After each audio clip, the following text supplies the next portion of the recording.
materialism. You're worse than my gay fucking homies. There we go.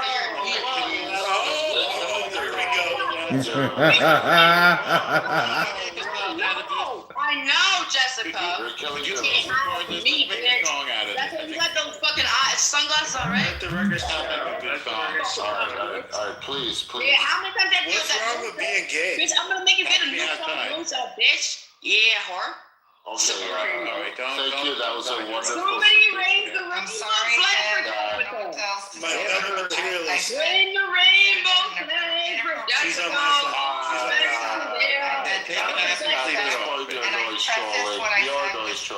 Sleep it off, baby.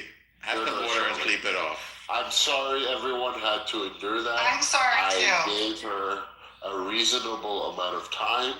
It was equivalent of blasting music.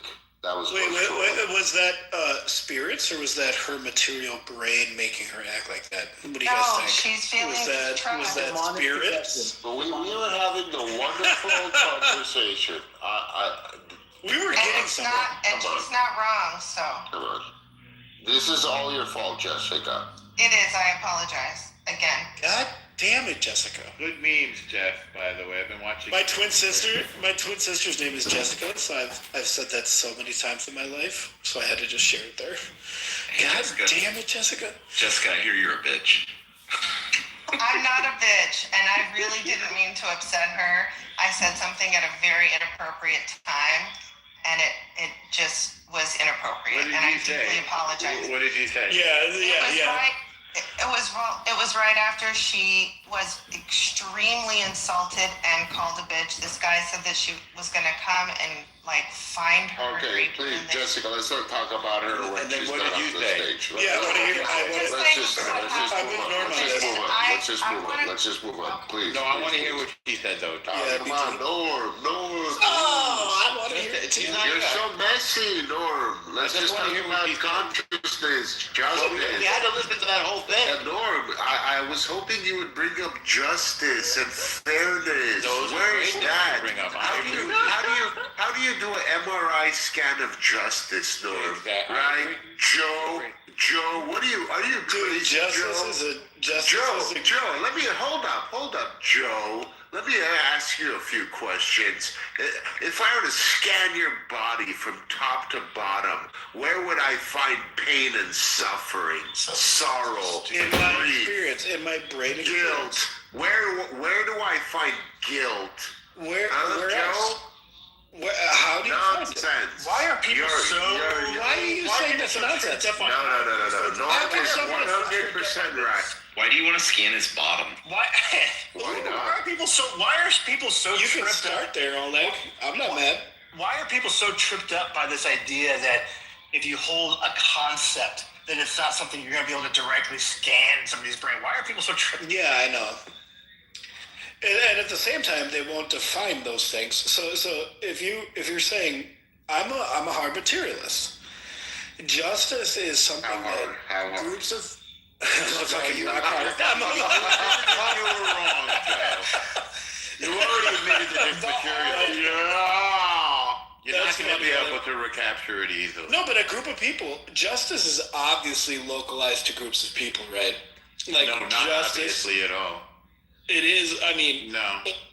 Israel has a different form of justice than Gaza, right? No, it doesn't. Tribalism? No, actually, Israel has a form of justice and Gaza has none, actually. Gaza doesn't obey its own. I said Israel has a form of justice and Gaza has none. Gaza doesn't has any set of. That's correct. So you think a human being, a human being in Gaza, has no idea of justice? No, the organized system of rule in Gaza has no system of justice. Organized by men? Yes, organized by men, and maybe who have their own idea of justice. What about no? They have no idea of justice. Look at the history of humanity. They're purely bloodthirsty. What about the Jim Crow era? They sacrifice their own children and themselves. The Jim Crow era. Now you're changing the subject again. No, I'm talking about that's still justice. Every time we get to something, you want to change the subject. No, I'm talking about Is there a reason for that? No. You can't handle I was hoping for an elevated level. No, handling you. You got it. I was hoping for an elevated level from you. You had the elevated level and you blew it. No. I don't think you're. I don't think you're Yes. elevated enough to where I'm at. What is that's justice? not accurate. What is justice? You're still now It's an agreement. It's an agreement. I'll tell you. It's an agreement on a group of people who think they're right. No, that's In incorrect. 1950. This is a principle. No, it is true. Absolutely not. In the Jim Crow era, When you pop out Absolutely not. it was justice. It was justice to lynch black people. That's was absolute justice. That's right. absurdity. I'm going to hand it off to Laura. Well, how is that incorrect? How is that incorrect? Justice is fairness. As John Rawls said, bro, justice is fairness. What are And you fairness talking is about? in the eye of What the are you beholder. saying, I think people would say that justice isn't fair. A lot of people would say What that. the I fuck? don't care. Justice is supposed to be I'll tell you blind. this, Joe. I'll give you an example. And I'll give you 10 examples. Okay, where hear me out, justice- brother. Okay. Hear me out, brother. We just bought some cocaine. We spent a lot of money on it, right? And we want to split it up. What's the fairest way to split up the cocaine? To not do coke is bad for you. What's wrong? No, step on truth. No, truth. No, hear me out. You step on it. Joe, Split it up. Joe, no. I divide the two parts, and you pick which one you want, right? If I put more on one side, you're obviously gonna pick that one. So I have an incentive to make it fair. That's justice, Joe. And where the fuck is that on an MRI scan, bro? I'm gonna Brother, hand it off it's to the Norm. same I'm gonna hand scan. it off. No. Why would you hand it off to him? Are you asking me? Where was Because the I'm biased justice? and I believe what Norm is peddling right now. I'm glad you said that. Absolutely. And Absolutely. that's fair, sir. That's very fair. And you're after I have no Norm. problem You're with that after at all. Norm. You're after Norm. So, a while ago, you conceded that you were wrong, and I guess you were being dishonest. And I I'm not was. sure why you did it. Well, I've never been wrong in this you argument. shouldn't. You should. Well, now you've made two statements. Number one, you said you were wrong, and number two, Yeah, you that said was you just were to get never you to wrong. shut up. That was just to get you to shut up. But go ahead. Well, now we don't know what to believe. You were lying either the first time. I'm still a hard materialist. You were lying either the first time or you were lying the second I'm still time. a hard materialist. In Go both ahead. cases, you're a liar, and that's a problem in having an honest conversation. What is Can't a be lie? right. I beg your pardon. What is a lie? It's a A lie material is thing, right? untruth. It's a No, material not thing. material. No, Yes, it is. no, it's a rhetorical contradiction. So again, I'm not sure why anybody should That take your you brain has to seriously. digest. No, I'm not sure why anybody should take you seriously after you've made yourself into a liar. Because you guys have not proven anything you claim So is you're lying. immaterial is Now actually immaterial. You're giving a reason for your lies? No, I had to lie so you would shut the fuck up. No, you didn't have to lie. You don't I had have to. to. You can actually, if you were Dude, lies are rhetorically material, skilled- brother. If you were rhetorically skilled, you could have just asked me to be quiet, please. Instead, you had an emotional reaction. I asked you Again, 10 this times was to not be quiet, material. please. Well, no. How did that He work? could not get you You to never shut up. see your line. How did that work? How did that? How does it happen? We don't know because it Just- didn't happen. You're lying. You guys can convince me. You could easily win this if you can just prove. we won long ago. We won when you. Would just prove one Now we're just- immaterial thing. now we're- What is we won, one Joe. We immaterial won, thing? Joe. This We is won. just a victory dance. What is an immaterial Absolutely. thing? If This I is think Love is Absolutely. immaterial. You think love is immaterial? can I pop in? there? Absolutely, Joe. Joe? Absolutely, it's immaterial. You guys I'm are gonna conscious stop it. beings. A liar. Joe, what if a human being is immaterial? There's that Well, part too. I mean, I mean, I think that may be too. There is that part. If you get too deep off into idealism, the existence of physical matter is an allegation based on our sensory experience.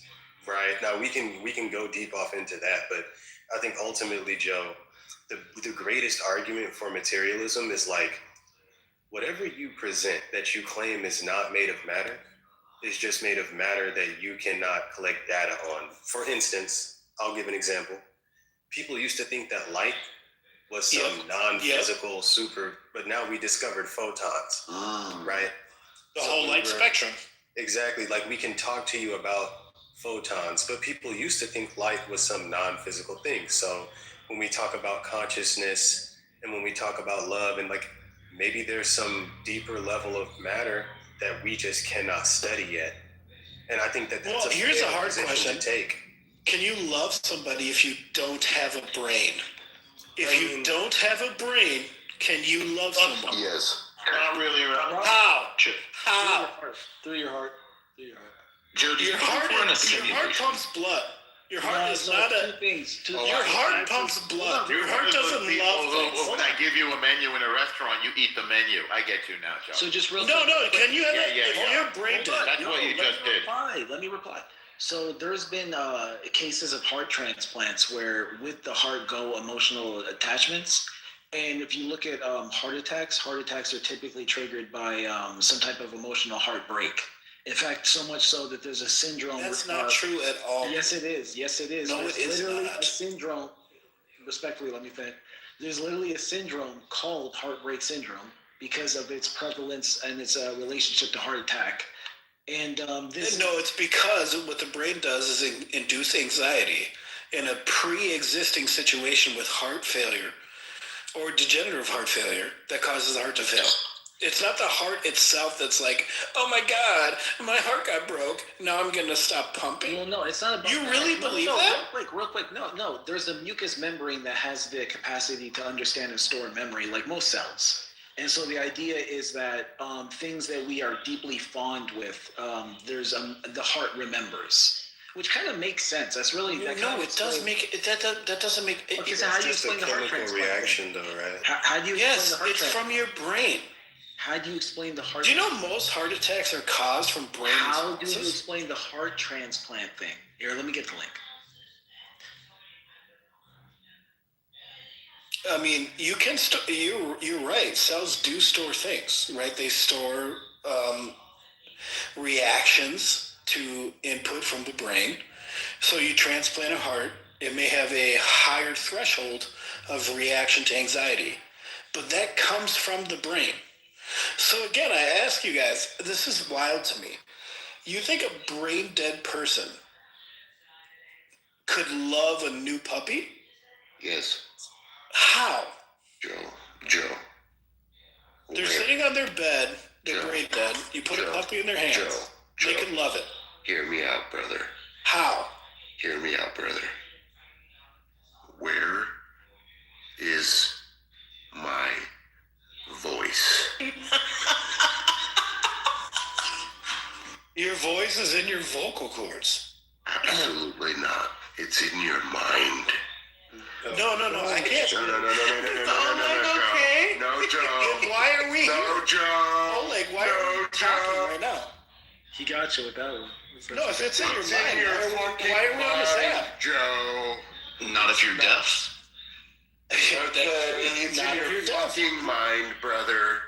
If you're deaf, you don't have that though. And Voices it's are the same with literally people that are blind from birth. They don't have. I don't want to hear it. They're just throwing up Voices are incense. Everything is in your mind. Every experience, every memory is in your mind. It's in the. Is the mind material or immaterial? Hear me. Can I jump in? I think it's in your memory, not your mind. Good Really. sir, good sir. You have 2 minutes. Oh no, I just wanted to jump in on that because I think it's only in your memory. I don't think it's really your mind. I think those are separate parts of your That brain. makes no sense. It does make sense because I think more what Oleg's saying is you close your eyes, you can hear whatever. Your mind Right. is not in your mind. Okay. Well, your mind is not limited to your brain. Your mind is a combination of all the stimuli and nerve endings in your entire body. Your mind, like, literally has gut. Here's why your mood controls your gut. 95% of your neurotransmitters are created by your gut. Your gut has a mucous membrane that is also capable of storing memory. That's what I was saying. So I just put 2 links in the chat. The heart transplants that people had the surgery, and all of a sudden they're loving someone they've never met before, and they're getting divorces and looking for this person, and it turns out to be the fucking recipient's like wife or whatever, widow. Brother, you don't think that that is anecdotal, right? No, So no, you it don't think? happens. Wait. Give me a second. Give me a second. It happens. You don't. Well, not in your link. I'm looking at your link right here. They're talking about maybe 4 cases. Don't you think that has more to do with the individual's brain realizing that someone sacrificed so much to save them that they cognitively gravitate towards them? You think it's because of the organ? Well, no, I think that our capacity to understand memory and how it works in totality and the nature of consciousness is completely limited, which the medical field does not shy away from admitting. So it's like, no, I agree. I think that's a great. Say that again, because I agree with you, 100%. Yeah, I'm a determinist, by the way. So that's why I'm like, we don't really even disagree. Right. I agree with you completely. I think you said that very well. We don't know. I do think it's fascinating though, because it's like. It's very fascinating. Because the mind, we conceptualize the self as the mind and the brain, but the brain's not really the whole mind. That's why we're not always logical. In fact, there are parts of the brain that will shut down, and not shut down literally, but blood flow reduces like 80% around arousal. That's where post-nut regret comes from. Yeah, and it's even worse than that. There are muscle reactions based on your cognitive situation that can look like abuse. It is. I'm not. My point. I don't think there's anything immaterial, but the brain is connected to the organs, and I don't think it's a one-way street. I think it is two-way. It is a local system. That's why you have people believe. That's why you have some crazy Christian woman who thinks she has to drown her kids. It is because material brain chemistry is belief. So you might like this. It's from your perspective, I'm sure you'll consider it kind of wonky, but and I started off my life trajectory as a materialist trained in science from my grandpa. I was like a professor at 30, so I just had a bunch of weird experiences that made me very open-minded. But so the perspective I have now is that what precedes the material is immaterial, and what receives the material is immaterial. So in other words, the sum total of the parts, the oneness, they're like this pantheism that everyone can do psychedelic drugs and tap into, this weird phenomenon of thought that you don't even need drugs to reach. You can just meditate or think too hard, or there's this event horizon of like, wait a minute, what the fuck is all of this energy coalescing? Like, what is this? And it's like, it's kind of fascinating, because if you look at a microorganism and then you look at a macroorganism, or then you look at an ecosystem, and then you have intuitive human mythology about, well, there's Mother Earth, but it's like, maybe actually, because it's like there might be this broader thing going on. There may be, but my problem is, how does a human who is sensory, we as humans, we interact with reality based on our 5 senses, or whatever you have available to you. How does an immaterial thing trigger a material sensory input? That's what I can't get past. There is no situation that I can think of where an immaterial thing can trip a material sensory input. I think it's personally, and again, this is not things I could ever know, but actually, I go so far as to say I know this, and I know that standard's insane because I actually can't prove it, but my lived experiences have led it deductively to be very obvious. It's like, okay, there's the 3 selves. There's the body, mind, and soul. There's the parts, then there's the sum total of the parts, and then there's the observer witnessing the parts. And the observer, that's this like mystical, because you gotta think about it. Humans literally built temples in mountains, and it's like, it's kind of niche. It's like, that's no, but that's ridiculous, because we know about humans, we know about their limits as an actual organism. We know about what it takes to motivate labor.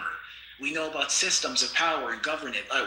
What system got a bunch of people together to build a temple hiding from governments, actually, typically, usually built in remote areas to hide, making life incredibly difficult. Constructing that temple, you could assume it took generations, so they could sit around and meditate?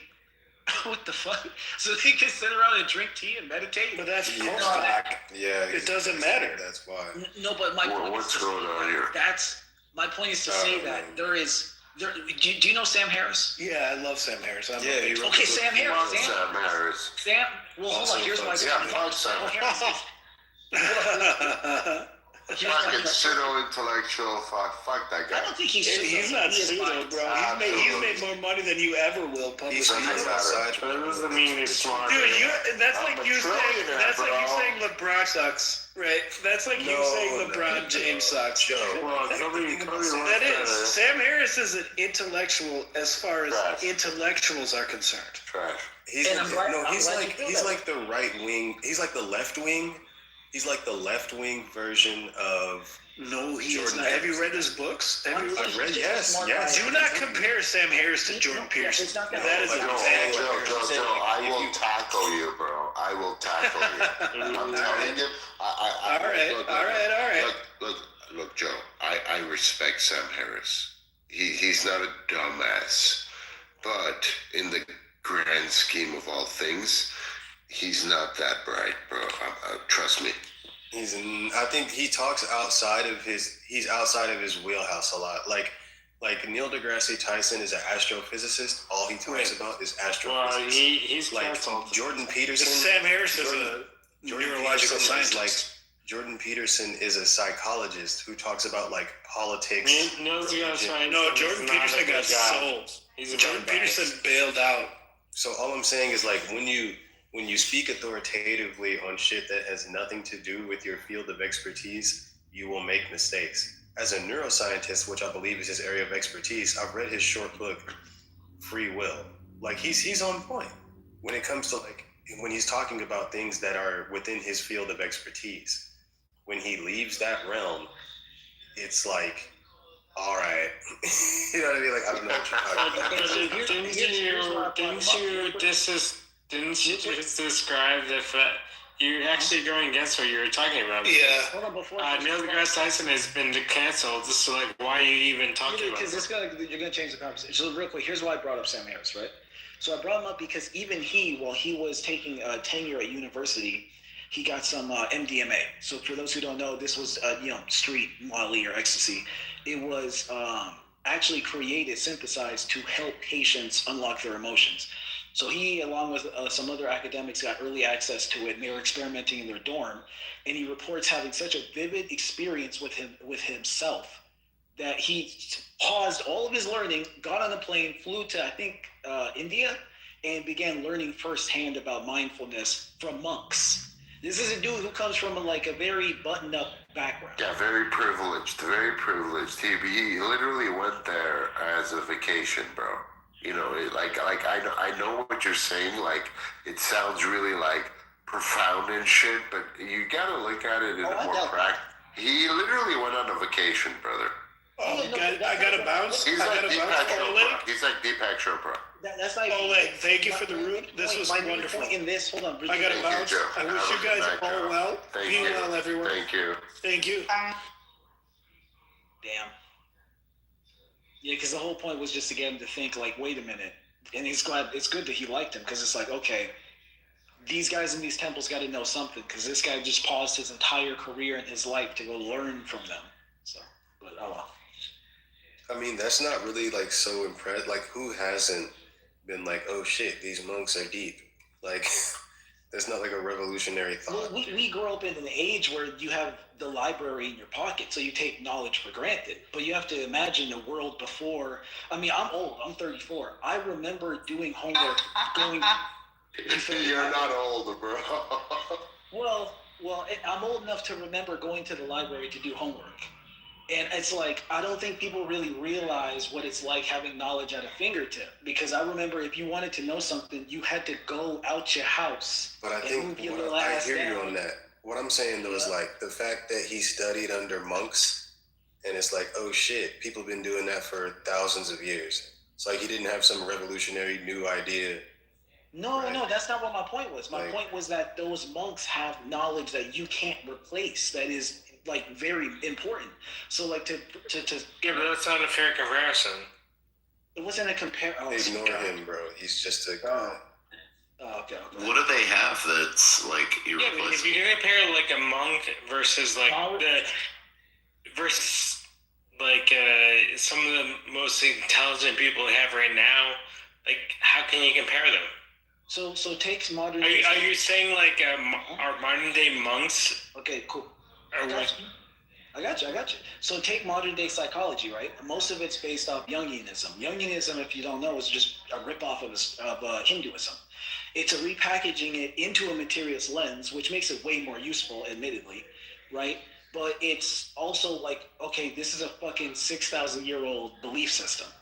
So there's a ridiculous amount of credence to it because you have people in the West who have been industrialized through a structure of governance that's meant to. Now you're throwing subjective idealism. Okay, no, I'm not. That's not what the original. Hold on. What do you think feudalism was? Do you think feudalism was like a project of the human experience, or was it a governance power Sam converting Harris labor to psychology to Jung to feudalism? Well, no, because I wasn't. Okay, so this is very simple. You just keep responding to David. That's what's happening. No. Well, he did interrupt. Well, I think he's grasping at straws. I think it was. No, I'm not. I don't think you have the attention span necessary to hold on to deep thought, though. Because you can't sit still for 30 seconds without being ADHD, and you might have a magnesium or sodium imbalance. But anyway, the point is this. Let's not say that. I can explain that to you if you don't know. But anyway, the point is this, right? If you understand the nature of power and how it brutalizes individuals, you cannot consciousness and the awareness of self for granted. And those temples were built in the mountains. They were hiding from those very oppressors. They literally forced a little. That's not what those temples are built. That is why those temples are built. What are you talking? Wait, why do you think the temples are built? Do you not even know about when they started trying to genocide them? What are you, to this day, China executes them? You actually don't know what you're talking about. Listen, I see why they said listen, I would advise that you kind of check what you're saying first before you just say stuff, right? That's what I would say. But yeah, they were most certainly built. Why do you think that humans got together in fucking 4,000, 6,000 BC with the limited abilities that they had and said, let's build a fucking temple on top of a mountain? Well, I would tell you right now that me on Clubhouse is not going to tell people in this room what the definition of what those people and what they meant was. I mean, hold on, but you just it's kind of superficial that you're talking to an ancient people or an ancient religion and tell all of us what they mean because you have no basis on defining that. So with other respect, you're kind of being this is insane. You have no basis. You have no basis. So I think you should apologize to anybody who... You're trolling, you son of a bitch. Don't waste niggas' time. It's me. Okay, but what are you doing? What you're doing is you're trying to impose yourself on these ancient religions, trying to tell you... Damn. Yeah, David. Yeah, that makes more sense. You got to try to be that stupid. You can't just... That's not natural. I think he does. I think... Bro, I mean, fuck. What the fuck are y'all talking about? Carl Jung or what? Because you said some shit like Carl Jung, like all of modern psychology is based on Carl Jung, which I feel like is a questionable claim. But then you go even further when you say everything that he said is based off Hinduism, which I mean, I don't know, man. I just what's up with that? Well, so I'm speaking kind of sloppily, but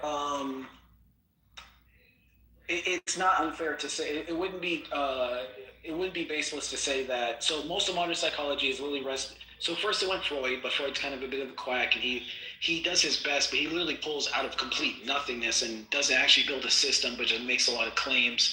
But that begins technically psychology.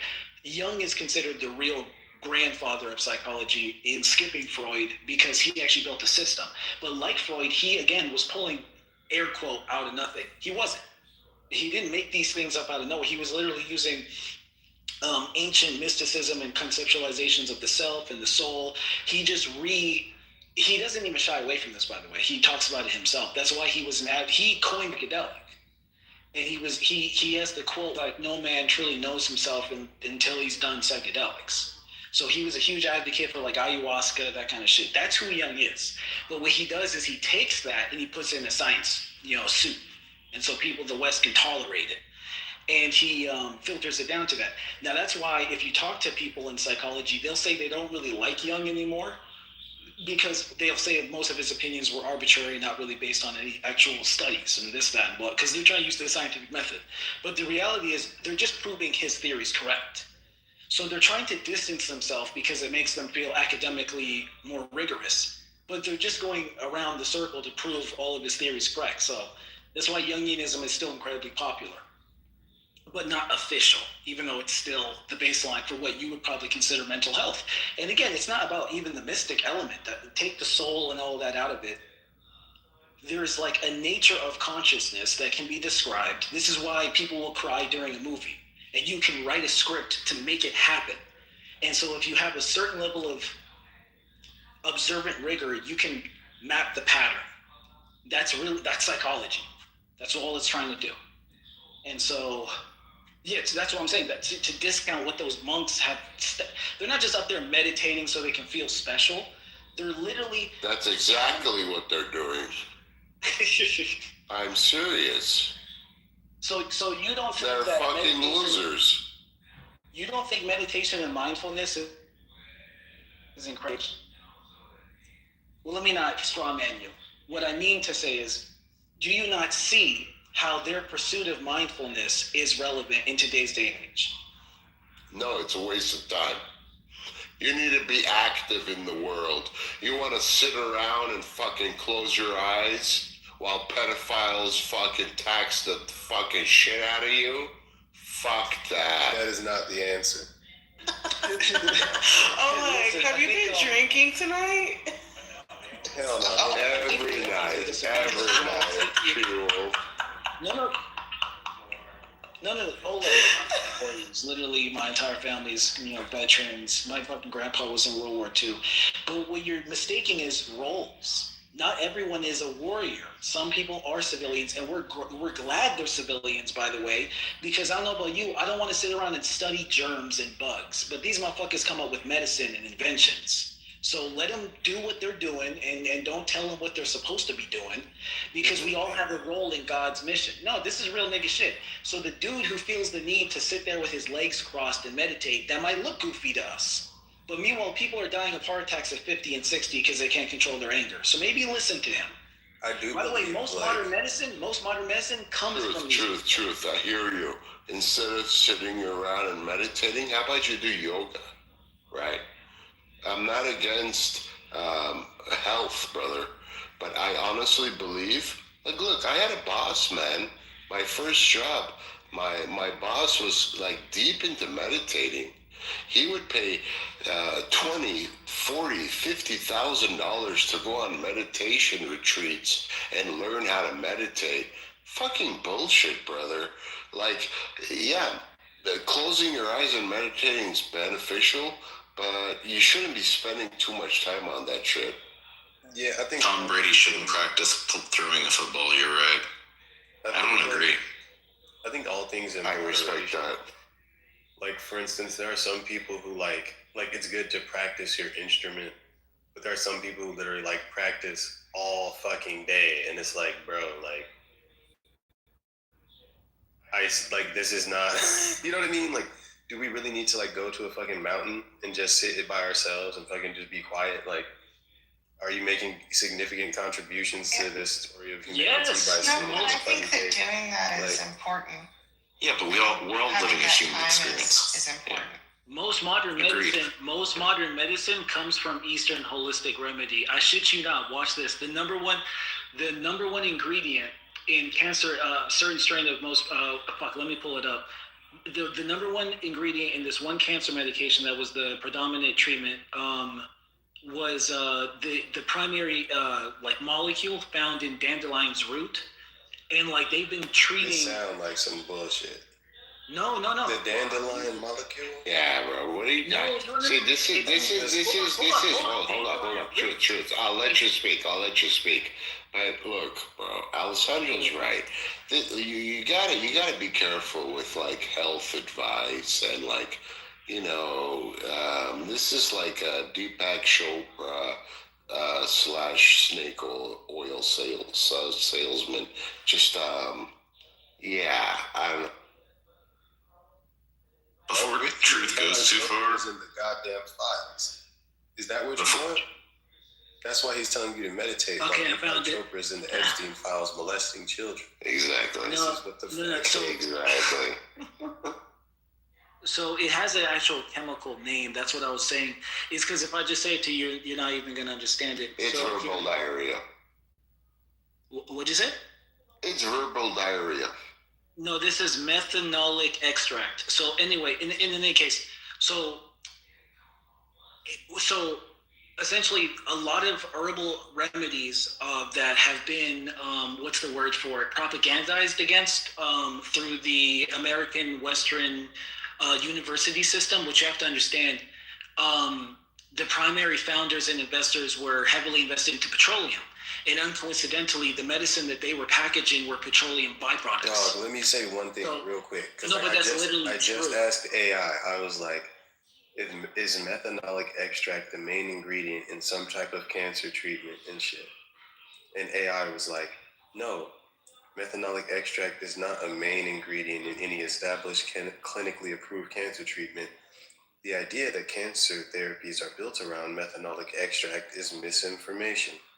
What is true is that many researchers test plant or animal extract dissolved in methanol in laboratory experiments to see if they show anti-cancer activity. All I'm saying is like, dog, it is giving snake oil. It's giving snake oil. I don't know. Upon an initial Google, it appears to not be real shit. Maybe I'm incorrect, bro.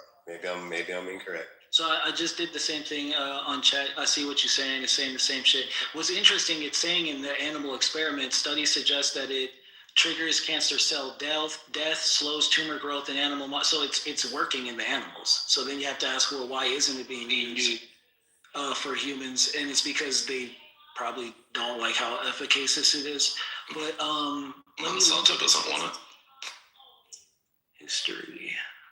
Along those same lines of what you're talking about there, Truth, though, like for years people tried to debunk a runner's high and how it's like a real thing, but a runner's high is literally it's endorphin. Well, no, it's not just endorphins.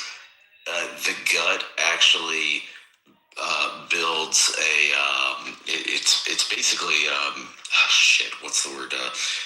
You basically are high. You're it's like weed. It's cannabinoids, I believe. Oh, you're right. In your gut. No, it's not like weed. Yeah, well, it's cannabinoid. But it's cannabinoid. Yes, cannabinoids. No, it literally, yeah, it's just a dopamine buffer. It's real. Yeah. But so I'm trying to figure out. Maybe I got my lines crossed on the dandelion root thing. Are you guys snorting meth?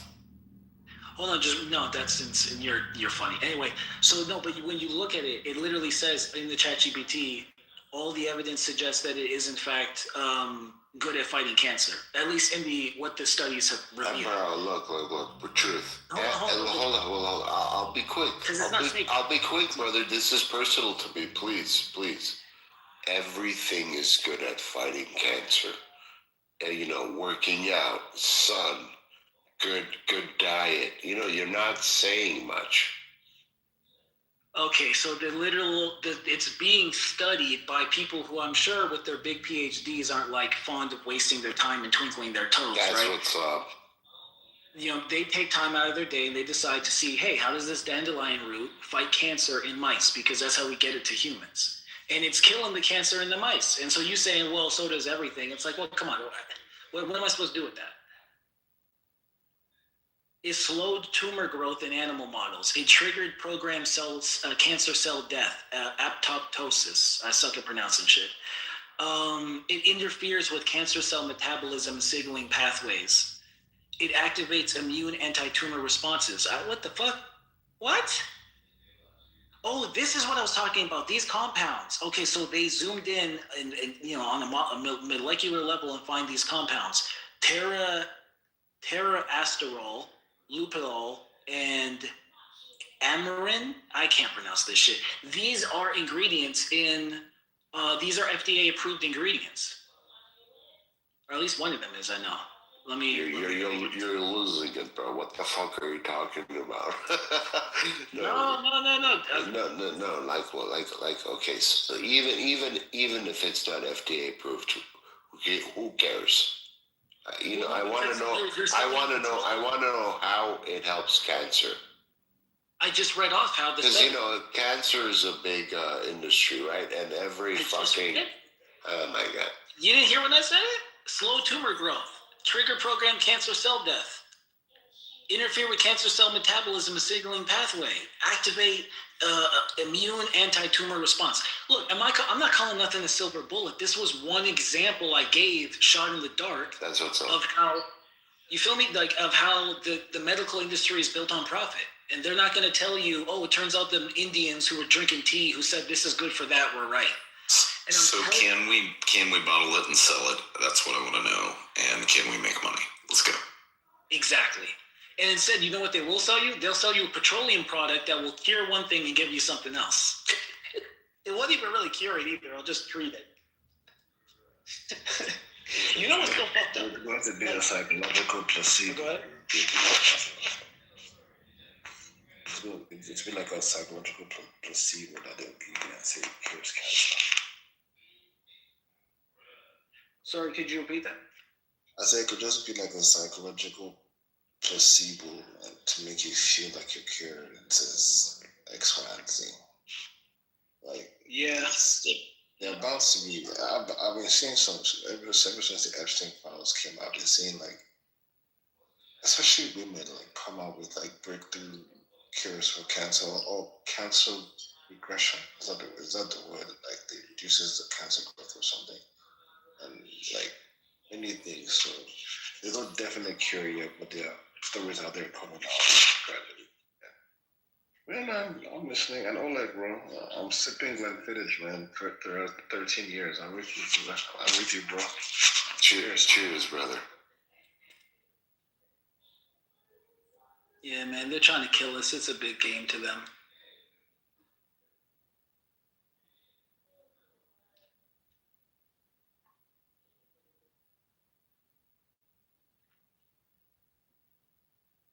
You know, it's kind of, and look, I'm going left with it now, but this is for real. Like, it's kind of like Jesus with me.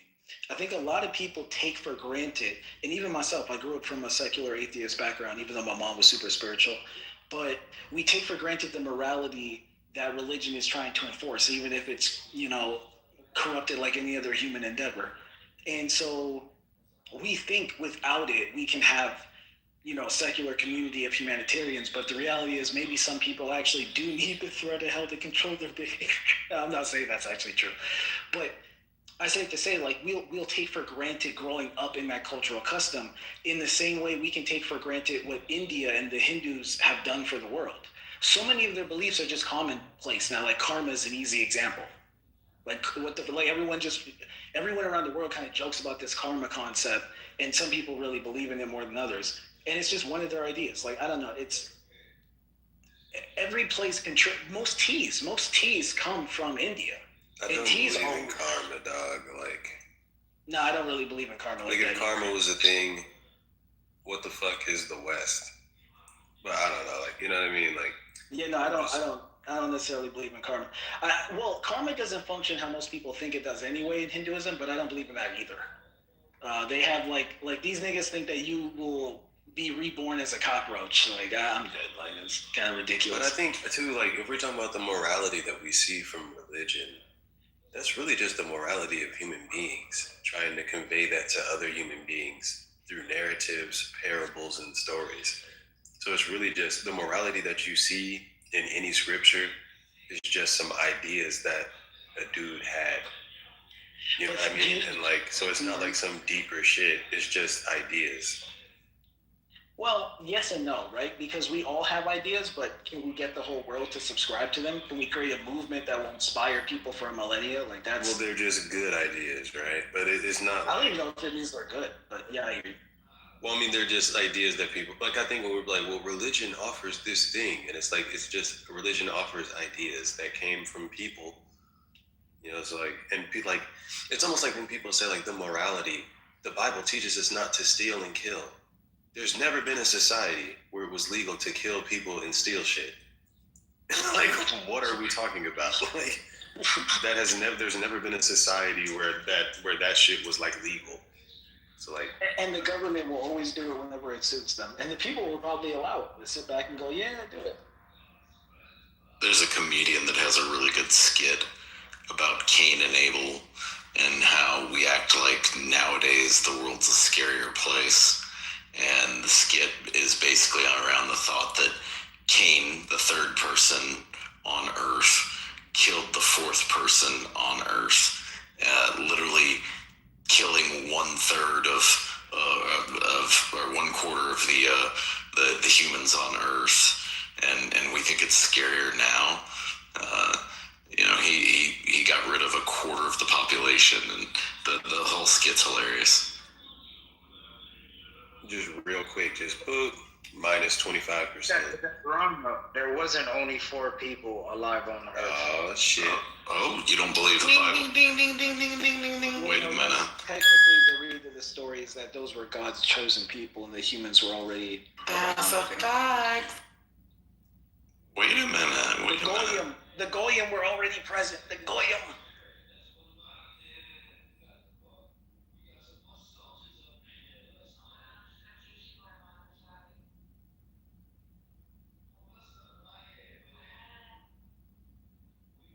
So truth, man, like what is your deal with religion? Would you say like you subscribe to any particular one? Oh hell no. I think religiosity is like just really mentally lazy. I get it though. Like I don't begrudge people for it because it's like any other culture. Like people are just products of their fam. I'm a separatist, so I treat spirituality as a phenomenon that is observable. However, it's like the least observable phenomenon, so it's like so difficult to actually maintain beliefs around it. So I treat religions as like schools of thought, and it like I'll go in, I'll study a little bit. Oh, here's what you guys think. Okay, but I don't. That being said, my favorite Messiah prophet is Christ, and I'm a believer. But that doesn't mean I follow any of the churches because I don't trust they all represent His will. In fact, I think most of them are fake churches, but that's all broader conversation. So, Geoff, this is Genesis 4:13. Let's start at 13. And Cain said unto the Lord, my punishment is greater than I can bear. Behold, thou hast driven me out this day from the face of the earth, and from thy face shall I be hid, and I shall be a fugitive and a vagabond in the earth. And it shall come to pass that every one that findeth me shall slay me. Who is everyone that's gonna find Cain and slay him? Is it his mom and his dad? He's being driven out from the land, right? So who is it, these other people, that is everyone? Everyone that findeth me shall slay me. And the Lord said unto him, therefore whoever slayeth Cain, vengeance shall be taken on him sevenfold. And the Lord set a mark upon Cain, lest any finding him should kill him. Who are these people that if they find him and kill him, God is going to put a mark on them? Or what does it say? And Lord said, a mark upon Cain, lest any finding him should kill him. And Cain went out from the presence of the Lord and dwelt in the land of Nod on the east of Eden. And Cain knew his wife. Who is Cain's wife? Where did Cain get a wife from? Did he marry his mother? Did he have sisters?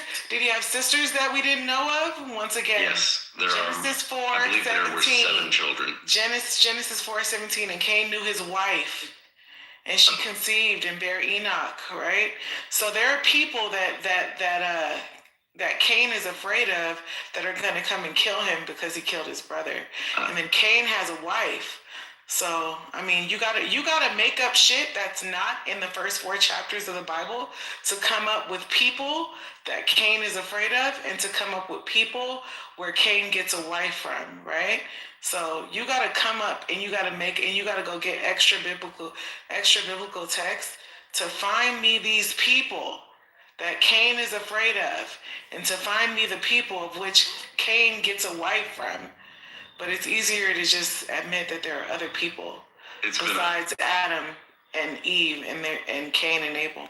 It's been a hot minute, and I don't have a strong opinion on this, but there are beliefs that that there were, I believe they said 7. I think. Yeah, that's not going to be found in the first 4 chapters. You're going to have to go to some extra text that isn't canonized, right? To come to try to validate there being other people that are Cain and Abel's children other than Cain and Abel. I mean, it's just more, it makes more sense that there were other people in the earth that Cain was afraid of.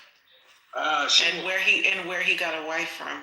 Where did those people come from if Adam and Eve were the first 2? Oh, okay. That's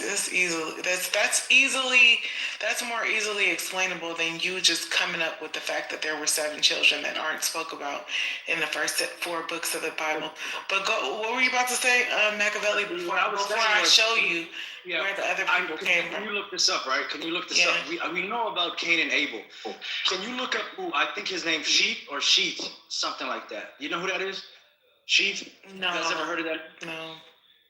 So they had another brother named Sheath that, and like, how do I explain this? It's like, Steph. Steph. Yeah, that's the word, Steph. Yeah. Seth is born after Cain slays Abel. Seth is born after that, right? So that doesn't explain where Cain gets a wife from. That doesn't explain who are these people that Cain is afraid of that are going to kill him because he slayed his brother. That doesn't explain that. Seth is born after Cain kills Abel. Bible doesn't. Yes, I would be like, the Bible doesn't make sense because it's not literally true. Right? I don't know. Hold on, wait. Hold on. So you're telling me that guy didn't really live in that whale for 3 days? I mean, I don't want to kill the conversation. I just feel like when we come across parts in this Bible, it's like, well, how were there only 2 people? But there were other people. It's like, what if he's in fear of future descendants, because everybody's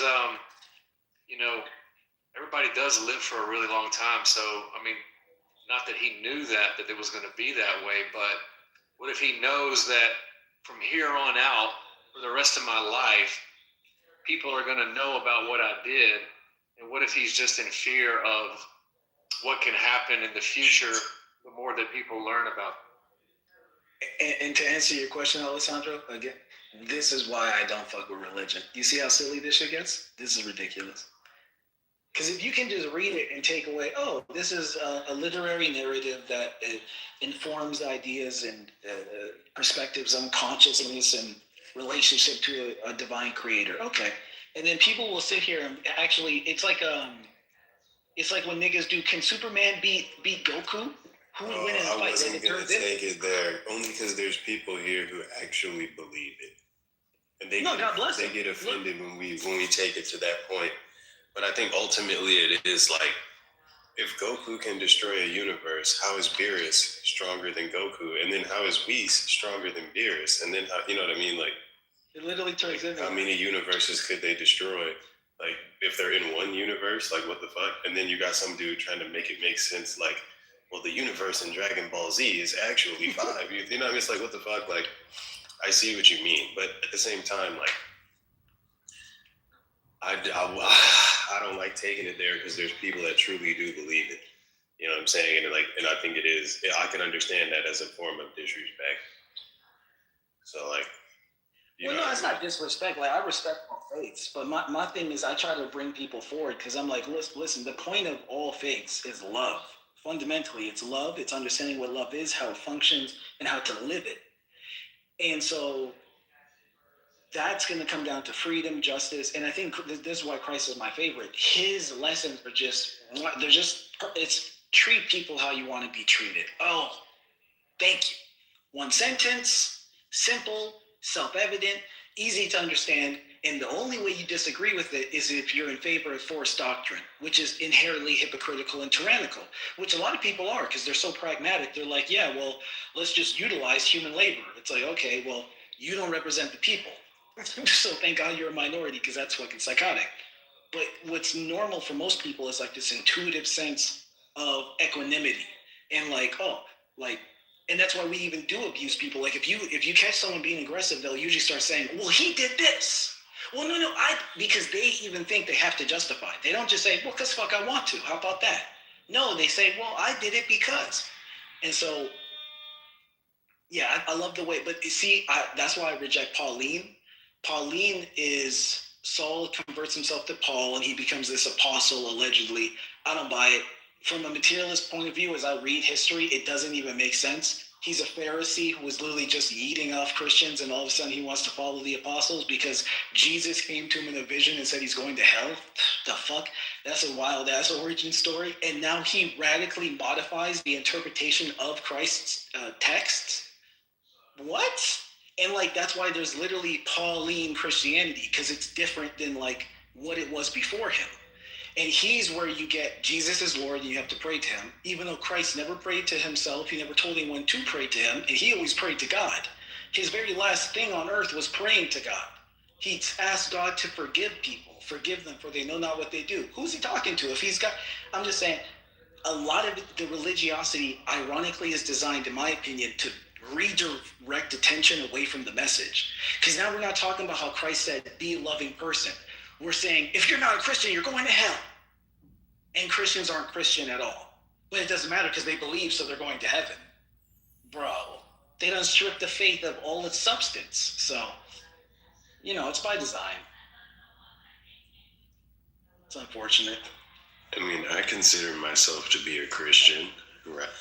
But I think also, whoa, as a being, since when? I've been a Christian for the past few months. Okay, go ahead. But I mean, I feel like also I'm a real human being who is alive in 2025, right? So I know more about the history of humanity. I can't possibly say this book is a book of facts because I know too much, right? I know that Hinduism is on Christianity. I know that Christianity and Judaism are, in an anthropological sense, frameworks of thought regarding divinity that particular people found useful, right? I don't view it as the end-all, be-all literal word of God, right? I think of it as a system of connecting, right, with the divine, source of all things, right? And so it's God's given. I use Christianity as a tool that I use. It's in my pocket as a tool. It's not my rule book, right? What is it a tool for? It's a tool for purifying my spirit, reminding me of morality. I think Jesus did live. I think the morality that we get from him is one of the highest. For his moral principles are valid, just, and true, right? Okay. You know what I'm saying? I feel like, you know what I'm saying? He is one of the most positive influences in society and all that, you know what I'm saying? So I am a follower of Christ. I do believe in God. That's right.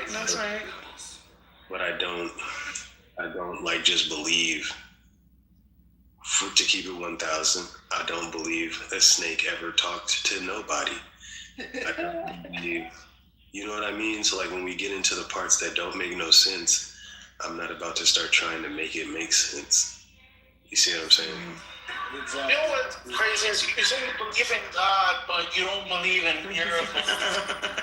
Just like he gotta let him be. You gotta let him be, Reverend. I'm just trying to figure that out. I think the fact that Alessandro coming into theism and then into Christianity so quickly after becoming a theist is just proof that when people are atheists, they're pretty much just atheists against the God of the Bible. And we've said this before. We said that we've told people that they're not atheists. They're just like Christian atheists, right? The God that they fight against so much is like the God of the Bible. And that's proven, because for somebody like Alessandro, and it's like I love to witness it. I want him to know that.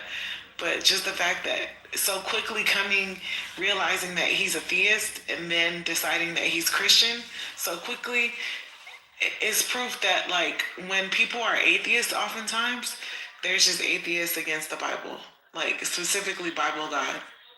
But I wanted to say one more thing, right? Because people were questioning how I could prove that there were people before Adam and Eve. So in Genesis 1:28, when God, this is the 6th day before God rested on the Shabbat, on the 7th day, right? So this is the 6th day. In Genesis 1:28, and it says, "And God created man in his own image. In the image of God created he him, male and female created he them. And God blessed them. And God said unto them, Be fruitful and multiply." What's missing here? You don't see a man's rib being taken and a woman being made from it. It's just saying man and woman are being created, he, them, in God's image, right? Where's the man's going to sleep in the rib and Eve being made from the rib? Nope, this is day 6, right? Man and woman being created. Once again, Genesis 1:27. So God created man in his own image. Image of God created he him, male and female created he them. And God blessed them and said unto them, Be fruitful and multiply, and replenish the earth, and subdue it, and have dominion over the fish of the sea, and over the fowl of the air, and over every living thing that moveth upon the earth.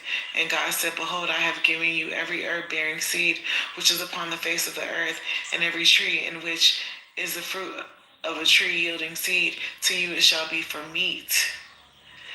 Okay, we're going to keep going down. I'm going to skip a couple verses just so you can see this is the 6th day. Verse 31, And God saw everything that he had made, and behold, it was very good. And the evening and the morning were the 6th day. Now we're going to go to chapter 2. The creation of man and woman. Thus the heavens and the earth were finished, and all the host of them. And on the 7th day God ended his work which had he made, and he rested on the 7th day from all his work which he had made. And God blessed the 7th day and sanctified it, because in it he had rested from all his works which God created and made. These are the generations of the heavens of the earth, when they were created in the day of the Lord God made the earth and the heavens, and every plant of the field where's Adam and Eve at? Okay, we gotta keep going down. Keep going down, okay. The ground, the Lord God. Okay, then we have Genesis 2. Remember, God has already rested from creating everything. He's already made man and woman. And here we are in Genesis 2. In 19, And out of the ground the Lord God formed every beast of the field and every fowl of the air, and brought them unto Adam. Okay, wait, he's already made Adam. Shit, I fucked up. Yeah, so basically, where is Adam at?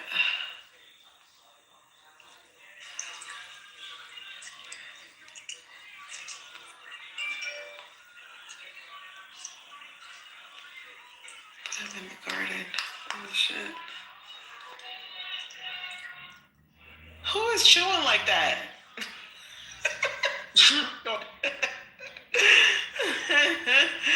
Okay, Genesis 2:6. But there went up a mist from the earth and watered the whole face of the ground, and the Lord God formed them man of the dust of the ground and breathed into his nostrils the breath of life, and man became a living soul. And the Lord God planted a garden eastward in Eden, and there he put the man whom he had formed. And out of the ground made the Lord God to grow every tree that is pleasant in the sight and good for food, the tree of life also in the midst of the garden, and the tree of knowledge of good and evil.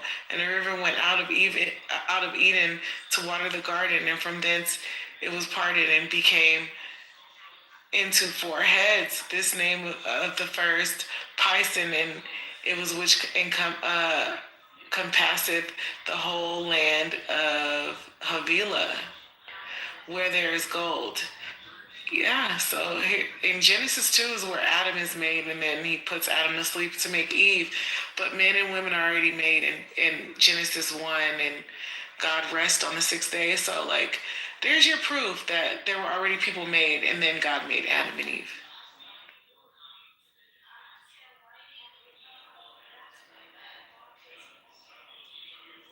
Period.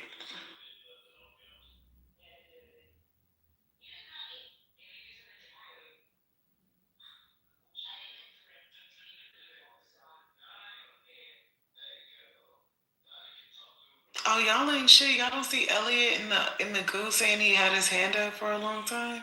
Come up, Elliot. I'm sorry. I was reading. I don't know what's wrong with these other mods. How's it going? What are you guys talking about?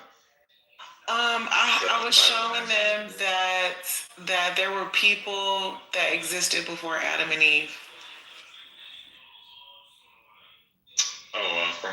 Okay, from like Abrahamic stuff. Right. No, well, yeah, I mean, I guess in that from that perspective, yeah, God is a person, so he existed before Adam. I don't think she has like anthropological or archaeological evidence to substantiate this claim. But within the Abrahamic cinematic universe, her logic is internally. Damn, you using sugar belly fucking quotes? That's crazy. So I showed you in Genesis 1 where man and male and female are created. He created them in his image, right? But it's not talking about creating Adam from the dust of the earth. And that's on the sixth day before God rested. And then after the sixth day, then we see God creating Adam from the dust of the earth, right? So, I mean, you could talk about cinematic universes and all this other stuff, but remember, as of a couple months ago, you believe in this cinematic universe, Alessandro. So you got to decide, do you really believe in this cinematic universe? Or are you trolling, right? Are you trolling? Are you pretending to believe? Is this fake? Or is it real? Let me know. Because I tend to believe that it's a little bit fake. Because I don't know how you could just all of a sudden become a theist and then immediately after becoming a theist become a Christian. When prior to becoming a Christian, you didn't believe in the Bible, and you were a scoffer and a blasphemer, right? And you go from a scoffer and a blasphemer and an atheist to a Christian in like literally a few days, right? I don't think that's true. Like I think I know that that's a fact. No, like I think I know that that's a fact, right? The problem's gonna be right. So like, I'm a Christian in the sense that like, so as a human being that's alive in the 21st century, I'm like premise A, the scientific method. Yeah. Like hear what I'm saying? I mean, you can't. I mean, I'm trying. Jesus ain't got nothing to do with the scientific method. No. Nothing at all. Here's what I'm. Nothing at all. You can't. But this is why you don't understand what I'm saying. I know that you a fucking troll, bro. That's what I know. But see, this is why I know you a troll. If you gonna bring up Jesus in the scientific method and you've been a theist and a Christian for 2 days, bro. 2 days. Let's see where he going though. Let me finish talking, because like in this, you're a scoffer. I'm not a scoffer. You're scoffing right now. I'm not a scoffer. You don't know what a scoffer is. What is a scoffer? What is a scoffer? Okay, She-Wolf, I'm making the point and you're What is a scoffer? It's what you're doing right now. What is a scoffer? You're not letting me speak because That's not a scoffer, sir. You don't know what a scoffer is. I know what a scoffer is. You're scoffing right now. No, you don't know what a scoffer is, and you're just using it. You don't know what a scoffer. What is a scoffer? You're just saying I'm doing it right now. That's not what I'm doing. You don't know what scoffing is. All right, you're good. You want an echo chamber, right? You don't want to hear other perspectives. I'm a human being describing to you my spirituality, and you're scoffing, and you're telling me that I'm lying. So that's what's happening right now. So the fact of the matter is, it doesn't matter if you believe what I'm saying. I'm telling you the truth, right? My journey has been a complex one with many turns. As you know, I was raised as a Christian fundamentalist. I began where you're at. I started off believing that. No, you never began where I'm at. Never began where I'm at. That's cool. Remember, because you talk shit about my beliefs, because I'm a BHI. So you've never been where I'm at, because you talk shit about my beliefs. Remember that. So remember, you scoffed me. Remember, you scoffed my beliefs as a quote unquote BHI. That's actually scoffing. You don't know what scoffing is, bro. I'm calling you out. I'm calling you out for being a motherfucking like instant microwave fucking Christian nigga. That's what I'm not scoffing. I'm calling you out for being a microwave Christian. That's what I'm calling you out for. Okay. That's not really a fucking believer. That's not really a believer. You might be trolling. You might be trolling. Right? I'm calling you out for being a microwave fucking Christian that didn't believe in God that long ago. You didn't fucking believe in God. And you talked shit about the Bible. You talked shit about the Bible. That makes you the scoffer. So I have to try your spirit, right? I got to make sure that your spirit is right. That doesn't make me the scoffer. That makes you the scoffer. That makes you the scoffer. I'm trying the spirit. That don't make me a scoffer. And I'm trying to make a point. You are a mod, and I'm trying to make a point, and you won't let me make a point. The point that I'm trying, right? The point I've been trying to make is that I believe, and this is just me being honest and straight up, if you're a human being who went to school, paid attention, understands basic facts about history and reality, you cannot conclude that the Bible is a book of true facts and things that happened. Right now, that may sound simple. Do you understand that that's literal scoffing? What you're doing is literal scoffing by saying that the Bible is not true, sir. Why are you so triggered? You're being a scoffer. I'm just you don't know what it is, and you're trying to accuse me of doing what you're doing, and I'm just telling you, you're doing it right now. In the midst of calling yourself a Christian, you're saying that the Bible is not true. You're saying that the Bible is not true while calling yourself a Christian. And you won't let me make a point. Some of the most brilliant people in history, recent history too, I completely disagree with that. Just let him land. Y'all cutting him off. And this is the thing. Just y'all what I think, and people like Lion or Concrete will get so mad that they make it hostile because they won't let me finish. I'm not trying to attack y'all telling me to let him finish. Let him finish scoffing and not saying shit. Claiming to be a Christian and then saying the Bible isn't true. Y'all want me to listen to someone say they're a Christian and then immediately say after that the Bible isn't true. That's what y'all want me to listen to. You're being a hypocrite again, dude. You do this shit all the time, man.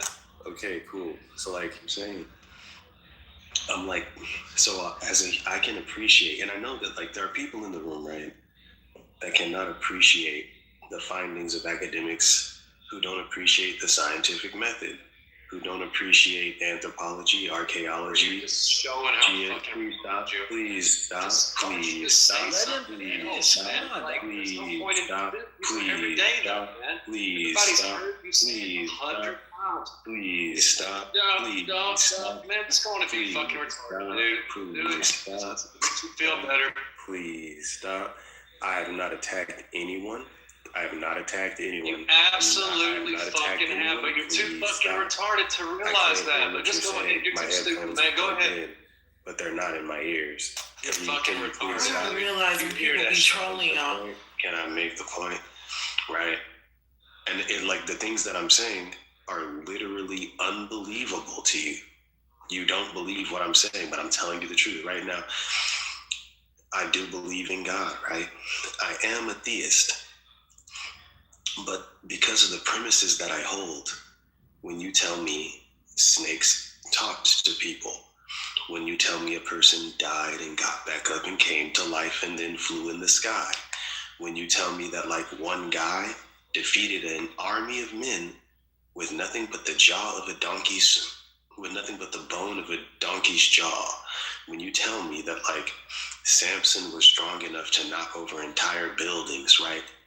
I don't believe those things are true because of my understandings of stop talking, tone, shut up, tone, stop, tone, stop, tone, dude, you're so fucking stupid. It's gonna be so easy, man.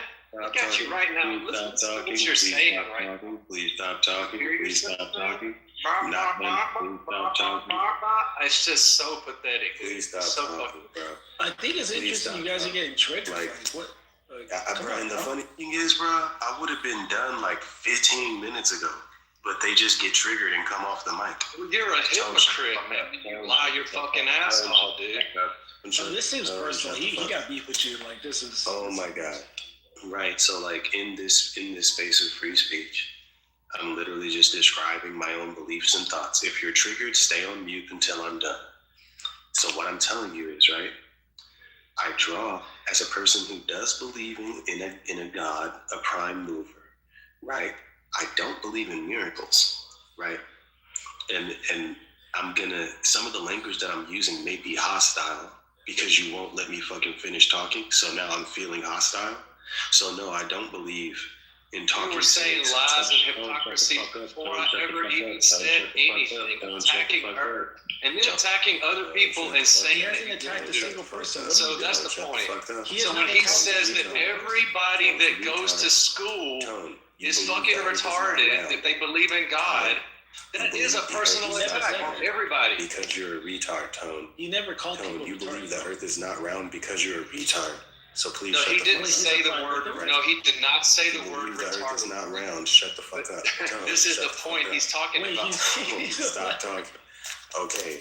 So now that we're shut your dumb ass up too, man. Everything you said the last 30 minutes was fucking retarded. Shut your dumb ass up. Shut your. You think the earth is round? Go fuck your cousin. Ooh, that's really, that's. Look how he has to obviously talk about something. We're not even talking about that right now. We're talking about you being a scoffer and a microwave fucking Christian. We're talking about you being a microwave Christian, not the shape of the earth. Are you getting disrespectful? We're not talking about the shape of the earth or people's accents and dialects, sir.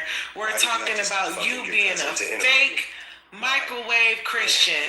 That's what we're talking about. Why can't I just, why? Because we've been waiting 20 minutes for you to make this fucking point that you haven't made yet. You don't have a fucking point. You don't have a fucking point. You just want to fucking ramble. Right? Like, I'm not gonna stop. I'm like, just let me do my thing, bro. Just let me do my thing. Like, it's like when you're fucking your cousin, I don't come slap your dick out of her mouth. Right? I don't come interrupt you. Just let me finish fucking talking. Damn. Everything was cool. You're but the you wanted to come shut the fuck up, Tone. Go fuck your cousin. Bro. Continue, man. I think the earth ain't round. I just want to come off the mouth. What the fuck are you talking about, dude? I don't know what shape the earth is. Oh wow! My cousin pussy feels I good. can't wait to do. Everybody's gonna see this shit too, man. You ain't gonna be able to show your motherfucking face, dude. Shut up, It's Tone. ridiculous. Stop talking, It's Tone. so easy, Like, man. I was being nice. You're so but you fucking. wouldn't let me You're not. finish. You're. You wouldn't It doesn't let me matter finish. if you're fucking. I'm not doing gonna this be shit, nice. right? I'm gonna fucking wrap your ass Now up. we're throw doing you this fucking shit, right? curb where you belong. Tone, shut up. Tone, Which stop one's the talking. tough guy stuff? Come on. Like, the funny part like is, some five kids, dude. like, all I'm saying, not going to be nice. Okay. I mean, it's like just, we could have all been nice. We could have had a conversation, but if we want to get disrespectful and just interrupt each other, we could do that too. So, like, all I'm saying, right? I'm just honestly trying to describe to you, and if it seems like I'm hostile because you won't shut the fuck up, the point that I'm saying is, there are honestly people who see the world different from you. My constructions of my theological concepts are built first and foremost off of my understanding of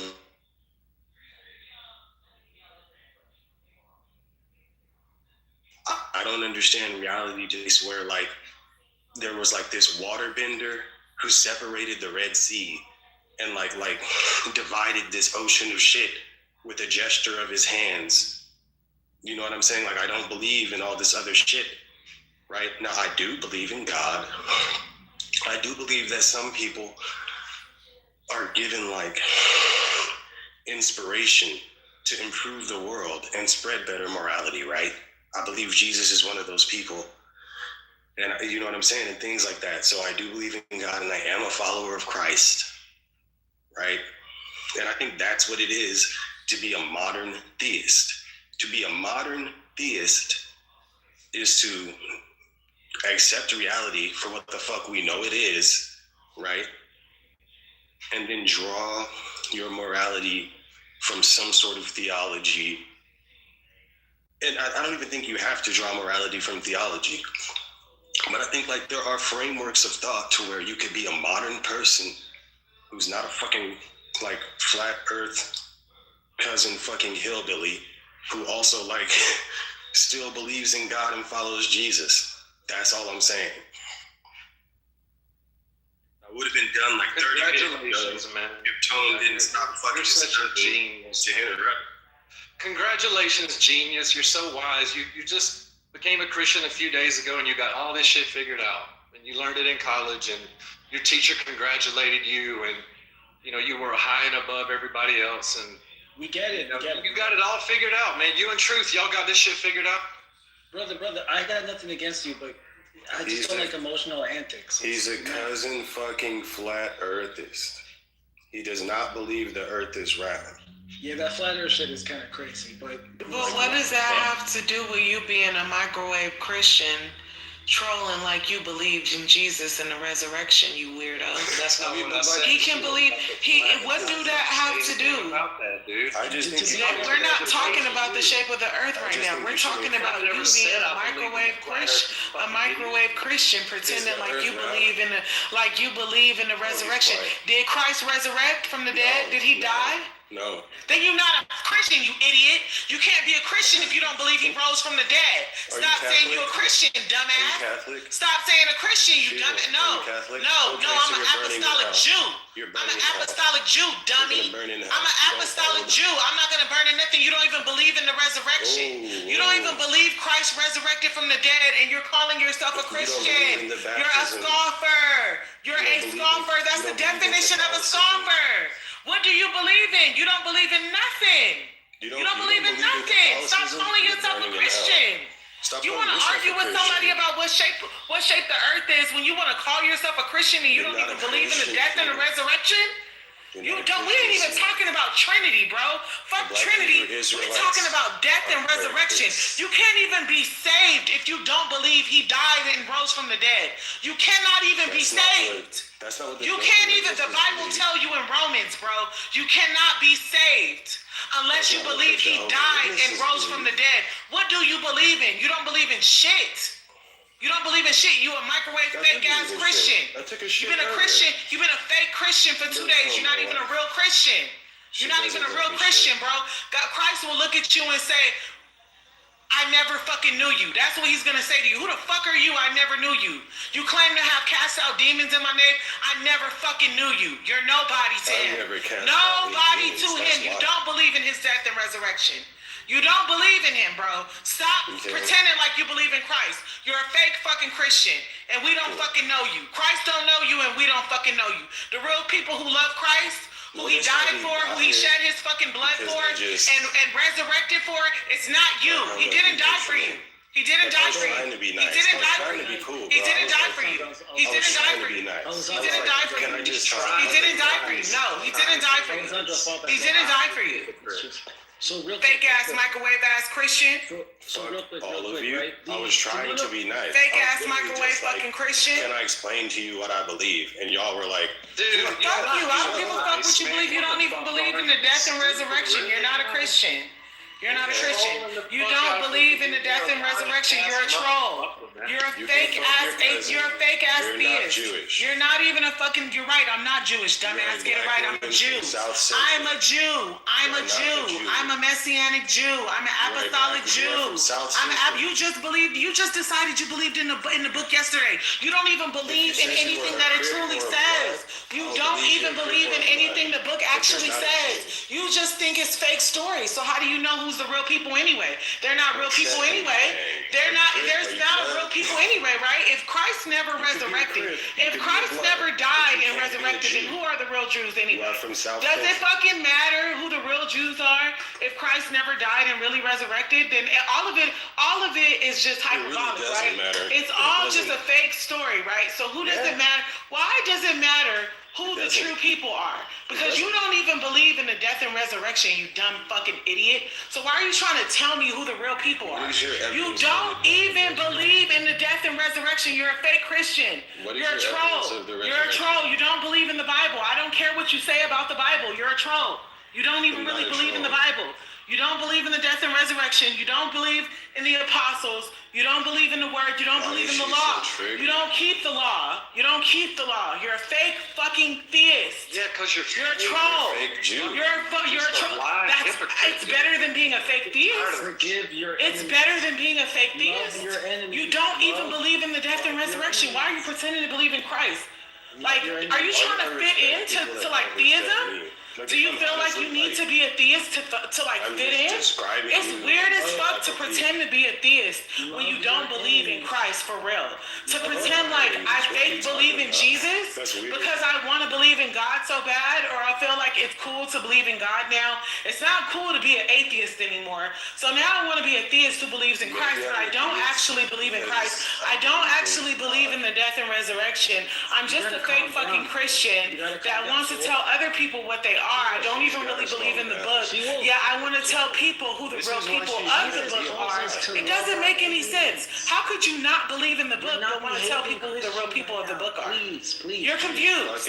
You're confused. You're defending You're confused. Christ while not behaving how he would want you to. Just please. Right. I think all I'm saying is like, and you can see, like I'm sincerely just describing. All I'm saying is beliefs. Hypocritical and it's bullshit. Like, when you like notice how, if I just describe my beliefs, right, they get so triggered that I can't even finish talking. And it's like, I think that's what it is to be small. That's bullshit right there, logical. Like, you're not even good at logic. Is the earth round, Tone? Good at it, man. Is the earth round? You know what I'm saying? Like, you just lie. You're hypocritical. You personally attack people. You say, I never did anything to anybody. I never did anything. And then you start doing this bullshit, man. Every time I fuck my cousin, you tell me I can't fuck my cousin. You tell me the earth is round. Can't wait. You're telling me the earth is round. You're telling me I can't have sex with my cousin. It's my cousin. Why can't I have sex with my own cousin? It's my cousin. You're telling me the earth is round. If he actually believed in the Bible, he would know that Isaac married his first cousin Rebecca. Look at this right? shit. And he would know that Jacob married his two first cousins. Look at you, Tone.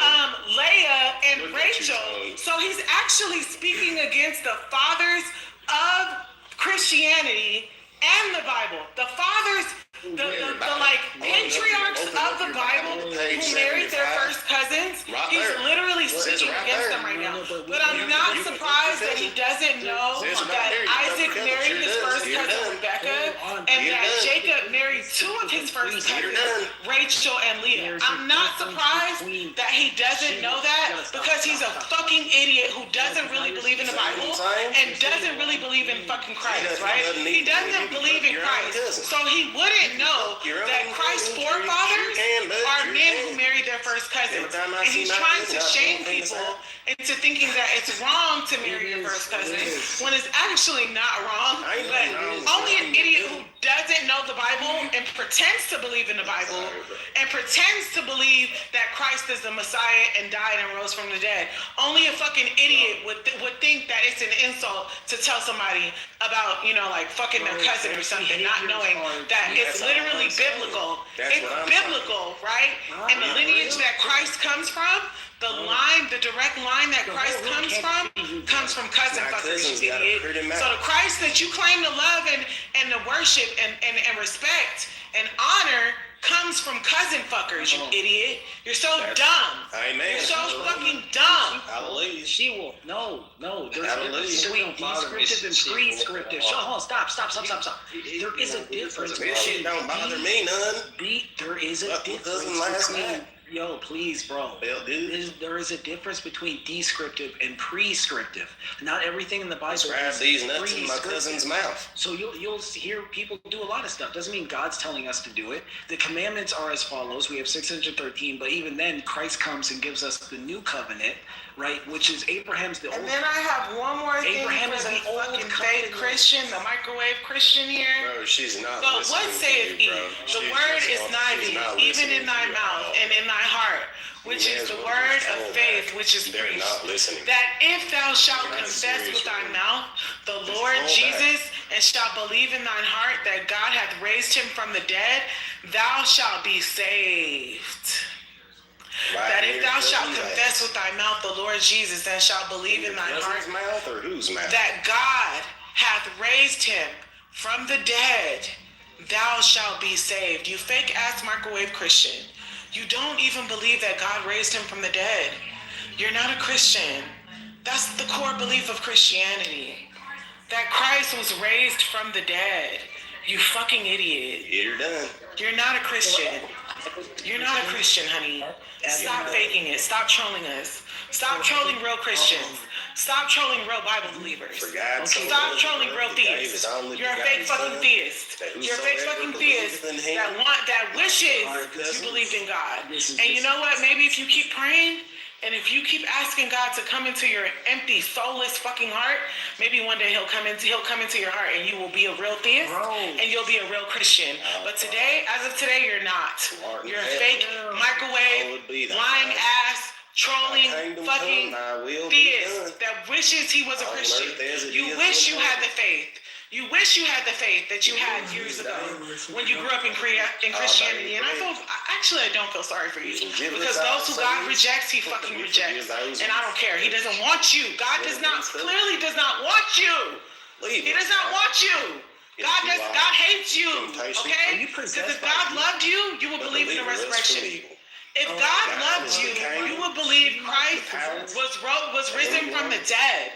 You will believe in the death and the resurrection, but because you don't, it shows me that Christ and God hate you. God hates you, and he doesn't accept you, and you are rejected. You are rejected. You are given to early calendar, baby. What is it called? Early calendar, baby. Strong delusion. God has given you over to a strong delusion. Yeah, that's for sure. Right? That miracles don't exist. I didn't even know that the death and resurrection isn't real. That certain things that occur in the Bible aren't real and factual. They're just hyperbolic. God has given you over to those strong delusions. And I'm glad he has. That he has separated the wheat from the chaff. That he has separated the sheep from the fucking goats like you. You're a fucking goat. You're a fucking goat. You're not a sheep. You're not a sheep, brother. And you never fucking will be. Because he's known you from the beginning, right? He's known you from your fruit. Your fruit is fucking rotten. I know, but your fruit is rotten. So, brother, you're not chosen. You're not it. So He's is giving you over to vile affections and delusions. Delusions, sir. So just real quick, and this is interesting for anyone who's, cares. So Ebonite Christians were some of the original foundational Christians, and they didn't believe in Paulinism. Paulinism is the modification of the word that we get from Saul, who converts to Paul. He's where we get the belief in the resurrection. So I'm not saying that you as a Christian shouldn't believe in the resurrection. Man. It's just not true at all. You don't know the Bible, man. Okay, so you are not qualified to talk about it. You are not qualified. You are not qualified. What did I say that was false? The original Christians. You said Paul came up with it, dude. You just said that. I heard you say it. That's not what I said. I said we get that from Paulinism. That's literally the correct. Or who gave us that? Who was it? Was it Peter? The fuck are you talking about? Anyway, I'm gonna continue. You are not qualified. He doesn't even know what he's talking about. Shut your dumbass up, Alessandro. Luke was a disciple of Paul. The earth ain't round. Dumbass. Luke was not an apostle. Read your Bible. I do know what I'm talking about. And this is important because, again, the original Christians followed him before he died. Hello. Oops. Yeah. So, like I was saying. Dude, you don't know what you're talking about, dude. Paul did not come up with the concept of the resurrection, dude. That's not what I said. Okay, repeat it. Then what you're saying is... I said we get it from Paulinism. That means his line of scriptures. It's from his scriptures. So that's saying the same damn thing, dude. It doesn't come from that. No, it means that you didn't get it. You can take all of Paul's scriptures out of the Bible, and you're still going to learn about Jesus, the crucifixion, the resurrection, the atonement for sin. Tell me where the resurrection appears without Paul's works. You don't need Paul's writings to comprehend that. Do you even know what Paul's works are? You don't, do you? Holy shit. Okay. He doesn't know what the epistles are? That's crazy as fuck. Like, this is what I mean. We don't believe in reading over here. There's some dumb. The Bible is a feeling in your heart. Stupid. You don't gotta read. You don't gotta read the Bible to know the Bible. I can't even dumb enough to talk to you, dumb motherfuckers, man. And notice how he's trying to pronounce his words good. It's fucking hilarious. He's doing his best.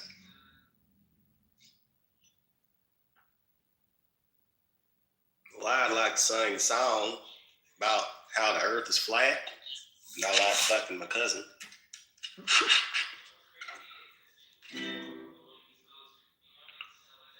My cousin, so hot that I want to say I'm gay. No, right? I'm just being stupid. I can't come up with a real song on the spot. But I don't take once they fuck the conversation. That's because you're a dumbass. That's why you can't do it. Oh yeah, you freestyle. I could do it right now. Yeah, I could write a song right now about your dumbass. Pick up right this second. Grab your guitar. Let's do it. I got a guitar. I got a guitar right here, motherfucker. Let's go. Write a song. I bet I'll write a better song about my cousin than you can. My cousin's way more sexier than your cousin. Let's just hear your song. Go ahead. I want to hear it. Let's have a cousin battle. Go ahead, man.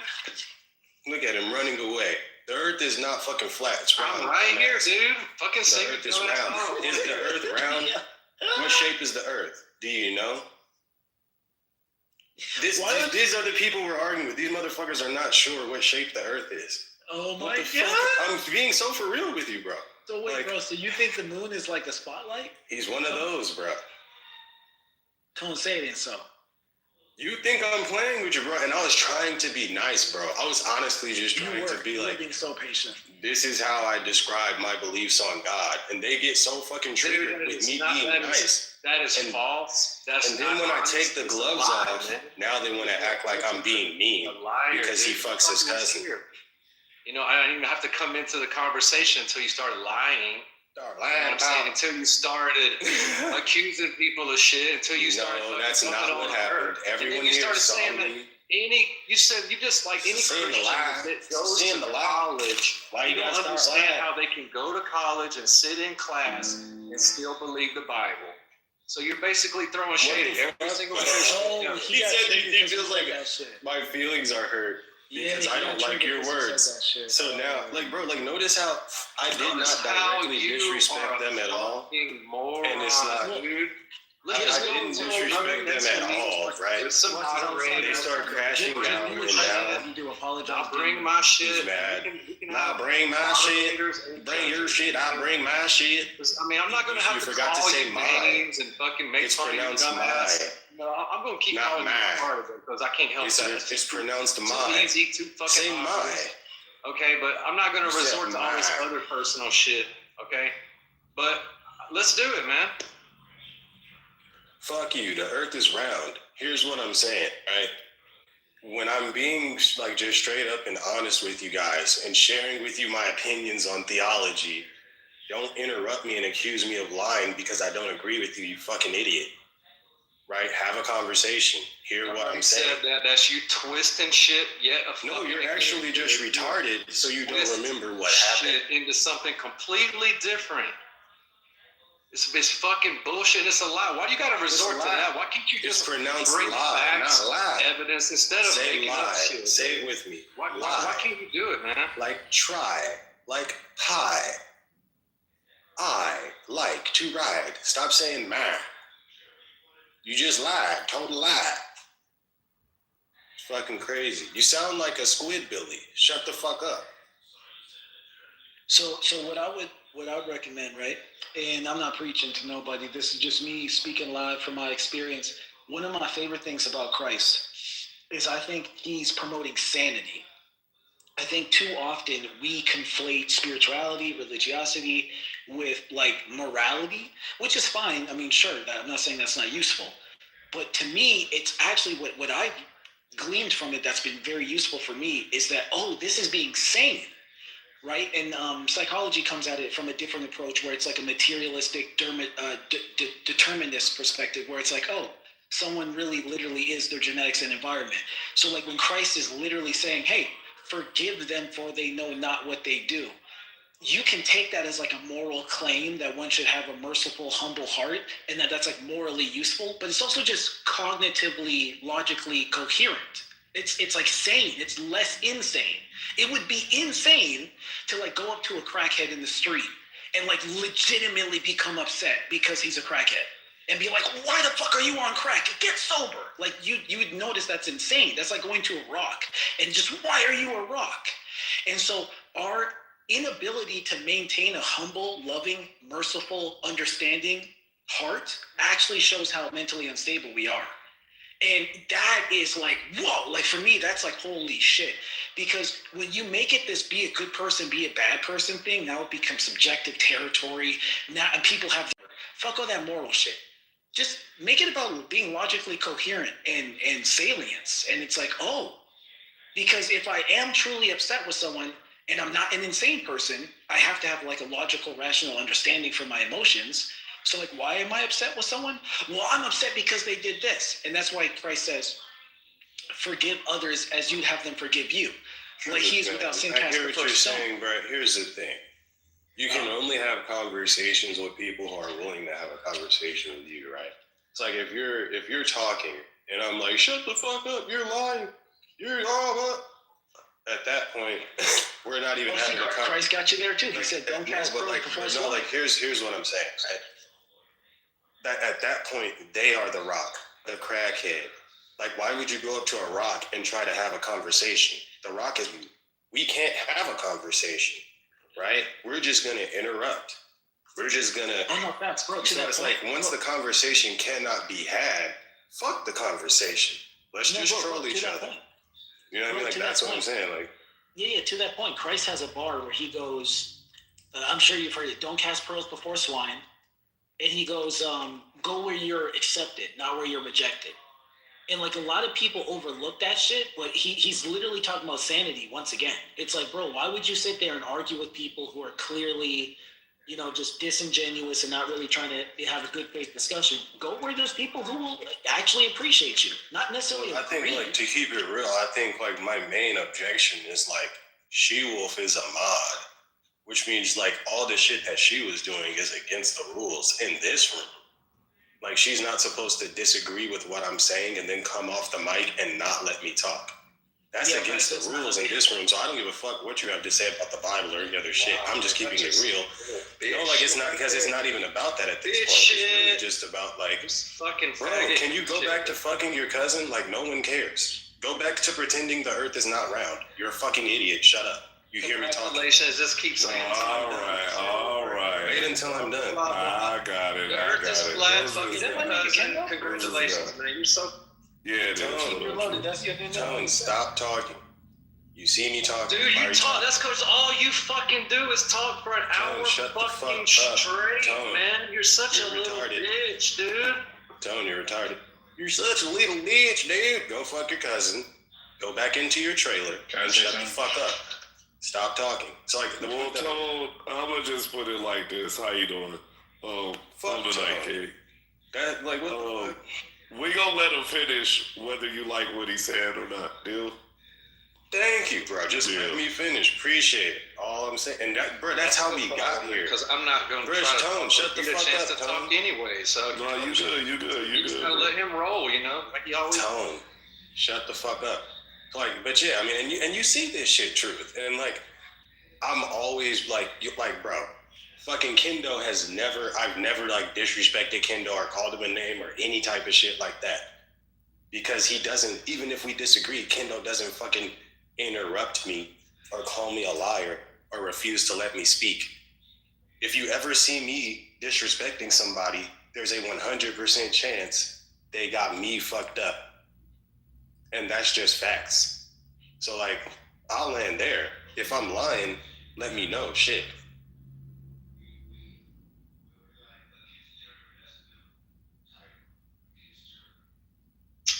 Pearl's divorce line thing, like, yeah, I guess he said that, but like, look at all the people that he went and debated in the Bible. It's like the Jewish priests, the Pharisees, the Sadducees, the scribes, even some Romans. Like, he still went over there and talked to them.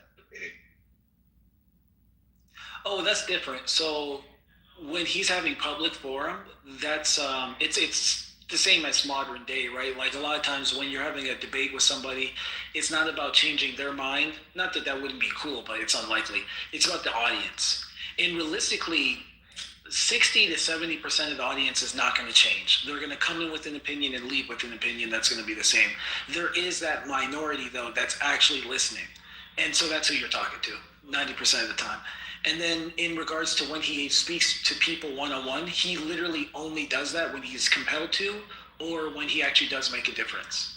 There's like no time where he's like speaking with someone one-on-one and he either had free will and it was fruitless, or he did not have free, even when he didn't have free will, like when he spoke with the Roman, what was his name? I just blanked on it. Pontius Pilate. Was it him? The first time? I can't remember, because I know that's the one who oversaw his crucifixion. But in any case, he had a conversation with one in advance, one that was connected to Matthew. And this is a different one, because this is the one that asked him to heal his servant boy. Remember the Roman, I think he was like a legionnaire or something. He came, he asked him, he was like, hey, somebody at my homestead has fallen and become injured. Could you heal them? And Jesus is like, yeah, okay, let's go. And he goes, no, I know you. I'm just like you. I've given orders and people do it. So you have divinity and command. You can say the word and I know it will be so. So please just say the word. Which is crazy. I read that. I was like, Jesus. No pun intended. I was like, whoa. I don't know. That's why, I mean, I'm not an expert on this stuff, but like I remember, he went into the, talk to the Pharisees, like, the whole part where he goes in and he throws over the tables, he chases them with like whips and stuff like that. And part of that, he's like arguing with the Pharisees, like calling them fucking like hypocrites. Oh, I love that. You want us to follow the law, but you don't actually follow the law yourselves. That's.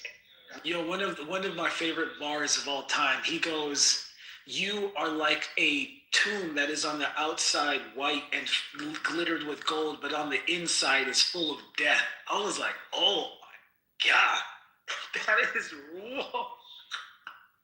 That is such a bar. No, so he was doing that for the public display though. That's not casting pearls before. Casting pearls before swine is thinking that you can convince someone whose mind is closed, right? And he's not trying to convince them. He's condemning them publicly and giving voice. He's literally speaking truth to power, if that makes sense. His brains, they did kill him. He knew it was coming. Yeah, I remember being like a super secular atheist reading this, and I even just as lore, it was badass. I wasn't even convinced it was a real story, right? That it wasn't entirely just fiction or myth, but just the story itself. I was like, yeah, I see why this is popular. This is incredible. This is like the everyman story. He's going around. That's the one where. Go ahead. You ever go in Andrew R's room? Like Andrew says this line all the time. He's like, like sometimes like Christians will come in his room and I don't know if I really want to debate this stuff with people who aren't Christians. I mean, I kind of get it, but Andrew, he always pulls up this line out of the Bible. It goes, I forget like the chapter, verse, and shit. But it's like, you should always be ready to like defend your faith or something like that.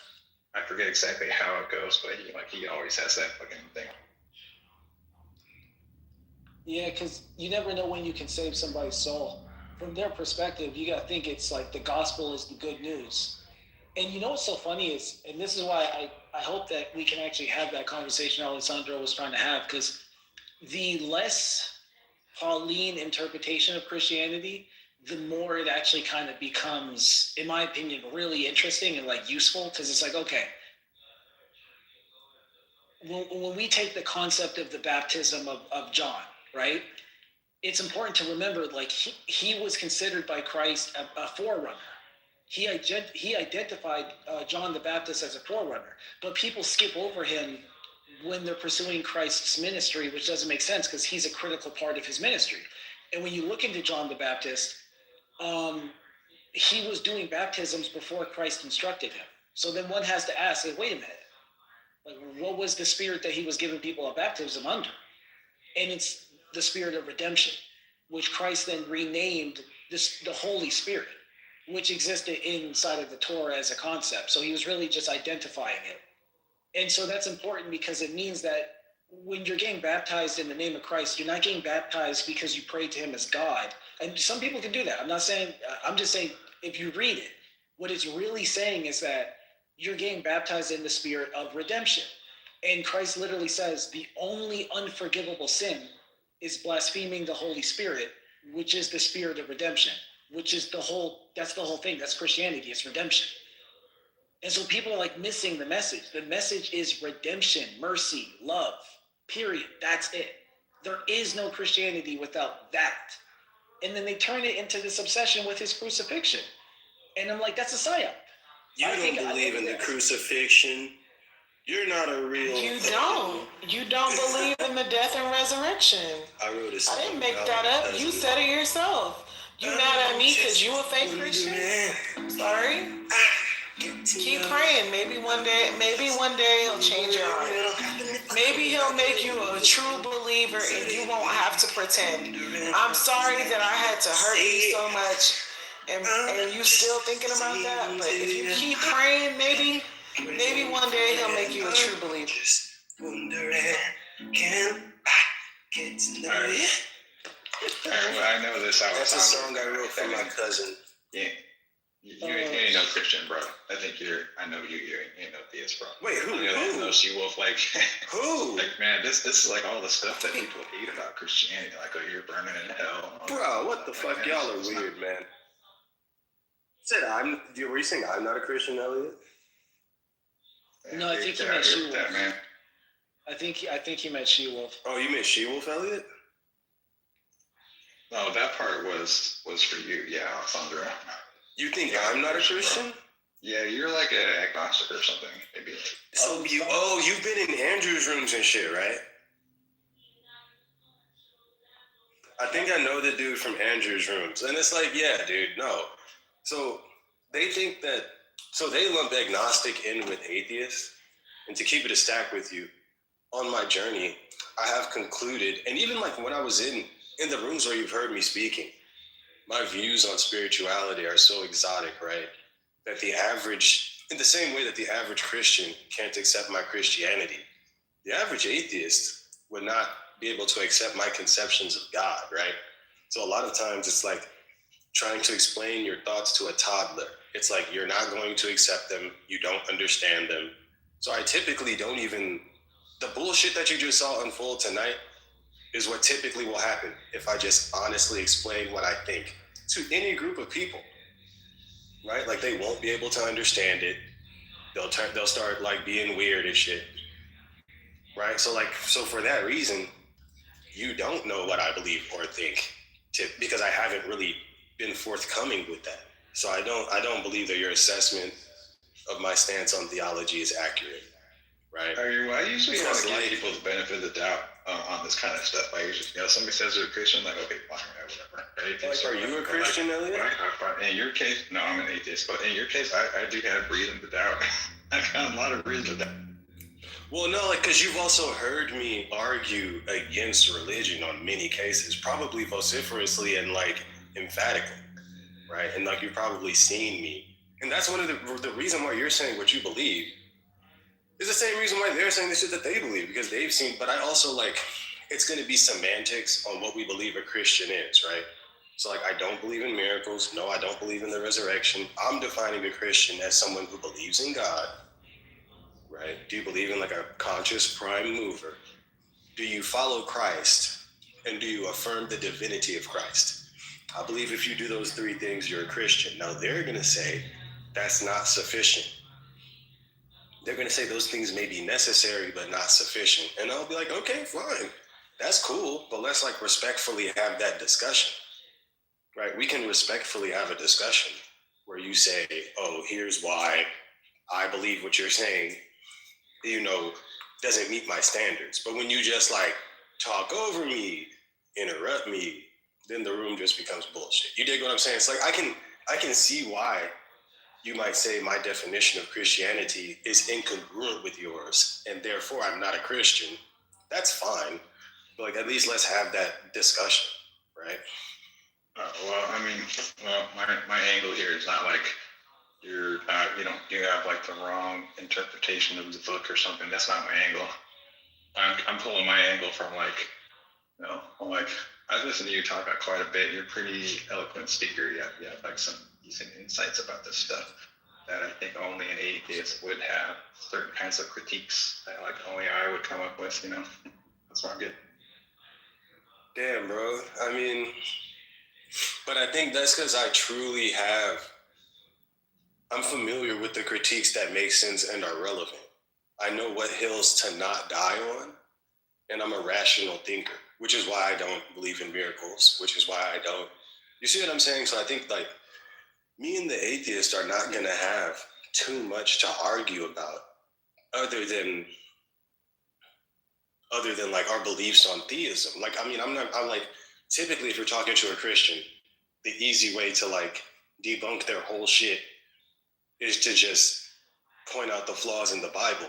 But I don't believe the Bible's literally true. Do you see what I'm saying? So, like,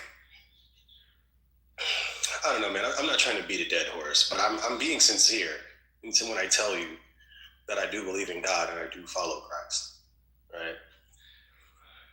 And I don't think that, like, Jesus is like some, like, super strict, oh my God, you can't be gay, you can't do this, you can't do that. Like, I don't believe that, like, the God of the universe gives a damn, like, if you're gay or if you have sex. Christ is on the record. He said men are not to be effeminate. Jesus said that? Yeah. He says it like twice. He quotes, there's a few times he contradicts scripture, and then there's a few times he, like, literally quotes it. So there's not a consensus on necessarily how much. So, like, but then again, man, here's my thing. Jesus is an ancient rabbi from the Middle East, right? Yeah, exactly. So he's not right about everything he says. And even Jesus had to modify his behavior in the Bible. He walked past a woman who was not an Israelite, who was asking for him to share. There's a passage, right? Oh my God, I'd have to pull it up. But she's asking for something, and he was like, "No, get away. he says no, he won't help this woman. And she says, but even dogs deserve crumbs from the table. And then Jesus gives her aid, right? It's like even Jesus had to acknowledge, like, damn, I'm kind of fucking up. I should help this woman, right?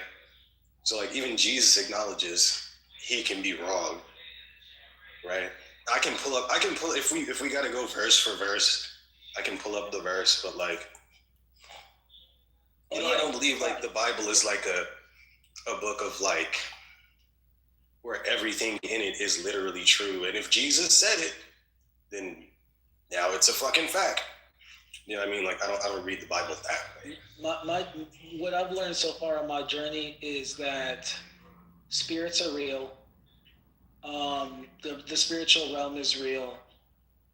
The degree to which people have stronger souls than others, I can't necessarily quantify, but I know it's there.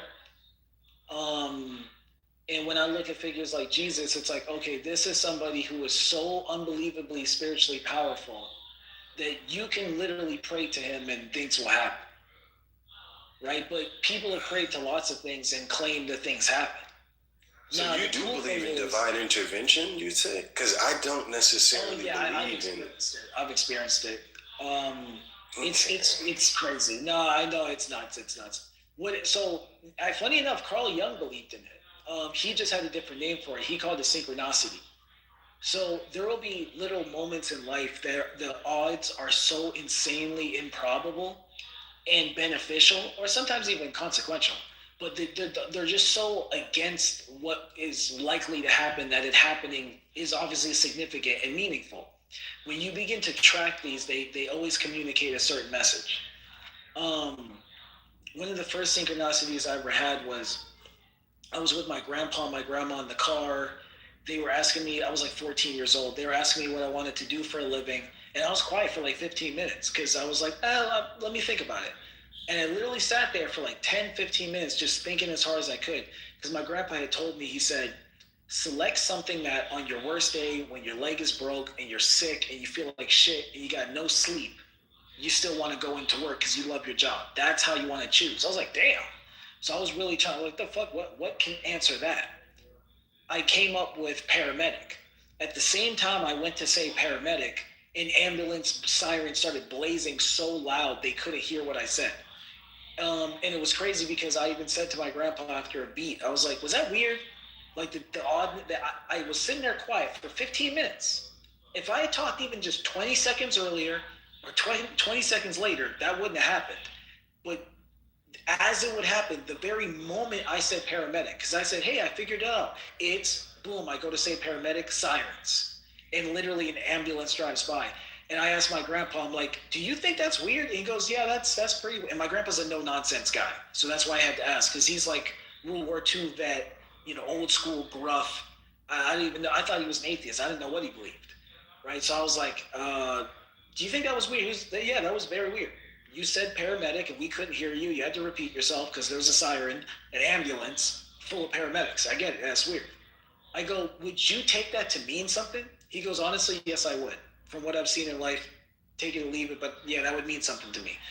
Okay, so fast forward, I start tracking all these little things. I'm not going to get into them, but I've had witnesses. I've literally had friends and family and even exes be there and so my takeaway on it is, A, you have to be open-minded to it in the first place. It's like a relationship with the world around you, and you have to, for a moment, entertain the thought. It does kind of activate off faith. Like there's this faith component, and I come from a skeptic background. The only reason my faith got cracked open is because my grandpa died and a bunch of weird stuff happened, and basically me and my mom and my sister knew he was going to die before he did, and then he did die, which confirmed all the spooky shit and made me go, what the fuck? And then 2 years later, my best friend committed suicide and visited me as a hummingbird, and it was uncanny because I'd been holding it in for 3 months and pretending I wasn't affected. My best friend dead. I'm 14. I'm pretending I'm strong. I'm okay. I finally break down and cry 3 months after his fucking funeral. And I say his name. At the exact same time I say his name, a fucking hummingbird flies at me and like does a little weird swirly thing around me and then lands. Bro, just shit like that. Like, what are the odds? That could have happened even 60 seconds before I said his name. And you see what I'm saying? So shit like that. And you'll find that a lot of people have these stories. And then you can imagine, I'm just some fucking guy. I'm not some wannabe prophet, sage, messiah, priest, whatever, monk. You know, my mom was a hippie. She kind of preloaded me with the potentiality of these things occurring. I was still super skeptic. Like, my spiritual journey started when I was 12. I'm 34. I'm still slowly opening up my faith. But I've just seen enough that's like, no. Like, I remember my mom had a nightmare of a giant fucking raven haunting her and flying over her. And then the next day, like, someone in the family died that she had a bad relationship with. And she called it. She said, that means someone's going to die. She goes, I never have dreams like that unless someone's going to die. Sure enough, someone died that we found out the next day. Just weird shit like that. I think like, for you, it's a lot of like coincidental. Now, I'm not going to try to undermine what you're saying by labeling it as coincidental, but I think that that's what it is. Yeah. But for me, it's going to be literally things that I cannot explain, which are like being able to like having perhaps something like an out of body experience. Right, like things that literally, like, now you mind you, as a skeptic, right, and someone who was originally like, or as an adult, I definitely leaned way more into the skeptic side of things, leaning towards a not God world, right? But also as an honest person, like, I'm not gonna experience something and then say I didn't, just so I can be being an atheist, right? Like, that's, if I experienced it, I'm gonna be like, okay, this did happen, right? And I'm not talking about I didn't do like drugs, I didn't like take mushrooms or ayahuasca and then have some fucking weird experience. It wasn't like I went to the Amazon rainforest and smoked a blunt and now I believe in God. Like, it was like unintended, just an actual experience, right? And so that's one of the reasons why, as a theist, I don't even engage in evangelism. Because I know, as a skeptic, for me, there is no conversation we can have where I walk away like, okay, God's real.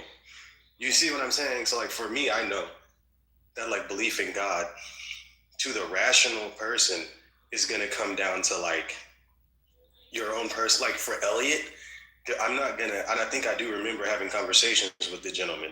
There's no, like, Elliot's smart enough to where I can't, like, tell him words, and then he's like, okay, so it follows that Jesus Christ is God, right? Like, that's not gonna happen. You know what I mean? And I respect that. But, honestly, I can speak on Christianity pretty easy. You just, what you want to do, and funny enough, I got these arguments from the other side. Like, I used to be a big fan of Christopher Hitchens and shit like that. I loved watching Christians get dunked on.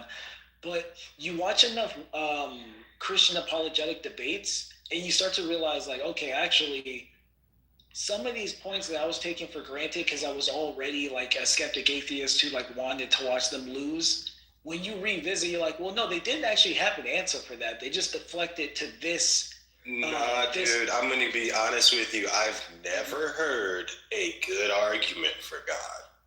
I was not brought to God through argumentation. I have never heard. I'm just being so, and this is me telling you honestly as a theist. So I got a question. So what's your take on the causality argument? Like, the idea that like every effect requires a cause, and so if existence is eternal, which is essentially what the science is telling us, and what logic would have you conclude anyway, because if it's not eternal, that means it has a beginning and end, and that's even crazier. That would suggest creation definitively. But all that we're saying, though, like, okay, a cause. Okay, fine. Planets are caused to exist through the formation of stars. Right. No, I know. But here's what I'm saying to you. Mm-hmm. Everything that has ever existed, there's a natural explanation for it. And so, like, if we're talking about, okay, so then a cause for the universe is probably some sort of natural process. It doesn't follow God must be the cause. Well, no, the idea is what precedes existence itself. It doesn't have to be a God, bro. It could just be any type of, like, it's like, for instance, before people knew where planets came from, they were like, bruh, the planet had to come from somewhere. Obviously, God made it. but now we know how planets form. So that's just God of the gaps to me, bro. All you're saying is we don't know what was before this. There had to be a cause. We're not talking about God of the gaps. I get. No, but you're saying there must have been a cause, and that cause must have been God. It's a logical. So it's basically so. It does not logically follow that God exists. So it's just. So do you know how syllogisms? If I say syllogism, do you know what? Yeah. Yeah. So it's just an axiomatic claim. And the I'm going to reject your axioms. I'm going to reject your premises. Well, no, I'm going you to have to reject the premise, yeah, because the problem isn't the logic. The logic is sound, but you it can be internally consistent, but just because something is internally consistent does not mean that it's the case. Disagree with the premise. I'm like, that's what I'm trying to nail us down to is the premise, because the claim is simple. All effects have a cause. Time is infinite, therefore time has no cause. This is logically inconsistent. We need an answer. I don't know if time is infinite. The solution has to be timeless because it can't be bound by time. So now it has to be something that is somehow outside of time itself, but also can create time. It has to be materialless, meaning like it's not actually made of anything because it's creating everything. And it has to be basically forceful. And it can't necessarily be spontaneous because if it's spontaneous, that doesn't logically track with the other attributes. It's like if existence is spontaneously being created by nothingness, that doesn't even make sense. Like that just, I mean, it sounds good, but that doesn't make sense. Hear me out. I'm picking up all your premises. I'm hearing what you're saying. On the other side, like nothing that you said is such that it follows there is a conscious being who deliberately created existence. Not necessarily, you're correct. That doesn't come from any of the shit that you just said. So it's like, that's what I mean. Like there's I've never been presented with some argument. I've just never been presented with some argument where like the next step is God is real. So it kind of walks you forward, right? So the first thing is first we establish like, wait a minute, like was existence created or has it just always been? And the truth is both answers are logically equal. They're both really just deductive. There's no evidence for either. One might try to position the other like. Well, I mean, the block universe theory and the tenseless theories of time are most definitely the case, right? So the eternal nature of, like, if we understand space-time, there are 3 dimensions of space. The 4th dimension is time. All coordinates in space exist, whether you are there or not. Analogously, all locations in time exist, whether you are there or not. And so, like, the block universe theory is going to be the one that astrophysicists and, like, people who study the cosmos on the deepest level will affirm, right? The tenseless theories of time, whether that's the B theory of time or the C theory of time, right? And so the eternal nature of the universe is, I would presume that is the case, right? And so obviously, yeah. So I don't think I'm not an A theory guy. You know what I'm saying? So when they say when did the universe begin, what the fuck? That's like asking where did the universe begin? That doesn't make sense. Exactly. See, no, but exactly. And so, but those two conclusions, which are just rational observations, mean that you have to deduce, okay, wait a minute. So how does something that's infinite begin? It doesn't. So where does it come from? And where is it? So that force, that previous precursor force is the one that we would identify as God. God doesn't have to have any attributes. That's where we now get into religion. We're not arguing religion. We're just saying that there is this force, and force, people might call that God. Now, people usually ascribe consciousness to God, but that's actually not necessarily the truth. There's pantheism. Pantheism is the belief that everything that exists is God in totality. In the same way that that's tantamount to equivocation. Like if I'm saying, like if what I mean by a person, like when I say a person, I mean a conscious human being that has like thoughts and desires. But if when you say a person, you mean the rocks and the trees, we're not talking about the same thing. So like if when I say God, I mean a conscious, deliberate entity. That's completely different from whatever you mean by pantheism. Unless you mean that like all of the universe has some consciousness that we're not aware of. Yeah, that's exactly it. And that follows from the next creationist argument, which is basically order implies intelligence. So if you conceptualize randomness and chaos theory, what you're not going to be able to calculate is any probable outcome of intelligent life. And we've ran this. It's true. Hold on, real quick. Note that I didn't say life. Life forms are actually incredibly common. Those are just protein chains. Intelligent life is improbable to ridiculous magnitudes. It's less than 1%. That's just, Dude, it's not even a debate. It is. Bro, what? So here's the thing. There are more stars in the universe than there are grains of sand on Earth, right? And so just think about that. If you grabbed like sand in your hand from the beach, there's probably billions of grains of sand in your hand.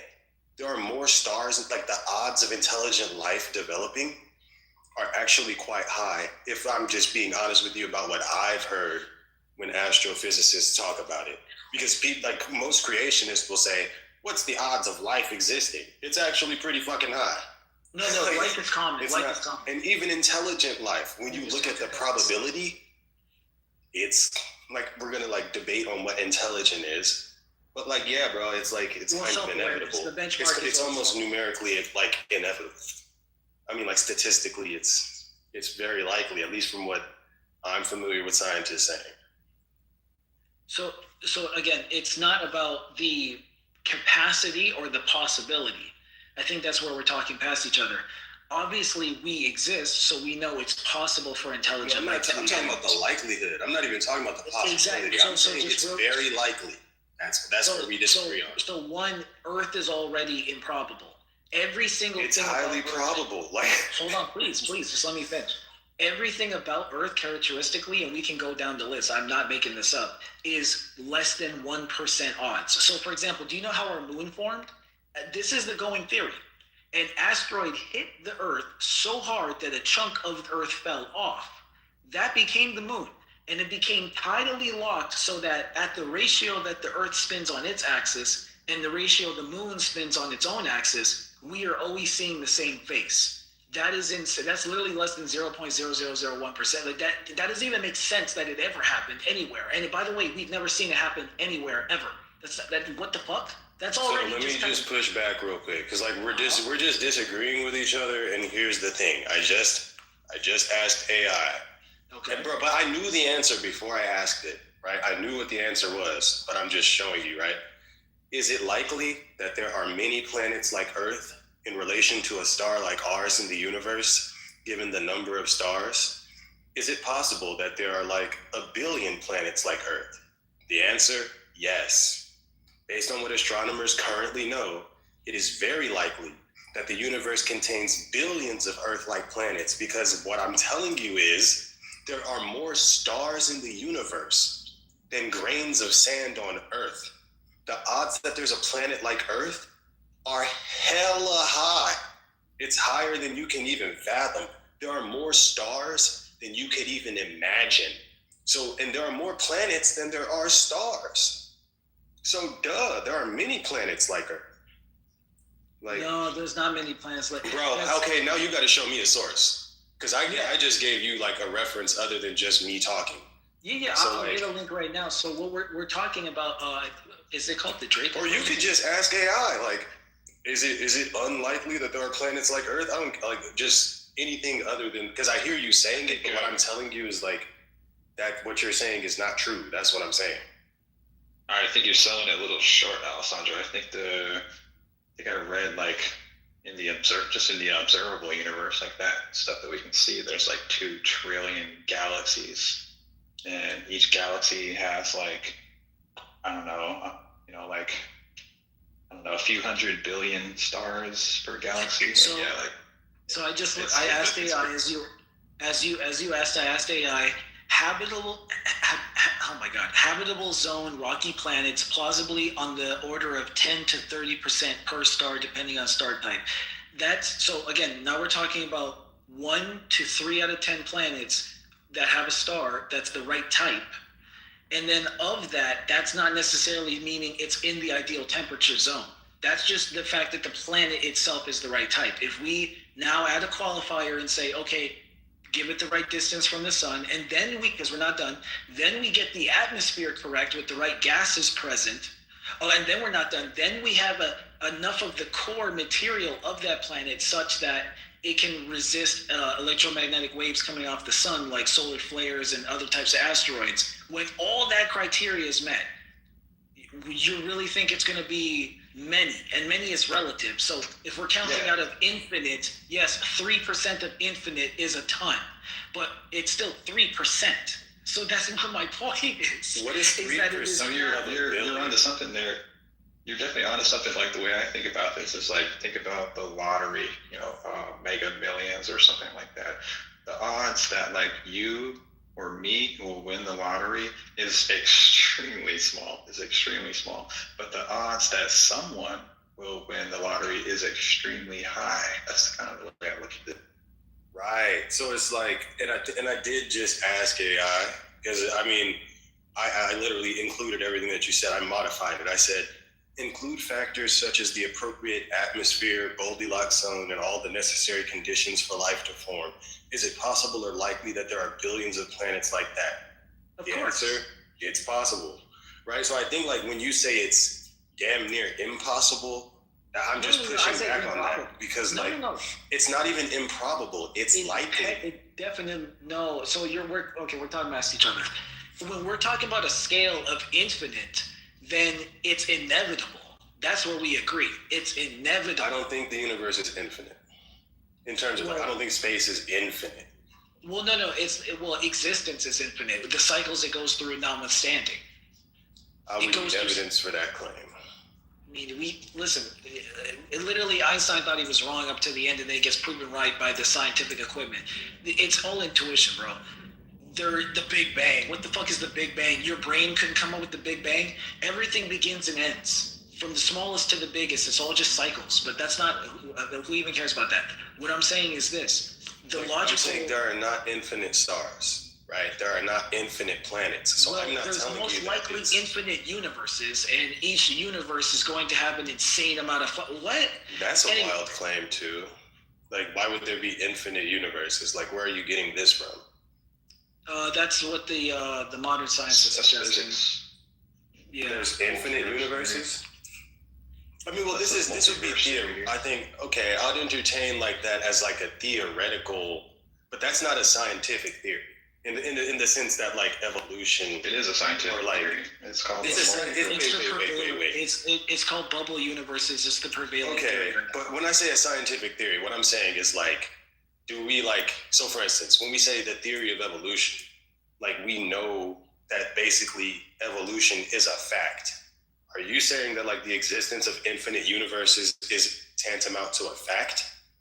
No. So when you're getting into this level, wait, what do you mean, Elliot? I want to like, what do you mean? It's called. Hold on, just real quick. I'll let him go. I just want to say it's called theoretical physics because it's theoretical. So you're not saying anything. I know that. I'm asking Elliot, like, are you saying it's because like if you're telling me it's a matter of fact that there are infinite universes, and we know that the same way that we know like gravity. Men much smarter than us have concluded. Okay, Elliot, I'm asking Elliot, like.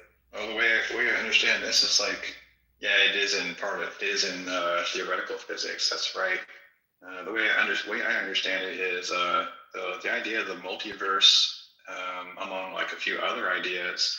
Those are all they're important, and we think about them because they're consistent with what we know about the laws of physics. The laws of physics do not rule them out, but they're not anywhere like theory of evolution or something.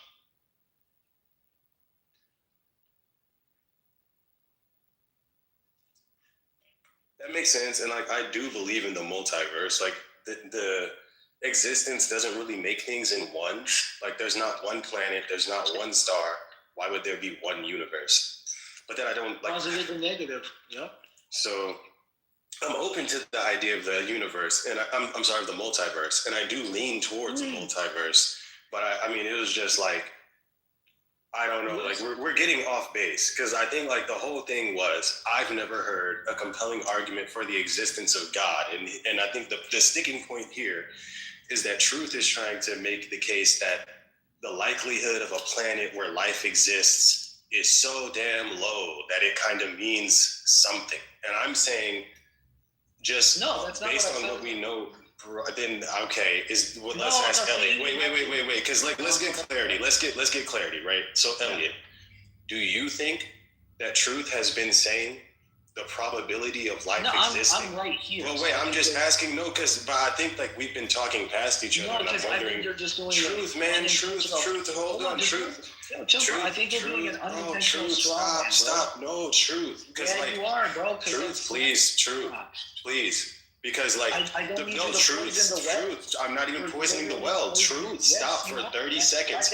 Put your weapon away. I don't have a gun out. I'm not trying to attack you. I'm trying to ask Elliot a question. I don't think because truth. If Elliot says that he doesn't hear you saying what Elliot, then okay, but I do. I care what Elliot says. So let me ask him a question. Can you get out of the way? I'm trying to ask him a question. I will. I'm not even. Why are you in the way? Like I'm just trying to ask him a question. You will be all right. You will be okay. I'm going to ask him a question. You relax. Just let me ask him a question. No, you're being controlling. Why can't I ask him a question? Just relax. I'm trying to ask him a question. Holy shit. Can you chill for half a second? You just won't let me ask him a question. I said, bro. I don't give a fuck what you say you're going to do. I'm just trying to ask him a question. Being antisocial. Why are you trying to? Bro, shut up. Let me ask him a question. I don't give a fuck what you think I'm doing. Let me ask him a question. I don't care what you're... Like, damn. Can we try?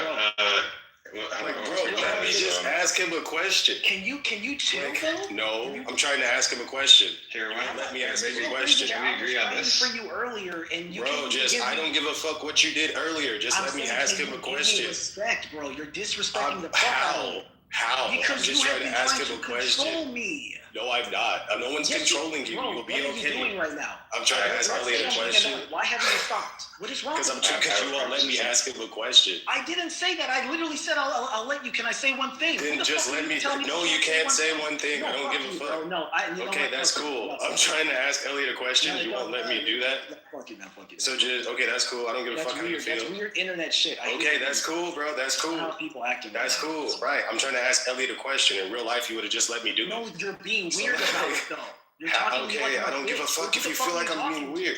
Bro, you won't let me ask him a question. Nigga, I'm just trying to ask him a question. You haven't let me say anything. Bro, you've been talking more than anybody, let's be honest. What are you, really? So, like, I'm just trying to ask him a question. Okay, all right. Bro, yes, you have. Let me ask Elliot a question. Bro, I don't even care anymore. Okay, then. That finally. Shit. Fuck, so Elliot. You were a sassy bitch. Okay, oh my God, bro. Can you just shut up? Oh my God, bro. I'm trying to. Right? So here's the question, right? So Elliot, as we're talking, I feel like he's making this case about it's not really likely, right, for there to be many planets like Earth. It's like, are you picking up that same sort of vibe, or am I mistaken? Because like, if you think that I'm mistaken, then obviously I've misinterpreted something, Elliot, and I just want to get it right. So like, are you also hearing what I'm hearing? Or are you hearing something else, Elliot?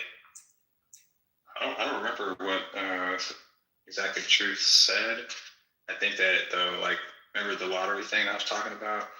That the odds are high that someone will win. Like let's say I had like how many planets are there in the Milky Way? There's like a few billion. So let's say I had a few billion tries at the lottery. I had like a few billion lottery tickets. Then the odds are pretty high that I'm gonna hit the fucking jackpot. So you're trying to clarify that, like, although the odds may, so like you're clarifying that, like, although it may seem as though the odds are low, right? So like you're hearing him make some point about low odds, and then you're trying to like say, okay, like, so we're hearing the same thing. You're trying to make the case that like, even though it may appear that the odds are low, it's actually in this context reasonable to consider that it is almost inevitable that such an outcome will occur, right? And that's all I was trying to do. I was trying to get clarity. What am I tripping? So no, I'm not tripping, right? Thank you. Like, you see how easy that was? Just ask the question, get an answer, boom, now we're done. Are you okay, Truth? Did I like insult you or stab you? Or did I? Damn. You're part of the problem. Literally, see, this is what you don't understand is All I was trying to say is my bad. Go ahead. But you were being so controlling. You were refusing to listen to me that actually by the end of it, I was like, yo, if I was in front of this nigga, I'd knock him out. So I've never, because that's weird. That's weirdo behavior. No, you okay, wouldn't. Cool. Okay, whatever. He's on the It's weirdo behavior. It's pretty weird. That When he's talking to the other lady, she was going in on him, dude. So he's got like his shield up and he's got his sword out and shit. You know what's so crazy is I was going to bat for him. No, that's bullshit. I don't care. Hey man, so like we're talking about God, right? All I was trying to say is my bad, you got it, and he couldn't even listen to that. Like that's a dickhead. That's an actual dickhead.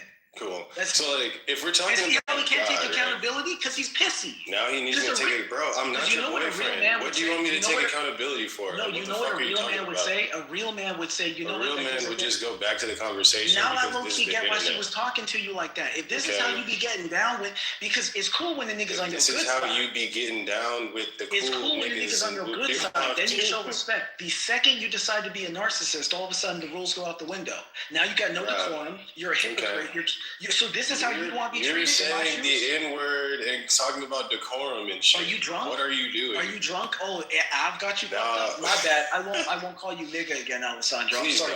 I didn't mean to ruffle your feathers. I know you have a tight little panty on right now, but listen, please don't call me the N-word. Here's all I'm saying is like, if I've never really heard any arguments for God. Now you're trying to deflect. That's the original conversation. I don't give a fuck about your feelings. No, we're not talking about feelings. We're talking about your character or lack thereof. I want to have the conversation. You said you follow Christ, right? What's his number one rule? Hold on, what's Christ's number one rule? I don't really care. It's like I've never heard. So you don't care about being a hypocrite? Bro, shut up. You don't think that's convenient? We're talking about God. Okay, so what do you want to talk about? Okay. How are you going to do that? You are not treating me how you would wish to be treated in my shoes. Bro, I don't give a fuck. What do you want to do next? Okay, as long as you just, okay, cool. That's all I needed. Okay. Just don't ever talk about morality again, because you've just proven you're a I don't give a fuck what you ask me to do. I'll talk about whatever I want to talk about. No, I didn't ask you to. I asked you to be. I'm about to talk about morality right now. I'm asking you morality, to be consistent and I think is like going to be a subjective matter. You think empathy is subjective? You can't imagine how. So empathy is going to be saying empathy is subjective is like you can't imagine how you would want to be treated.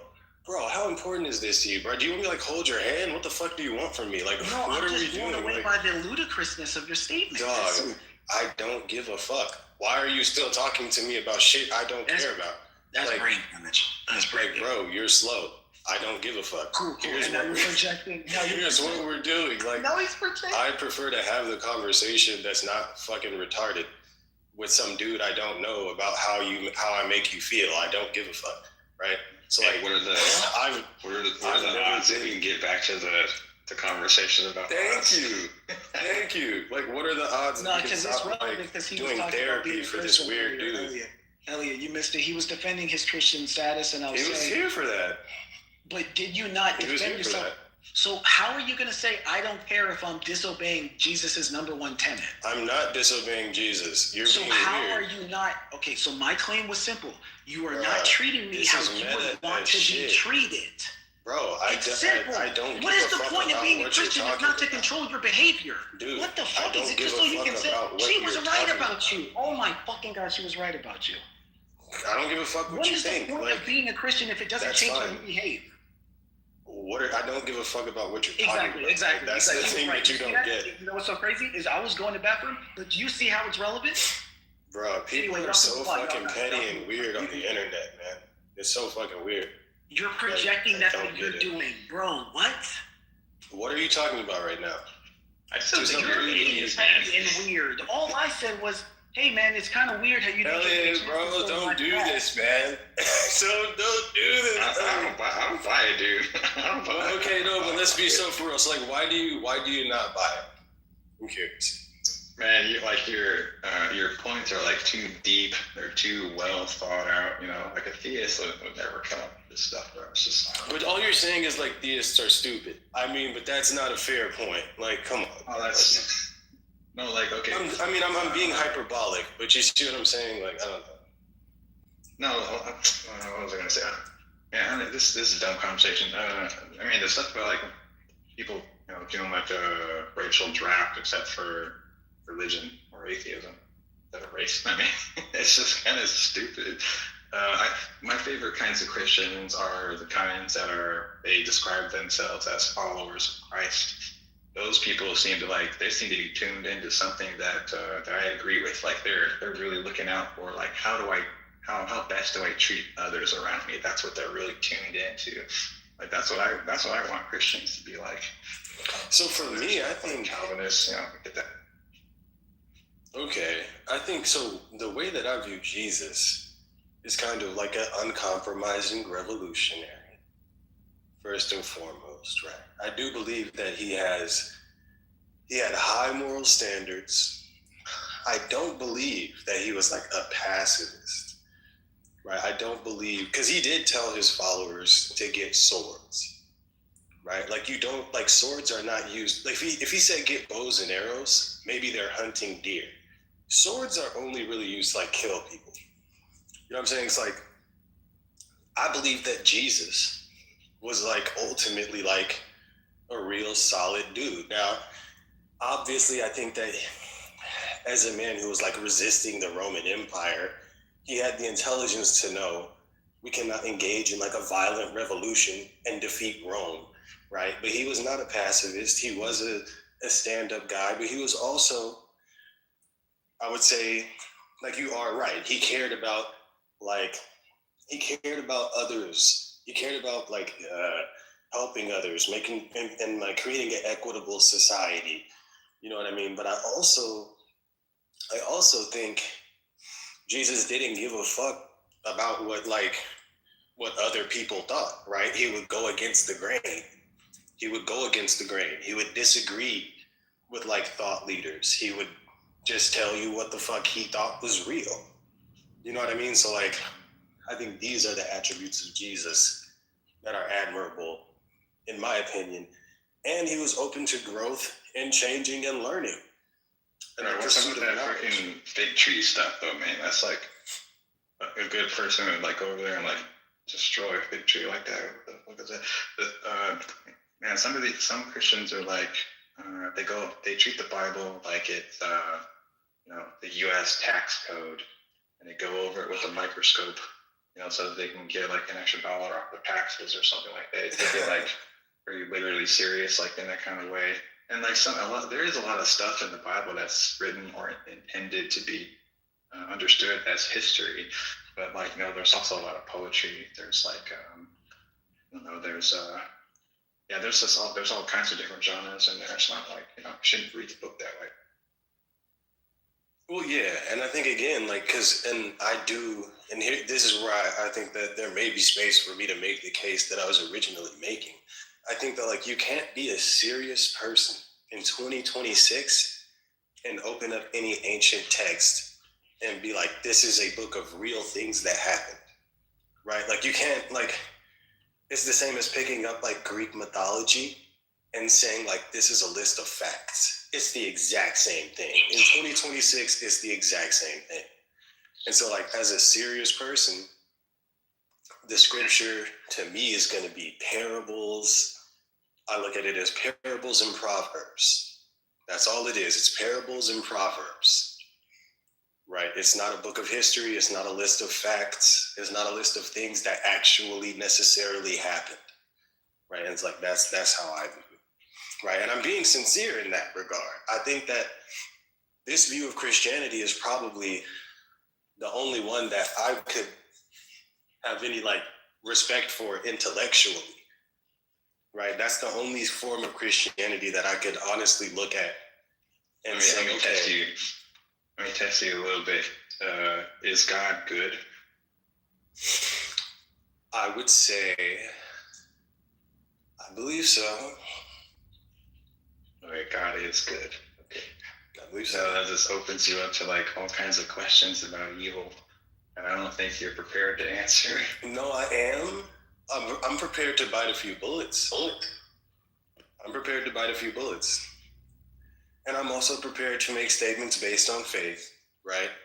That I cannot substantiate. Right. And that's why I don't engage in evangelism. Because like, for instance, I do believe that So I do believe that our consciousness is not terminated upon death, right? I do believe that there is a greater good and purpose for our existence beyond this world, and that the suffering that we observe in this world is but a tool in the process of the distillation of our souls, right? I do believe that, like, whether we learn the lessons that we're supposed to while we're alive in this world, when we do die, right, we will be able to see the effects of our choices and the nature of the world around us, right? And I think that we will be better for it. So, like, that's how I deal with the problem of evil, right? Because you're like, what's up with the dead babies? What's going on with all this other shit? You know what I mean? And like, those are valid questions. The problem of evil is real, and I offer nothing but speculation in response, right? I can see your atheist panties on underneath all that, bro. But God is like, if you think God's omnipotent, he can do anything. He can just make the perfect world where people don't have to, they don't have to go through suffering in order to reach some greater good. He can just give them the greater good, like right off the bat. He doesn't need, a fine-tuned universe to produce life. He could just make the life, he's not constrained by the laws of physics. To be honest with you, though, now, I'm not sure that God is all powerful in terms of, like, I don't know if there's like a way things must be that he cannot defy, right? So, like, being almighty I think, like, he may be most powerful, and like, for instance, I can be capable of creating a video game, but there are even going to be limitations on what I can make the video game do. You see what I'm saying? So, like, I don't necessarily say, okay, God is capable of doing anything, right? Well, okay, so the word God, I think it means ultimate, or it means like supreme, the pinnacle or whatever. But if God's not like all powerful, then should you really be calling it God in the first place?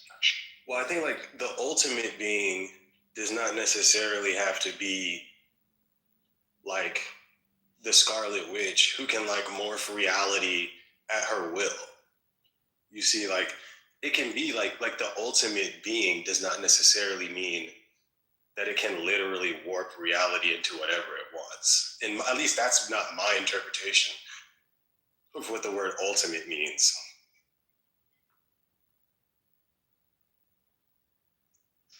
Who's the best basketball player of all time, Allison?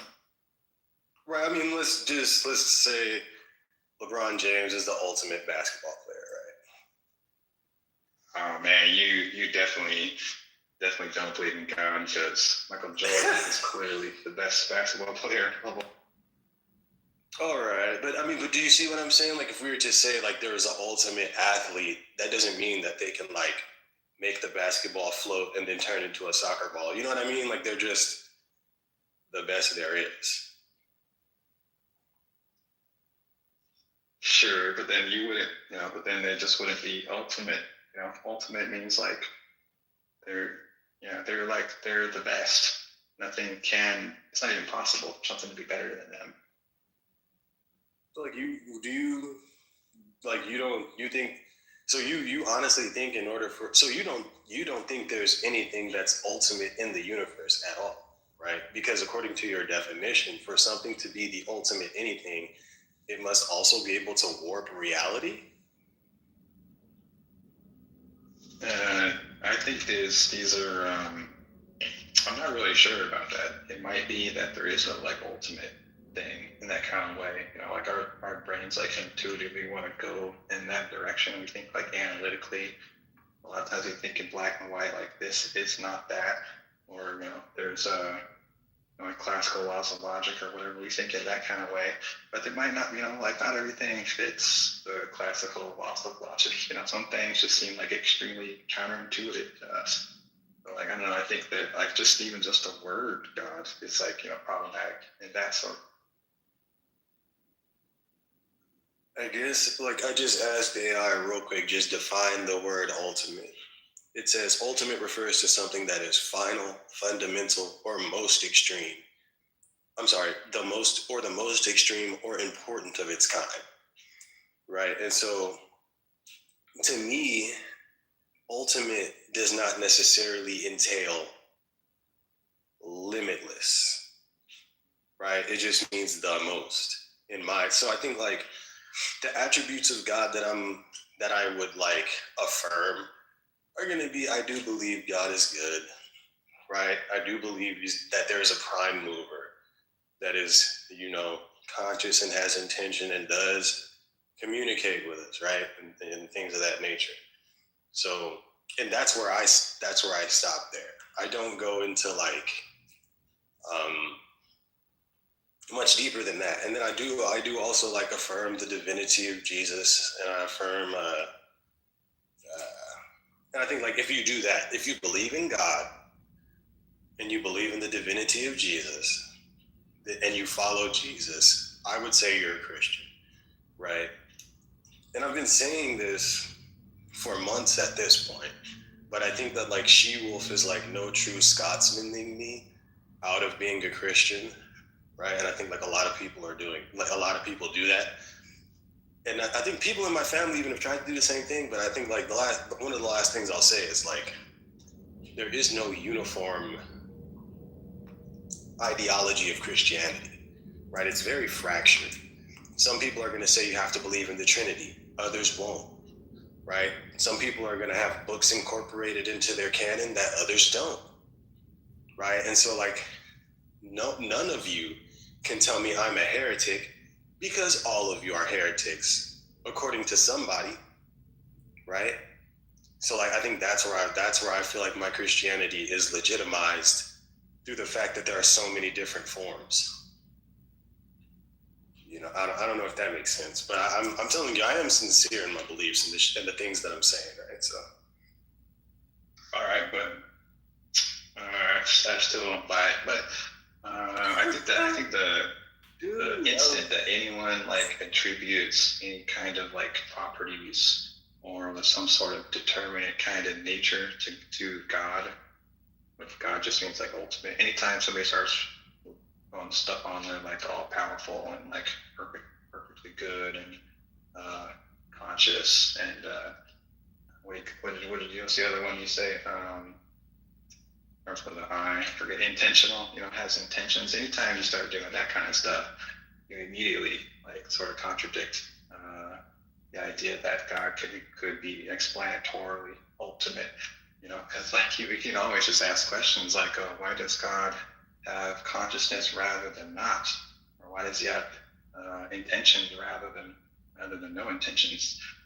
And like people understand like those are good questions, and that just means that like God doesn't explain Himself in that kind of way.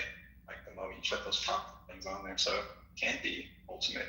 It can't be God. I see what you mean, and I think like those questions seem to be analogous to like, why is there something instead of nothing? Like, why isn't there just nothing, right? And I think like some things are going to be like brute facts. Maybe I'm not necessarily articulating, or maybe I'm not responding in a way that like actually, thoroughly addresses the concern that you've raised, and it is valid. But I think like it's almost like saying why does stuff exist instead of not? Like, why is God conscious instead of not conscious? Like, it reminds me of that. So I mean, some things just seem to be the case without an explanation I can offer. Right. But I mean, I don't know, man. Like, I'm straight up being sincere. I wouldn't, because I think because I've been an atheist, and I'm pretty sure that you've seen me like make these arguments against God's existence, or at least against the Christian God, right? or against like particular conceptions of God. But even in doing all of that, I still always knew, like, just because we can disprove this Abrahamic God through pointing out contradictions and absurdities, that doesn't necessarily rule out the possibility of a conscious prime mover, right? So I've kind of always had like this cooking on the back of the stove. Like, I even used to think like Albedo was trolling, which maybe he is, right? Like, because I don't know, like, you know what I'm talking about? Like, I used to think like maybe he doesn't actually believe, but then like on my own journey, it was like, I can actually see how you can believe in a God, right? I think it's wild that Albedo converted to is considering Catholicism. I think that's kind of wild. Like, I would never pick up a particular denomination and just hold it up. But yeah, I mean, that's where I'm at with it. I think it's the God is like the lazy way out for people, or maybe the easy way out, I should say. Maybe lazy is not the right word. The easy way out. You know, like how did the universe get here? God did it. You know, you try to kind of just have like a quick, easy answer like that for all the difficult questions about like why are you here? You know, why does my car not start? it's yeah, I don't know. Okay, I can see what you mean. I guess, like, I would say, for me, I think that once you open the door to one God, like, for instance, I think, like, I'm even considering it like, okay, if God exists, why would there only be one? Which is like, now I'm way far out there, right? But I think like an entailment, I think anyone who affirms their belief in God would have to justify why there's only one of his kind, right? Or something like that. I guess I say that, like, you're talking about an easy way out and being like, God is just an easy way out. And I think, like, for me, it's not an easy way out. For me, it's like, I've had experiences that have drawn me to conclude that there is a God, right?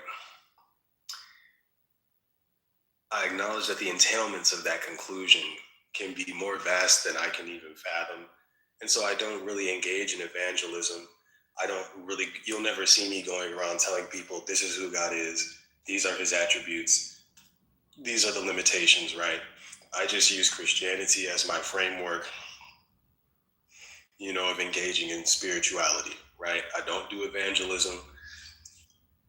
I'm not trying to preach to anybody about anything. And yeah, I guess maybe that is an easy way out, right? Instead of just saying, I've experienced things I can't explain, I'm just saying God did it. So maybe that is an easy way out that opens up more questions than it answers. You do like share some things in common with like physicalists and naturalists, like you deny miracles. Atheists and physicalists, they deny miracles. There's a few others.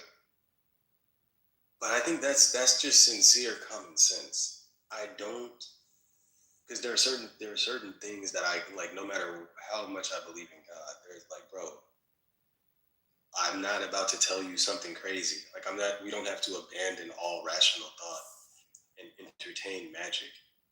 You know what I'm saying? Like, belief in God does not, I truly think like the future of theism is going to be one where people believe in God, but just deny miracles. And I think like if more people believed in God in that way, you would have more theists. But because with God comes talking snakes and all this other stuff, a lot of people like throw the baby out with the bathwater. So I think you're right. I think you do have like some commitments to like certain ideas about God. Like if you think God is the prime mover, for instance, then There's, it's not exactly clear, but it could be that you might have to think that God is like outside of space and time. I think he necessarily would have to be though. Yeah, but then at that point, I think you do have to accept on some level some kind of miracle. At least with the initial movement, the prime movement. That's got to be some kind of miracle. I would look at it more like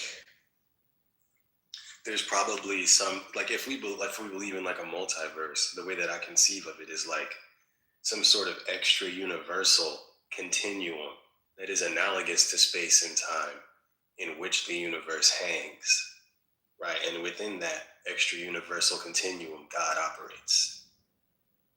Does that even make sense? I mean, yeah, people talk about like the spirit realm or I don't know, heaven, even perhaps. Well, I wouldn't even want to get so woo. Well, I would say like put God to the side for a second. Put that out of, like if we're just saying we have space time, right?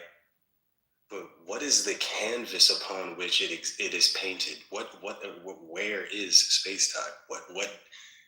What does it exist in?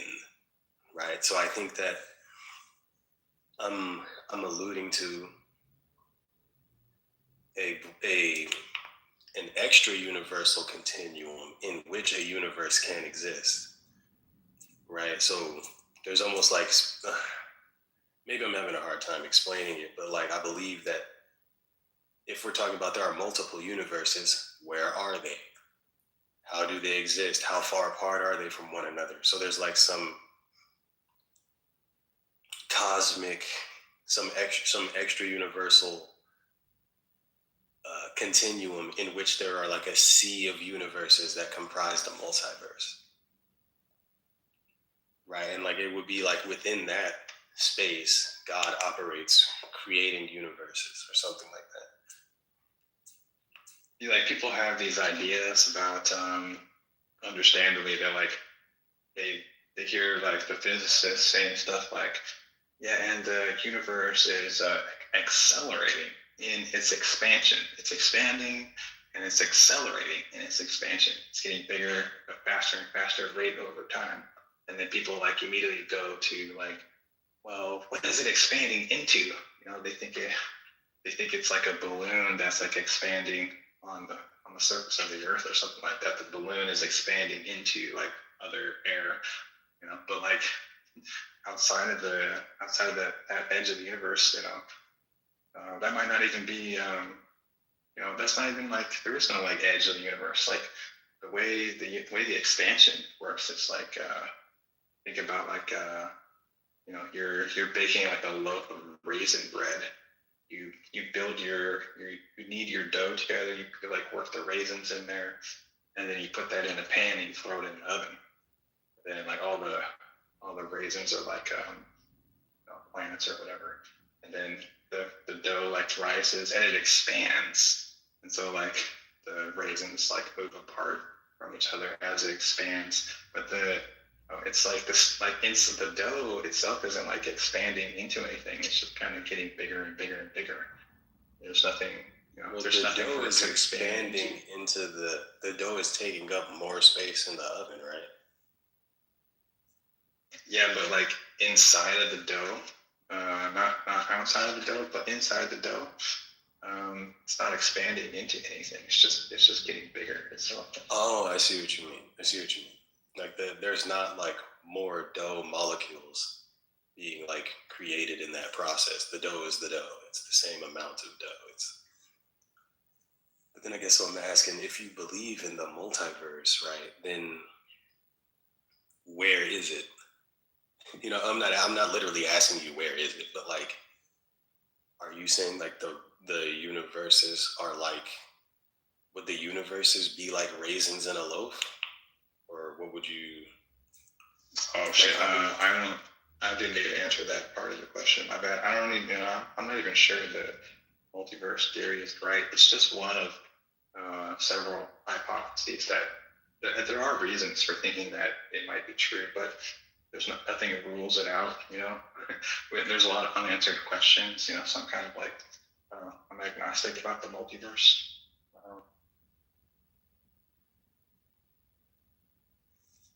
I feel what you mean. I see what you're saying, and that's something to actually to think about. But if there is like a multiverse, it seems like there would have to be like a setting in which all these universes exist of some sort. It seems to be the case. Like that's what occurs to me.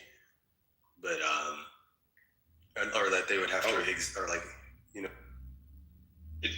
Dude, if you think there's a multiverse, then in the way that it's described in physics, then there is just an infinite amount of universes. There's no beginning and there's no end. Like, I don't know how does God fit into that picture? That's a problem. I guess I mean, if there's no contradiction in the notion that God could have created an infinite multiverse, then that would be what I'm looking at, right? Unless there's some contradiction I'm unaware of to where like it's logically not possible, then that would be like how I view it, right? The prime mover that created the multiverse. But I mean, you feel me? I've got to. I'm good. It'd be like the idea is like it's past infinite and past and future. It's like past eternal and future eternal. It doesn't have a beginning. It doesn't have an end either. On its face, it doesn't seem like it makes sense to say that it was created, or that it had a beginning.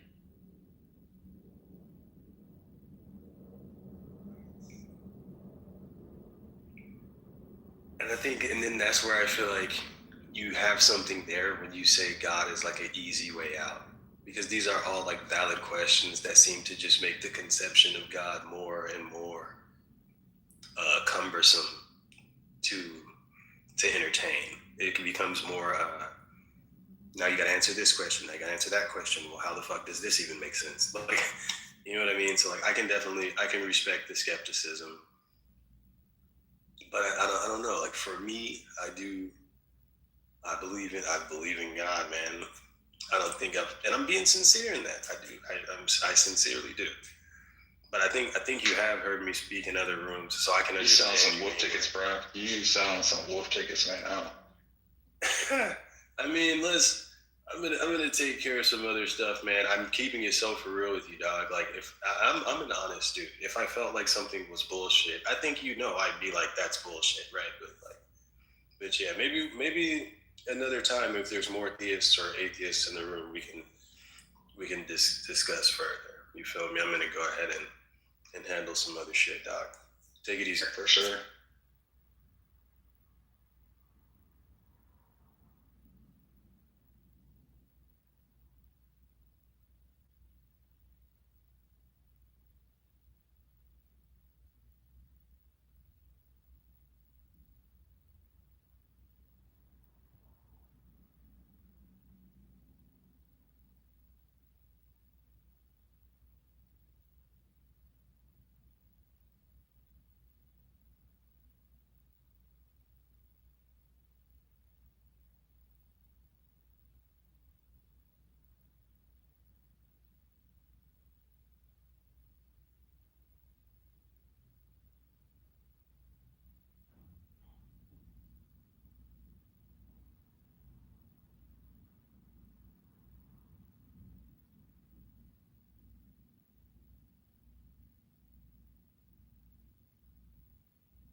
club?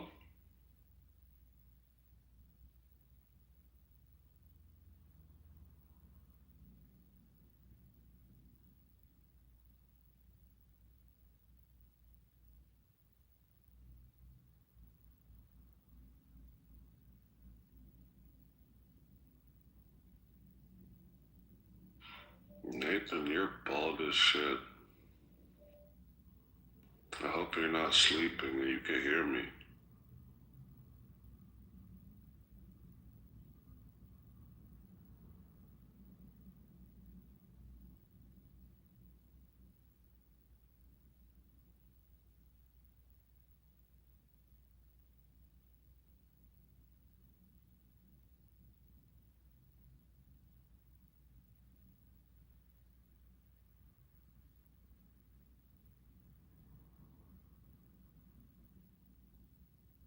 Is everyone sleeping?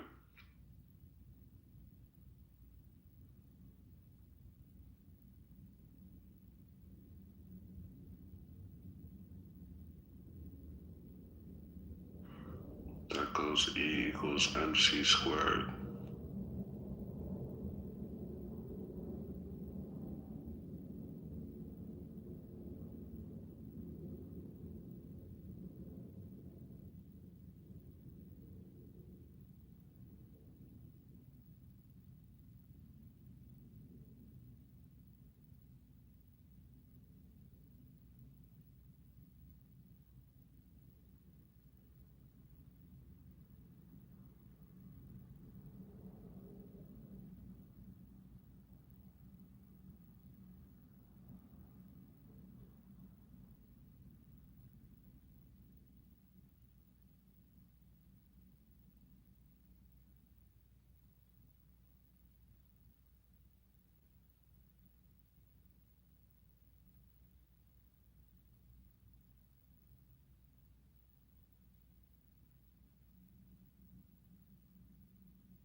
guys all asleep? I thought it was my phone. Everybody's sleeping. Today, I guess there was war here. We got tired or fell asleep. The Supreme Court passing out laws. What happened? I'm like, you guys probably got tired of arguing. This title is interesting. You know, you're going to get the bag. Oh, yeah. Yeah, I came up with the title yesterday. It was from the ruling that... the tariffs? Huh? The tariffs? You said what? Which one? The tariff ruling? Yeah. From the ruling from yesterday. Yes, they struck down all the sweeping tariffs Trump has been imposing. Well, it was illegal. He couldn't do it under a security national threat. Yeah. Very illegal. Most of the shit he does is illegal. I know, he doesn't even ask questions later as the courts take too long. Yep. To come down with the judgment. They either take too long or they side with him like tacitly. They'll like have like this. They'll have like not like a decision, but like some sort of like temporary like I forgot what they call them. It's like the thing they did with the that gave ICE the ability to like racially profile. It's not a Supreme Court decision, but they basically said, all right, they can do this until like further notice. The lower court, I think that does. Yeah. Yeah. But he has everything stacked with his loyalists. That's pretty much the problem. But this time it didn't work out. I think he had 3 people he brought in the Supreme Court. I think 2 of them went against. Yeah. So I think that's what's pissing him off, that it's not. And then with the midterms, I don't think this guy's gonna last and hold on to the Republican seats. Yeah, I low-key blame Ruth Bader Ginsburg a little bit. So you blame who? Ruth Bader Ginsburg. Oh. You know, she used to be a Supreme Court justice. Yeah, why you blame her? Well, she was old as fuck and had the opportunity to step down from her, position and allow Obama to tap in a new Supreme Court justice, someone who's probably younger, who's not about to die. And she chose to sit on her seat, she chose not to resign because she thought, Hillary Clinton was going to win the election against Trump, and, she wanted to, see the first woman in fucking office or whatever and have her pick the next justice. I don't know what the fuck she thought, but she thought wrong. She was a retard because she died on the bench, and Obama wasn't able to tap another justice, and that Trump won the election. So he had the power to appoint a justice, and he did. Yeah. Which shifted the concept, like the balance of power, pretty much. Yeah, and the makeup of the Supreme Court to a more like conservative court. It's all because Ruth Bader Ginsburg couldn't just like step down and be like, yeah, okay, my time is over. Biden should have stepped down. I agree. Biden should have stepped down earlier too.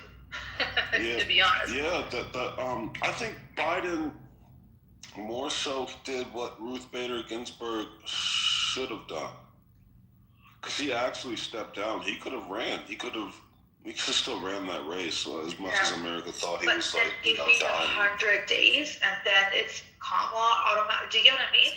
Right. It didn't bode well at all. The timing was, he stepped down, but at a very, I think too late for anybody to. I mean, they should have had some sort of because it was an usher in. It wasn't like they had time to go pick somebody. Right. Yeah. So I think that was also very problematic. And let's be real, if you couldn't let a white woman be president, they're gonna let Kamala. Yeah. Yeah. It was definitely rushed and like hasty and like, yeah, but I mean, still the amount of like votes she was able to like whip is kind of impressive, given like how short notice they like switched plans and shit. But yeah, I think he should have like stepped down a bit earlier. I do think that in retrospect, but yeah, like yeah, it just sucks to think like I don't know, we would have had a bit more of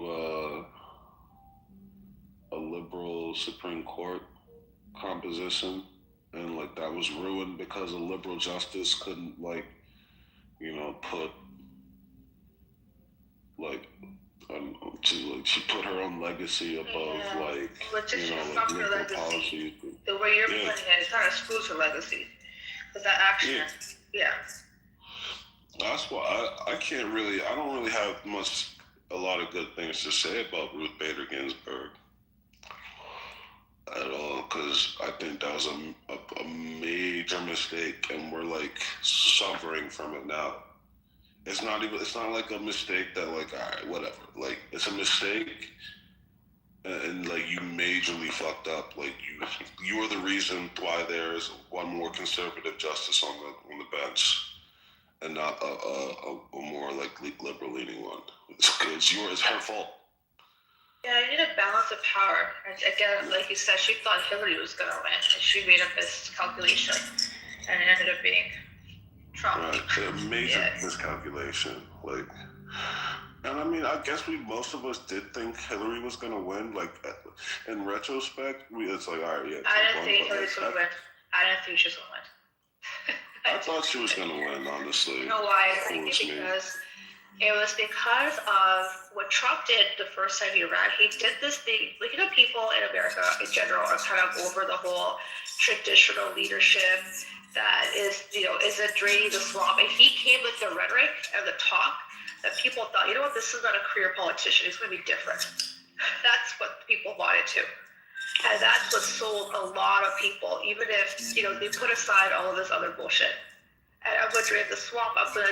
He brought up, and then he went and campaigned in areas that were kind of usually left out, the smaller down south, and Hillary didn't. Her campaigning was just regular, traditional, and her talking points, I mean, obviously she would have been way better than Trump in every way, but she just was being the traditional, politician. You have to match the energy and see what people want and read the room. She didn't. And the second time Trump went in, that threw me off. I mean, I don't know. I don't think a lot of people felt like they could trust her. The whole thing with the emails, Hillary has a thing blew out during that campaign too. What was that? Hillary's shady history with the whole Clinton Foundation. There's a lot of stuff with that. And Pizzagate. And then the email thing, wasn't that during the campaign? And I think that really rubbed people a weird way. Yeah. So yeah, I voted for Trump the first time around because of that very reason. I distrusted Hillary. I thought she was like, I bought into the fucking hype of Hillary once, like, I don't know, they just made her seem like... I did the same shit you did, I swear. And I'm like, I feel like an idiot. I said the same shit to her in 2016. They made her seem like, I don't know, like she was like she was gonna commodify everything. I don't know, like, I remember listening to, like, I don't know, it was comedian, was it Bill Burr? And he was talking about, can't wait for Hillary to be president. Where, like, I don't know, like, he was saying, like, I guess it's a position I've never heard her say, but he was saying, like, everything's going to be commodified. Like, I don't know what the fuck. I hate Bill Burr. I forget what the fear was at the time. But it was enough to be like, yeah, I'm not voting for her. I voted for Trump like a retard, and that was the last time I did. Yeah, me too. But after that, even now, with all the rhetoric, he spewed all of the blatant racism, even that, what was it called, the Project 2025 that we all freaking knew about. Yeah. Every bloody thing. And it wasn't like he was the campaign like he did in 2016.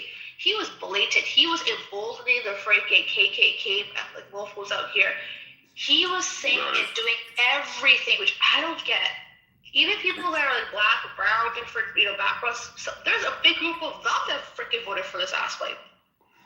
Yeah, the fucking not being able to denounce the KKK and all these like fucked up organizations that fucking held up his father banner. was arrested. Did you know that at a KKK rally? Trump's father. Did you ever see the front? No. Yeah. His dad's in the KKK. He was arrested. I'll look it up. Trump's dad back in the day. KKK rally. That's fucked up. His grandfather had a brothel. You know that, right? His grandfather had a brothel in Canada. Look at the history. Yeah, look at the history of this whole family. They're just dirty to the core. Brothel during the gold rush, I guess, in Canada. This is Trump's grandfather. Yeah, this runs deep. Just a line of degenerates. Just a lineage of degenerates. Yeah, the Americans love it. Small-handed degenerates. Yeah, small-handed, orange face, got 2 pieces of hair on his head, no brain cells left. Loves McDonald's and Coke. I don't even know how this. I can't speak with an ounce of he doesn't have the ability to convey messages well. He was with this whole Prince Andrew getting arrested. Did you see his comment on it? Well, Andrew. No. I'm saying he said it's very, very, very sad. So sad. I feel so bad for the whole family. It is very, very sad. You talking about? It's very, very. He needs very, very. Or massively or huge. Trump. It's always some adjective to describe scale and then a simple ass word. I have the best. Very, very big, very, very sad. Yeah, very, very 7-year-old. I have the bestest. The bestest country. No, but besides that, his verbiage, this is what you're saying about a man who's implicated in the Epstein files, where there's so many things that are connecting him to child abuse and a rape. This is what you're saying? Oh, Lord have mercy. You seen the new release files have more allegations against Trump directly than against him, threatening. I could never. The lies of children or something. Yeah, I think Ted Lieu came out and made a pretty strong statement saying we need to. He put himself on the line. We need to, give. He brought up his talking about killing a child and raping a child. Trump. See, this is. Have you seen in India there was riots in the streets because of this? Yeah, I know. And we're just fucking. It's disgusting. And do you know what Modi did, right? Modi, when he won prime minister the first time, there's an email. Epstein invited him to Israel and said, "I said to Modi, dance for the Jews to make the U.S. president happy."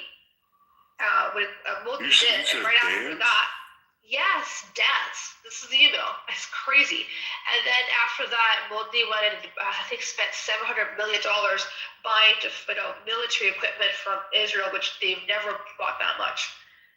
And this Epstein said, I gave Modi this advice, and he went to Israel, danced for the Jews, and made the U.S. president happy. So just because of this implication, they're fucking going crazy on the streets. Now imagine if there was also pedophilia shit attached to it. They'd freaking burn the country down. Yeah, we're not prosecuting any of that shit until a majority changes in Congress. We're not the West is so prosecuting barbaric. any action until you said until the majority changes to Democrats. You're saying? Yeah, when the House has oversight. Isn't that unfortunate though? Isn't that whack? Doesn't that scream cover up to you, Marshall? Shouldn't we be investigating our own just as vigorously as we would expect the other side? Absolutely. Yes, absolutely. Yeah, absolutely. Do it then. They should do it. We should not. Why haven't any There's no investigation underway, officially. I don't think for anything in this. Can we not agree? No, there is in Norway, in North America. every single other country that has one of their nationals in these files has either opened an investigation, removed them, stripped them of their duties currently, or like they're under arrest. Guy from Dubai except for the United States, we're the only country that hasn't moved forward with any prosecutions, investigations, arrests, or anything. Yeah, didn't Lutnick say that he went to the Epstein Island with his family before? And earlier, before that, he denied ever having. Like, if you're gonna make that statement, considering everything that's in his files, you should just figure step down. Why would you even lie and then say this? It doesn't mean if your name is there, you've done something nefarious, but you're going to the down place over and over and over again. Like, I don't know, Bill Gates. There's so many people. It's freaking embarrassing. Yeah, just because you're there doesn't mean you're doing something nefarious. A lot of his parties didn't have anything to do with sex and stuff. They had to do with like information conveying. But yeah, like the United States should do something about this. The Justice Department is not going to, and House oversight under Comer is not going to. Comer's the oversight chair. He's a Republican. He's like in his 60s and has bad hearing apparently. Can I ask you a question?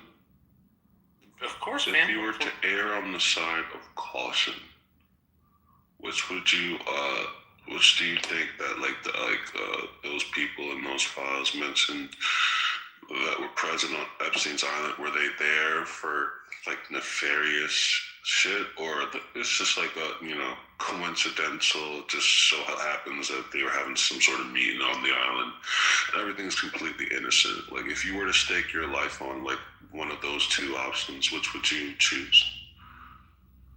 That they were more likely implicated, or no, it was probably more likely like innocent shit going on? I'm just saying probability, like 51% to 49%. Like, what would you say probabilistically is more likely the case?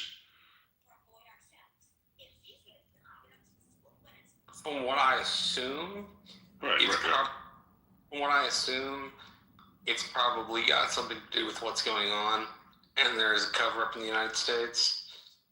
Rather than it being innocent. But that's just an assumption, and that assumption is based on my emotional feelings about this. If I have to give it a fact-based, like, what could I prove? I would say that at least some of those people were just on the island for parties that didn't have anything to do with underage girls or sex trafficking or anything like that. But my feelings are that if you got mentioned in the file, we ought to take a deeper look at you at the very least.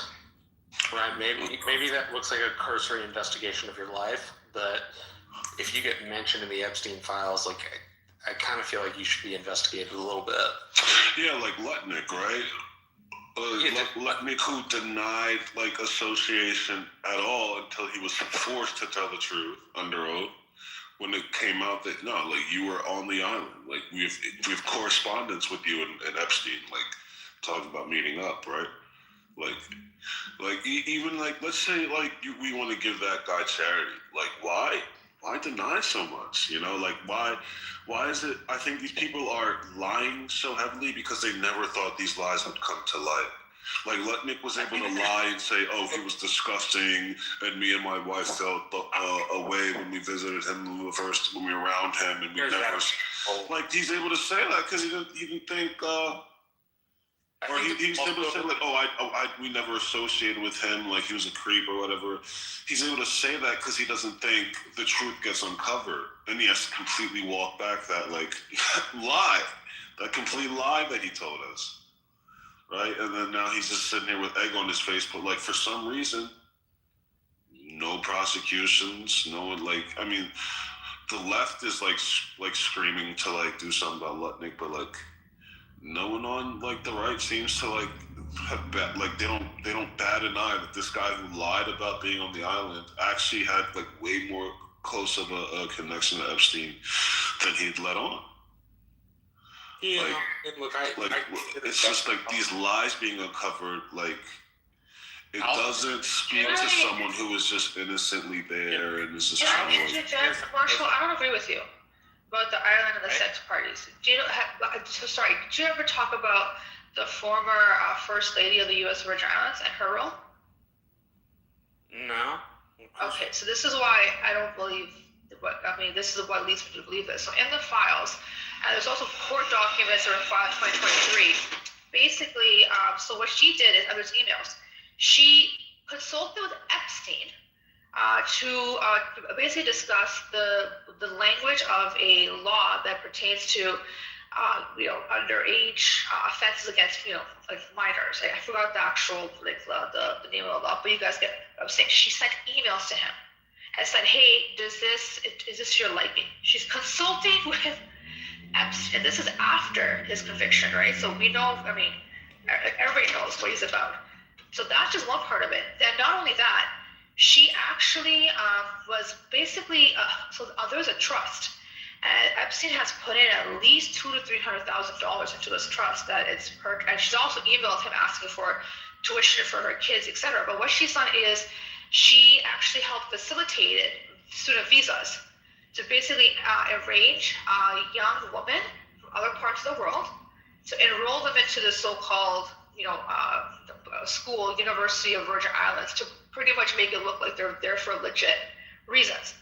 This was all facilitated by this woman who was a former first lady of the U.S. Virgin Islands. So this entire island was built around some sort of human trafficking. Not all of it was underage. There's also women, of age as well, but it's human trafficking. So when you look at that, and what happened is, so J.P. Morgan, got into, they were sued by the survivors for facilitating Epstein's crimes by allowing him to use a banking system after it became apparent that he is, nefarious after 2008. They paid, I think, over $100-something million. J.P. Morgan turned around and gave evidence against this woman.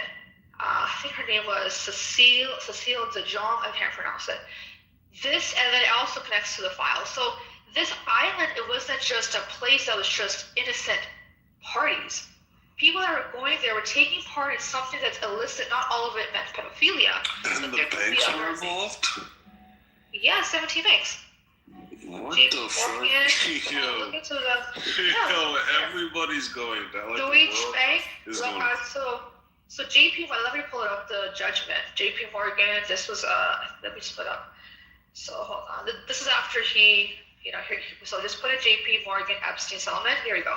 So 2023, oh my gosh, they actually paid out $365 million to settle lawsuits, and this is also regarding a 15-year banking relationship with Epstein, even after everything that came out with about him.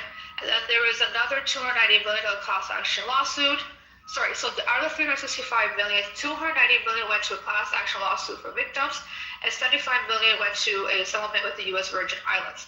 So basically, 200 victims came out and said that they ignored warnings about Epstein's sex trafficking operation. And they were able to prove there were certain bankers where they set up meetings and he was able to, go around parameters that typical people wouldn't be able to. And it wasn't just JP Morgan. Bank of America, Deutsche Bank, 17 banks. I think Deutsche Bank ended up getting sued. So he wasn't able to do this on his own. Yeah, but I will say this, just in general, talking about politics, like setting aside the Epstein files, the things that won the other parties the specials down to county levels weren't the Epstein files. They were a continuous strident effort to attack the Trump administration on affordability, right? And I don't know if y'all know how long it's been since Democrats got gains in states down to the county level, aside from the ones that they've institutionally controlled for 40 plus years, like say Texas has controlled its delegation. But it was affordability that got them there. It wasn't the Epstein files. So at least from a political angle, I'll be interested to see which one is more effective motivator. You're saying it's affordability that got Donald Trump in office? No. I'm saying when the Democrats won their special elections this year, they won like 4 special elections, counting that one in Texas. That when they did so, they didn't run on the Epstein files. They ran on shit's too expensive, Trump lied to you. He's just not telling the truth. What year? I would say, what month was this? Because the Epstein files dropped more recently. Was it before the files officially dropped? Because there's also No, it was post the first drop. It was post the first set of drop that some of these election victories had happened. My point was that those guys had used affordability as a way to win their elections down to the county levels, the base unit of political power, basically. But that affects everyday people. Some people don't even pay attention to Epstein. Yeah, but just let me get to the end of my statement. I will be interested to see which one is a bigger motivator for voting, right? The Epstein files make people mad and disgusted, and rightfully so. But I don't know if that has the effort in it to turn out in the same way they did in specials, right? If they emphasize Epstein over affordability, they could be shooting themselves in the foot, right? It'll be interesting politically to see which way that kind of. Why would they be shooting themselves in the foot if they vote the same way? Like, why would they? If they're voting for affordability, or if they're voting against the Epstein class, or against the people who seem to be covering up the Epstein class, they'd be voting for the same party. So I guess my chief position here is that affordability was the top line 1 or 2 issue. Epstein was like a 3, 4, or 5 issue for most people, right? And so when they rank in their heads for priorities, they may not rank the Epstein files as important as, say, lowering the cost of gas or, any commodity that you use. No, I definitely understand what you're saying, but I'm saying if you want to vote for, cheaper, house, groceries and shit, you vote Dems. And if you want to vote for the class that, that's not going to, or seemingly the party that's not interested in hiding the Epstein files, then you vote Dems. So I'm saying either way, no matter adding your to motivation, the reasons to vote for Dems. It's not. Yeah, those are just 2 reasons to vote for Democrats. For the Democrats this midterm. Yeah, I guess so. I guess I was saying that I think the more activating issue is the economy and not Epstein. But like I said, we'll have to see. No, I can agree with that. That's fair. I don't even think I disagree with that. Would that be a sticking point if Trump ends up dragging us into a war? When he's Mr. Anti-war, I think that would be a sticking point as well, right? So there's multiple reasons for why people would want to vote Dem and not Trump. But obviously, you want to appeal to what affects people every single day, besides a moral and ethical standpoint, but lifestyle and being able to afford things. Obviously, that's how you would appeal to people. Yeah, that's more what I'm saying. But I think you're both right that if you don't like Epstein, you'll vote for the Democrats. If you don't like the tariffs and the economic situation, you'll vote for the Democrats. Right, but I do agree. But yeah, probably people care more about their day to day and their finances than who Epstein was fucking, who he's associated with. That's fair, ICE, I would think would probably be a sticking point. ICE, how ICE has been utilized. That too, yeah. It's just a hodgepodge of fuck shit from this administration. That to me, and honestly, if I'm wrong, I'd probably just be surprised and I'll never be able to call any American election in the future. But I think this just spells a bloodbath in the midterms for the Democrats. The amalgamation of all the fuck shit going on right now is seemingly spearheaded by the right, and it doesn't seem like anyone on the right's willing to hold the reins. We have the Masseys in terms of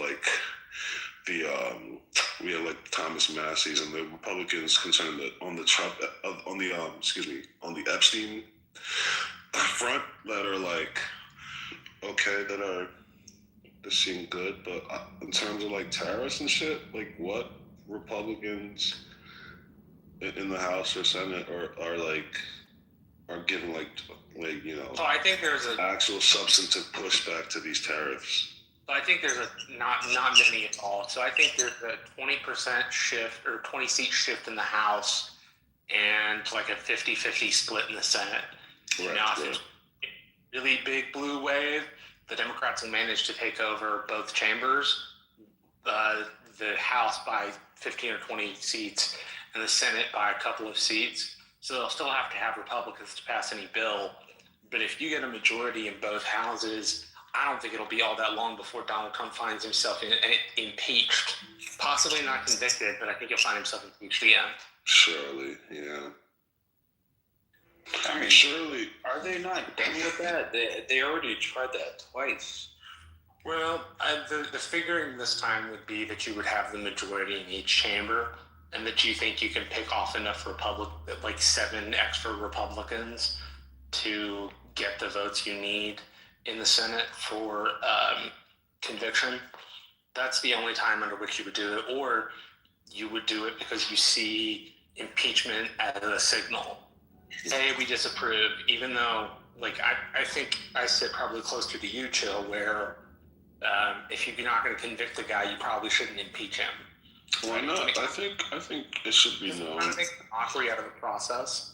Why is it a mockery though? It's like a stamp in time. It's letting it known in the history books that Congress did not agree with these actions, right? Like the Congress was not complete behind the president when he did X, Y, or Z. No, it was the first one was complete bullshit, and I lean more towards liberal. It was only bullshit because they didn't prosecute him afterwards, as they should have.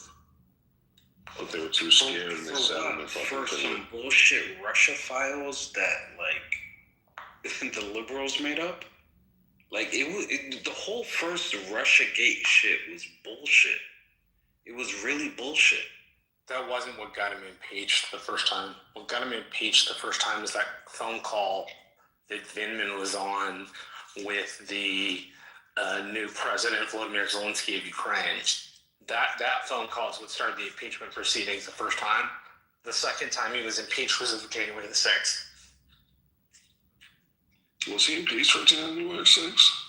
Yes, he was. He should have been. And he should have fucking, How do you impeach somebody when they've already been elected out, though? Because until Jan 20... Yeah, thank you. Until Inauguration Day. Still a statutory president. Yeah, exactly. The House could move to impeach him. So it's just like emotional. But you're from Somalia, so you don't know about American politics. No, it just doesn't make any sense. You always want to bring up your Somali slander, nigga. I mean, he doesn't know about the American process, so I'd have to assume that he's only familiar with what I'm Somalian saying is politics. it makes fun of the American process that he's already been voted out. But he hasn't You have left somebody office yet. that's- He's still the same president. He is still for the next 2 weeks, Exactly. 15 days exactly. Exactly. Right. So just let it go. Why let it You're go? retarded. Not why you impeach him. You're saying if someone like kidnapped the kid and he's like what? He's like 5 cars ahead of you in the car chase. It's like, damn, we'll never catch up to this guy. Just let him go. No, you impeach him for People do fucked up shit. Like, just let him go. They're almost. So Omni, can you explain to me what did that impeachment achieve? Like, what did it achieve? It sets the precedent for a charge later down the line. If they wanted to charge him outside of office, I don't know, to be like, yeah, look, we've impeached him already. There's clearly, it's not just these people who bring us this.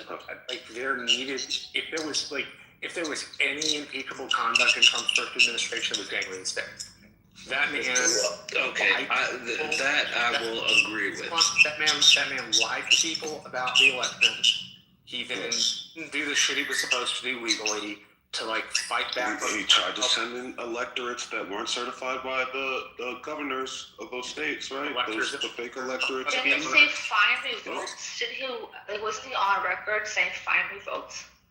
You're talking about the Ratzinger, the Georgia Secretary of State. Yeah. Right. The phone call you're talking about? Yeah. A little less disturbing than ridiculous. Absolutely ridiculous. Absolutely inexcusable, and Republicans try to excuse it all the time. That's an inappropriate phone call. That should have never happened.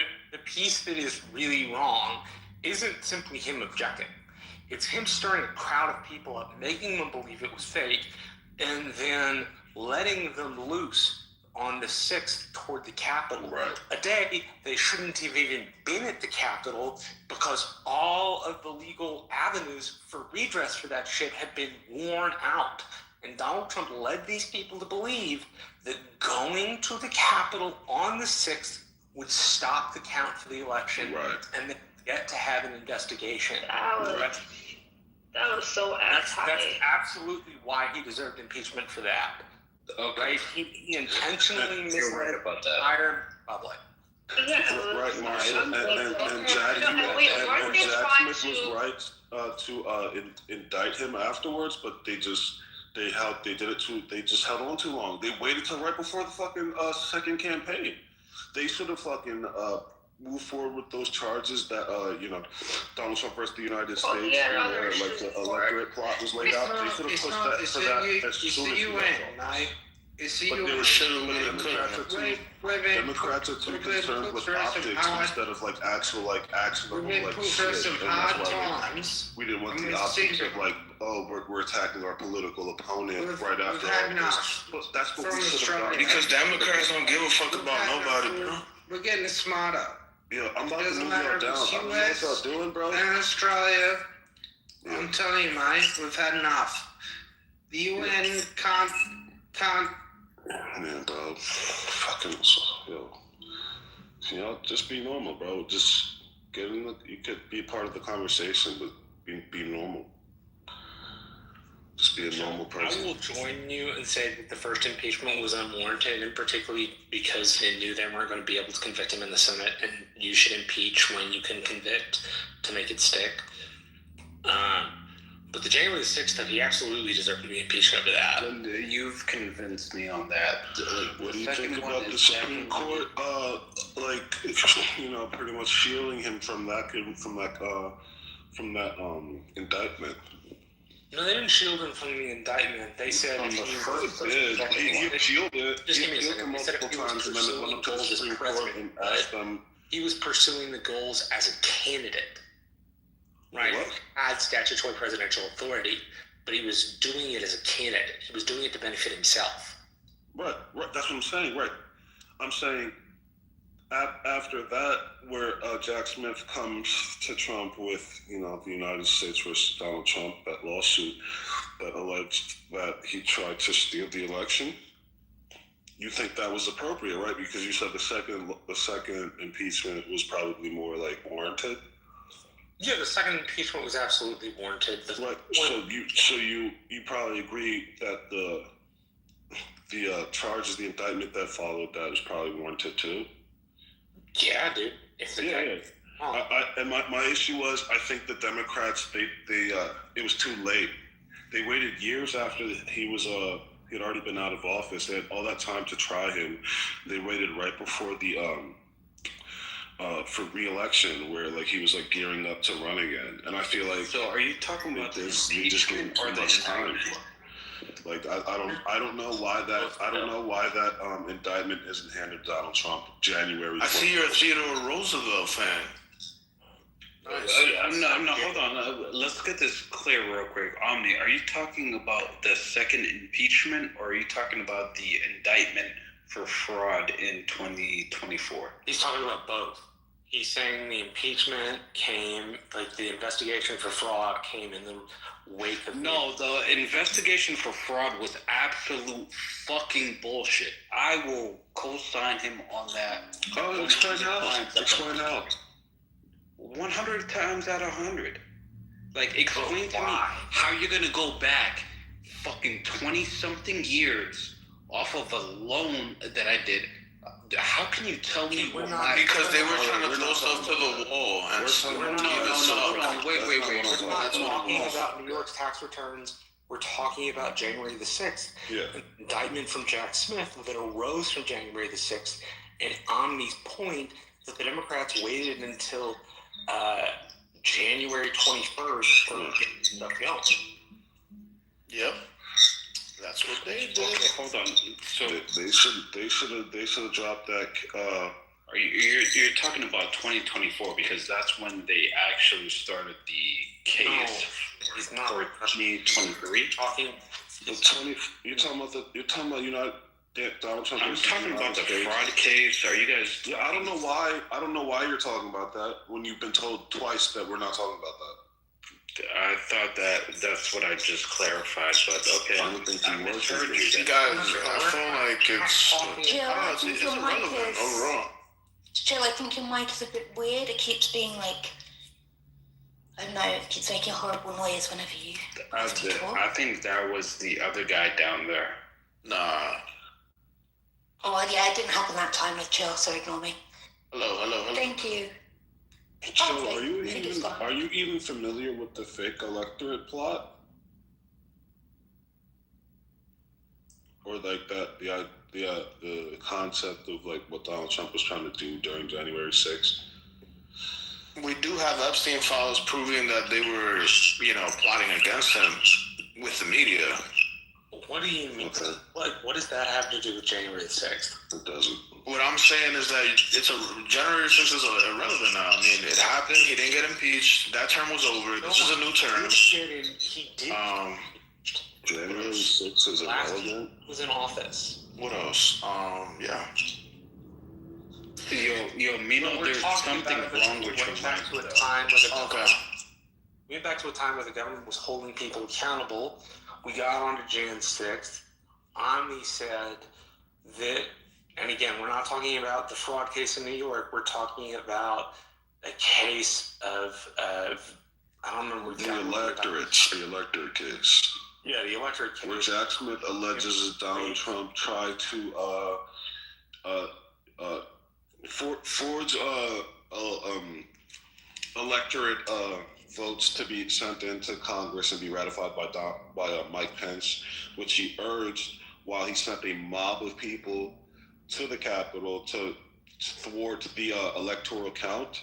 And I guess Jack Smith alleged, or like the way he planned it out was like pretty much that mob sent to the Capitol was an attempt to stop the count, and then which would force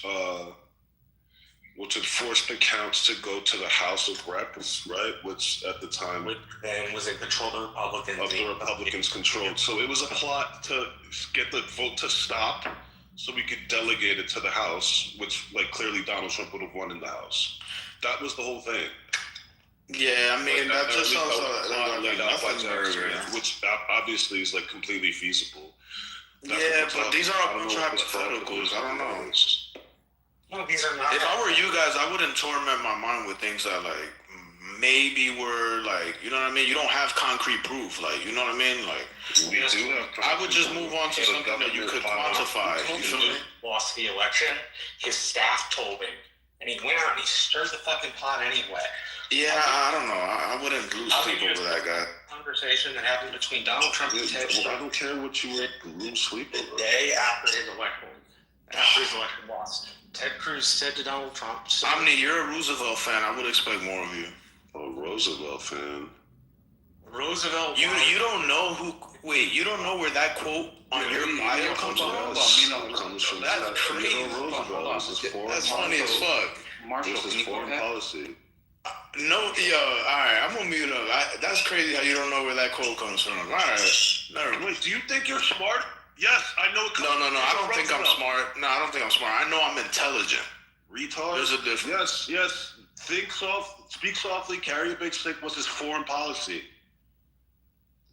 So is that wrong? That was the ethos. That was the ethos for his foreign policy. Was that wrong?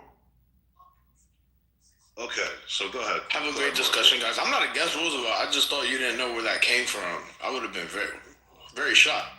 Yeah. All I was saying was when Cruz stepped into Donald Trump's office, he told Cruz. Something that I'm a Roosevelt fan was just like. You just cut Marshall off to continue something that we deaded already? That we killed already? You saying that I'm a fan of Roosevelt. Oh, that really hurt him, Marshall. Because I have a quote that I'm gonna mute up. It's interesting. Doesn't necessarily mean I'm a fan, but that's. Yeah, I wouldn't quote somebody I'm not a fan of. It's a mistake on your part, and it's okay. It's a very foolish mistake on your part. It's a mistake on your part, and it's okay. We can move on. You were born and you were raised with no father. It's okay. I'm your father. Old I'm your grandfather. Okay. Which means I have sex with. That makes that a lot simpler. Told Donald Trump he needed to get on his legal cases like George W. Bush had in 2001, which, by the way, George W. Bush had lawyers in swing states a month ahead of the election. Donald Trump couldn't bother to get those fuckers there until like the end of November and the beginning of December, right? Which means he didn't take seriously the legal avenues he needed, which means he shot himself in the foot for the laws he should have followed, which sets him to a place where he doesn't have any options, and so he's... Yo, Kendo, don't move this faggot to the goo so he can cry and thinks that I moved him down. Don't do that. Let this pussy stay. Oh, my bad. I didn't know you wanted to fight. Yeah. And if you're going to move him, don't suck a dick, just not mine. For the faggot. You faggot. Oh, no, I was suck a finna say dick. something. Yeah, that green bean's the best thing that ever happened to y'all little niggas. This is a problem. Ain't no green bean in real life, though, nigga. You would get oh, yes, it is. Real life. Nah, they red over here. You would get hurt in real life. Yeah. You're not you was like raised that, with bro. no father. You were raised by no father. Judging by how you conduct yourself and speak to other men, you were raised by no father. Niggas I know Your father backed out of your life. You are not a real man. You are not a real man. Every Dominican I know. You are not a real man. Every Dominican I know is pussy. You played yourself. You played yourself. You played yourself. Catch a hollow tip, bro. You played yourself. Nigga, you don't own a hollow tip, little nigga. You don't own a hollow tip. You don't own a hollow tip. Suck a dick. You want to shoot a nigga for some bullshit, nigga? I'll shoot you, nigga. What the fuck? You acting like they stopped buying, they stopped selling guns when they sold you yours, little nigga. You would catch a hollow tip. Fuck, nigga. In real life, you talking about The real fuck, life. nigga? I don't give nobody, nigga. Matter of fact, I don't give nobody the benefit of the doubt, nigga. You say you gonna do something, I'ma assume you gonna do something, nigga. I don't give a fuck. Hollow tip will help, though, Stay right? dangerous, little nigga. Stay dangerous, little nigga. Bitch ass nigga. You know who that is, right? Stay pussy. It's what's kept you safe. You know who that is, Stay right? pussy. A nigga like getting fucked in the ass. Nigga, that's what's kept Faggot. Shut the fuck up. You're right, nigga. You over here complaining about what Trump did fucking 4 years ago. Supposedly, nigga, shut the fuck up, nigga. Stay You no pussy. gangster, nigga. You ain't no gangster. And, nigga, nigga, Ice gonna fuck you up, little nigga. They gonna think you the nigga. Fuck out of here. Fuck is you talking about? I hope them niggas come pick you up. I don't hope nothing, nigga. I'll put you in the Alright, headlock. pussy. Fuck is you talking You still about? talking though? Shut the I'm in fuck your up, mind. I'm in your nigga. head. You weak. Go ahead. You're a weakling, nigga. Go ahead. Think about me. What? You think about me, bro. Pause. This your man? Fucking faggot. I knew you was a faggot. Your That's why I father was was a nigga, what? faggot, bro. He fucked you. Look. You scared Marshall away. Marshall's unconfrontational ass. Bro, But I'm not Marshall, nigga. I'll fucking drop you on your neck. He doesn't care about the back and forth. He wants The audacity of these other human beings. He wants to have a conversation about the topic on like some faggot ass niggas, right? Some bitch ass niggas. Yeah, explain yourself. Would rather get bogged down with the minutia of like insignificant points, right? Look at him. Some retarded. Yo, Marshall, don't pay attention to this faggot. Because you know Spicks don't learn that well. They don't do good in school. How does it feel? Nothing you say affects me. How does that feel? So retarded. I bet you that fucking bird's a so hole in your retarded. chest. They don't have the bandwidth for politics and like the boring like minutia of like politics. This nigga's mom is tired of him, Spick, bro. right? It has to be like more like there has to be more action. Shut your weak ass up, bro. You sound weak as hell, bro. Right? Politics. Stop while you still have a little ounce of dignity, bro. Well, that's on the radio. The Spicks don't have the minds for politics. Yeah. So just take a seat back. Stop crying, you know bro. what, you know what, bro? I'll applaud you, bro. You're not a. You knew what the quote in my PTR was from, in my bio was from. Good for you, bro. But you thought I was saying something else. I don't expect the Spick to know anything about politics. So exactly. That's actually pretty surprising. So good for you. But can we move on? Can we? Yeah, go ahead. I appreciate it. But you know, I reciprocate energy, so just keep that in mind. Wait, you said we can move on? Yes, of course. I appreciate it. Yo, before y'all move on, I want to say something right quick. It'll be quick. So I'm gonna give y'all a little backstory about Louis PTR. Yo, he had the white Nike on, I was like, yo, my God, you can't claim to be that nigga and have white Nikes. No, the white forces and the black forces. Hold on, little guy. Hold on, little man. So his new PTR, he said it was thanks to me. You know, he evolved because of me. He even said thank you, daddy, and I was like, yo, no problem, son. Oh yeah, PTR. Yeah, just PTR that. Bum ass nigga. What's it called? The black forces and the white forces was always in my bio. I feel like, let me see. Pretty sure if you just if you update your picture, it makes it the most recent Jones. So yeah, I'm just that's corny. You're welcome. I'm just saying you're welcome, man. Get the fuck out of here, nigga. I had these Black Force PTR. This Black Force PTR for a minute now. I never wore a pair of them shits, man, ever. That's because you know black, Poppy. You know black. Nah. It's not just. Man, shut up, Eric. You stupid. But yo, Marshall, I was saying, and I think it was to Chills, because he was the one like making the stupid points. But yeah, like the fact that the Supreme Court came in and shot that down and pretty much said the president can do crimes. Oh, y'all talking about that? So long as like it's consistent with his like role his capacity as the president, whatever the fucking retarded ruling they made in 2024. Wait, I thought they said that it was unruly. Well, so let me get the actual language. So the Supreme Court ruled the president in pursuit of his goals, or the country could not be held legally liable.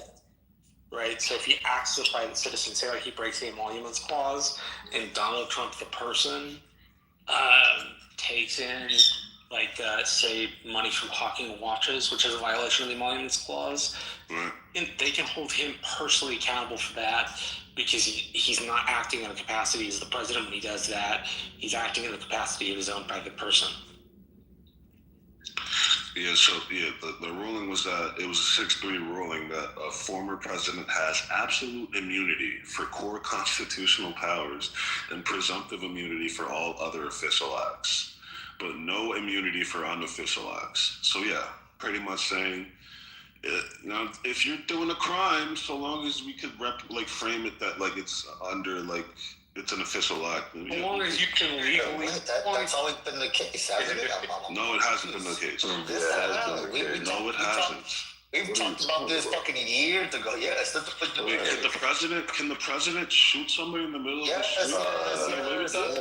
Yeah, you do know Obama killed You're wrong. Why did President Ford pardon Nixon? Wait. Can I ask you guys a question? Listen to if it was assumed that the president... Listen to what Pop Man's about to say. He's gonna go on us now, Louis? You're afraid. Nobody's afraid.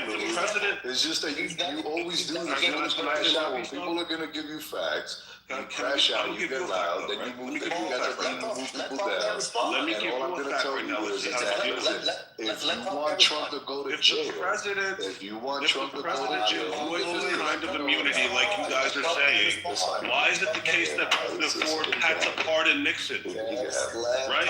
Why wasn't it just assumed that Nixon had the right to do what he was doing, right? Why was the pardon needed? Good morning. to take in Good the morning. Are you gonna answer that question? Good morning. Kaufman, you gonna answer that question? Why did President Ford pardon Nixon if it was assumed that he had immunity for his actions? Can he answer the first question first? What was the first question? Exactly. See, he's so lost. You don't even know. I'm not even listening to you. I'm not listening to you. You're not listening to yourself, nigga. I'm not listening to you. I'm not listening to you, right?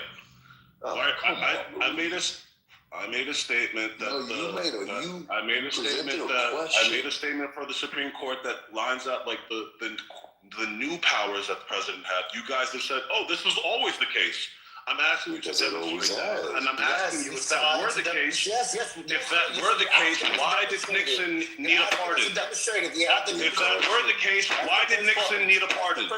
We have. Why did Nixon need a pardon? We have. Why did Richard Nixon need to be pardoned? Can we provide the demonstration first? Why did Nixon need a pardon? Why did Richard Nixon need a pardon? Why did Richard Nixon need a pardon? Let me change it. Buenos dias. Why did Nixon need a pardon? Buenos dias. Why did Richard Nixon need to be pardoned? Why did Richard Nixon need to be pardoned? So there's two questions. Question he one. farted. Why did Richard Nixon need to be pardoned? He farted.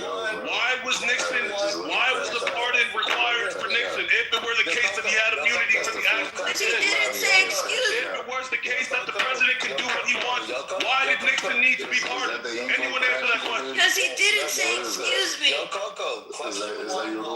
were the case that the president can do what he pleases, why did Richard Nixon require a pardon from President Ford? I believe that if Why was that pardon necessary? Louis had the nuke button, he would press Why was that pardon necessary? Why was it necessary for him to be pardoned? Why did Nixon need that pardon if he can do whatever he wants? If Nixon can do whatever he wants, why does he need a presidential pardon for his actions? Good morning, guys. It is 7:38. We are on chillism right now. My agenda is crashing out. Good morning. Gustavo is saying good morning. Liz just came in the room. Good morning, Liz. Kendo is probably finally asleep. Kendo, here reporting live from chillism. Kendo finally fell asleep, guys. Yo, Puffman, why did Richard Nixon need a pardon? And back to Lee. Why did he need a pardon, Puffman? Good morning, Kendo. No, you didn't say good morning when you first came in here. You were tickle each other, grab each other's balls and stuff. It's just in live and chillism. Kendo is now woken up. Because Louis was asking you a question. Why did he need the pardon, Puffman? I got roasted last time I interrupted. Puffman, why did he need the pardon? If the president truly has immunity to do whatever he wants, why did he need that pardon? A preemptive pardon too. How many times are you going to say this? They didn't even fucking prosecute him or step Can into we get to the point? No, he has no fault. Just let him crash out. I'm just wondering, what is the point? What is the point? If you're asking you just had the same question for a whole 5 minutes, which is extraordinary, by the way.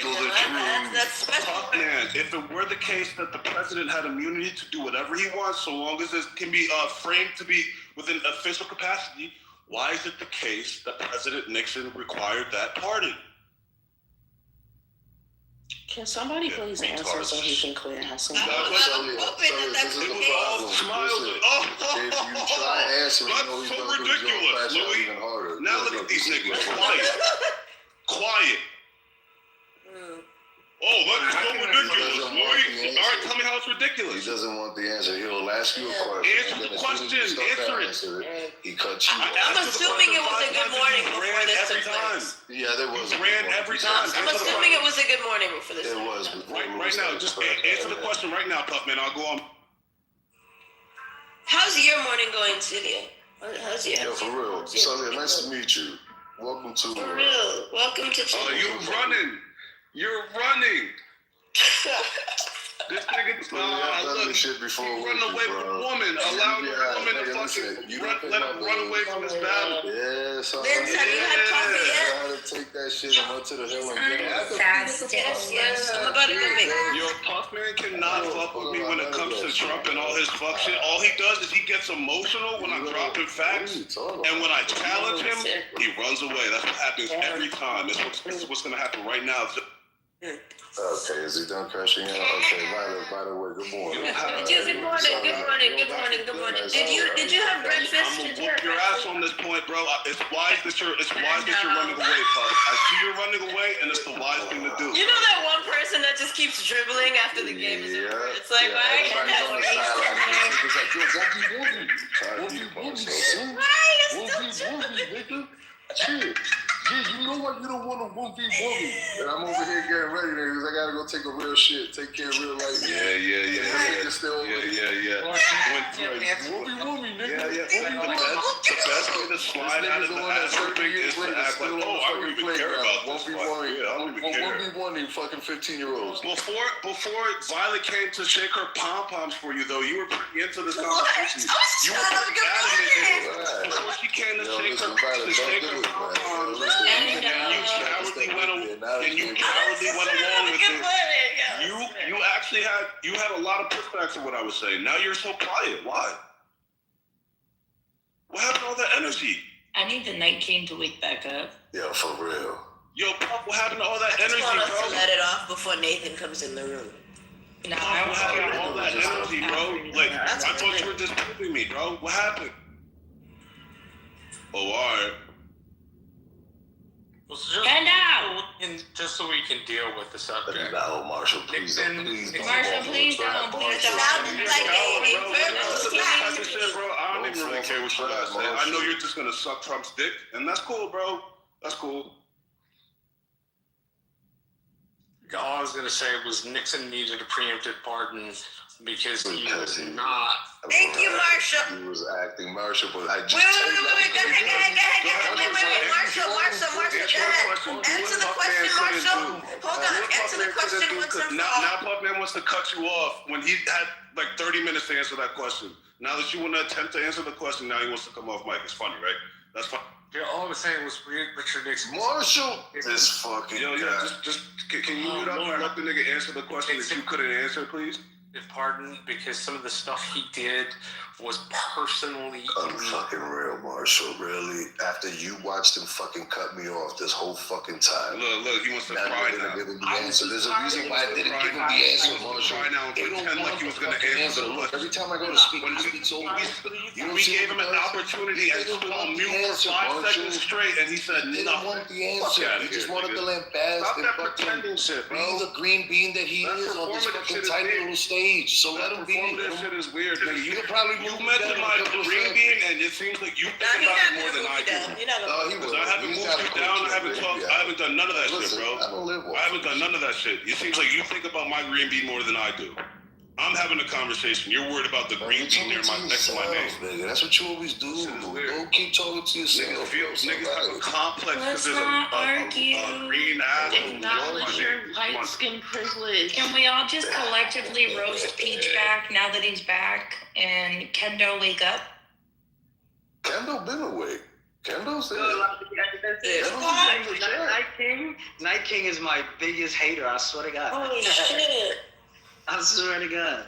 Oh shit. It's night. It's because you're Somalian, bro. Here's the thing. Let me just say That's why he's shaped like that. It's the head. It's the head. The head's why he's shaped like a box. Yeah, the head gives it away. You know what? It's been 3 days and 4 moons, right? And she's been on my dick. Like, relax, baby. One, if you call me baby again, I'll put the insides on the outside. Don't do that. Do you want to answer the question now? Oh shit, yeah, Louis. Or are you gonna run away? Y'all done did something to Louis. I don't know what's going on. Dick, yo. Y'all playing. No mind at all. Y'all playing around. Beg for my attention all the time. I don't care. This is the little piece of attention you're gonna get from me, Violet. And now it's over. Bro, like I'm not even trying to argue with you though. Like you're really doing the most.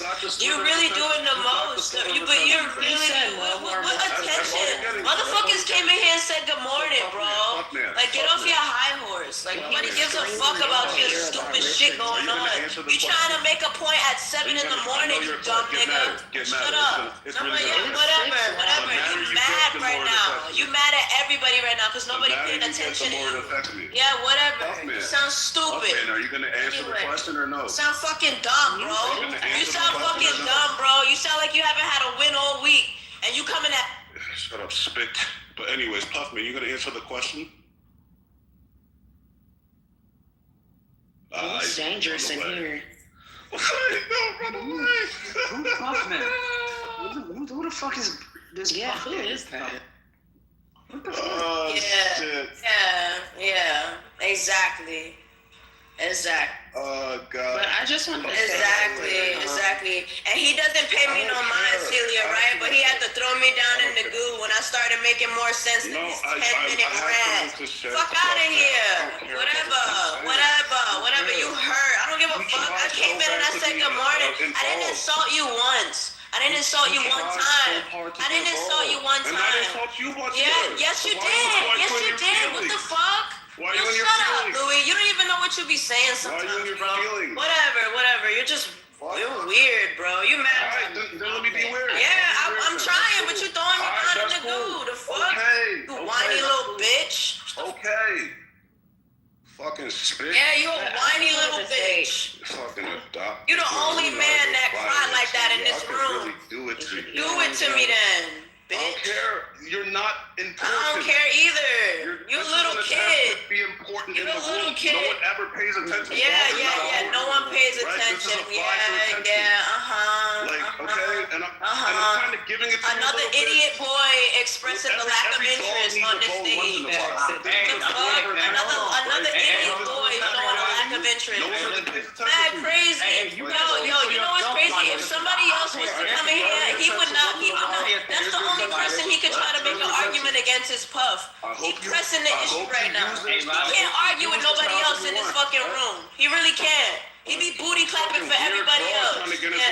A weird fraud trying to get in between the conversation. And motherfuckers was saying good morning, and niggas was tired of hearing you speak. And it was obvious. And I wasn't wrong, bro. Your MO is kind of to jump in the middle of shit that has nothing to do with you, right? You did it with Mike, right? You did it with the Mocha situation. You're doing it right now, right? It don't matter. It does not matter. I don't care. It wasn't an A-B conversation. Everybody was speaking. Everybody was speaking. Everybody was speaking. Everybody was speaking. Everyone was speaking. You doing the most. You doing the most because you desperate. You so desperate. So desperate. You think you can play Big Poppy while Nathan ain't here. You know Nathan would have told you to just get to the point. Like, just shut up, bro. You whiny. You whiny. You whiny. You whiny. You know Puff the only one that you can sit here and try to make an argument with. Because if anybody else tried to come in here and talk to you about some shit, you wouldn't be able to hold up a conversation or move it for this long. You sound desperate, brother. You sound desperate, brother. You mad desperate. You're desperate. You're desperate. You're desperate. You're desperate. You're desperate. And you started getting pissed off too when nobody was paying attention to you. When nobody was paying attention to you, you started getting pissed off. Yeah. You a crybaby. Go cry. It's annoying. When you throw yourself into shit that doesn't concern you like you always do. Yeah, that's the only thing y'all can say about me. But you stay up here and make a fool out of yourself. It don't got nothing to do with me, but I'm valid. I'm valid though. It don't got nothing to do with me, but I make more sense than you do. It don't got nothing to do with me, but I make more sense than you do. I make more sense than you do. You look like a crash out, and you a mod. You make the nighttime, you make the morning time look bad, and it's only 7:50. And that drives through. It's only 7:50, and you making the day look bad. This is all you right now, brother. All I said was good morning. All I said was good morning. All I said was good morning, bitch. I don't give a fuck, bitch. I said good morning, and I'm gonna walk in here and talk, and I'm gonna keep doing it. Y'all think y'all can tell me what the fuck to do? Get the fuck out of here. You think you can tell me what to jump into and what not to jump into? Get the fuck out of here. Get the fuck out of here. You think you can tell me what to jump into and what not to jump into? Who do you think you're talking to, brother? Fuck out of here. All I said was good morning. Now go grab a tissue and cry to somebody else. I don't give a fuck. Yeah, we gonna get back to it with the you a weirdo. We're gonna get back to it with the weirdo. Kendo. Bitch. I know you're upset, yes. I'm not upset. You an embarrassment. Some morning chillism. You an embarrassment. You're gonna stay upset. What an embarrassment. What an embarrassment. Look, Knowledge got you in his PK now. That's you. Right now. Right now. Anyways, Puff. Yo, you know Violet is a You still hiding behind us? Yeah. You an embarrassment. Go cry somewhere. Go cry somewhere. Go change your diaper. You are the little boy of the mods. You know that. You play little free throw, bro. And then he's looking down. Puff, would you like to engage? You hiding behind the other is thick still. Nah. I don't fuck with that. Yeah, you are the little boy of the mod panel. She would love us to be little boys so bad. Yo, Nah, are you gonna engage with the Trump's not that low.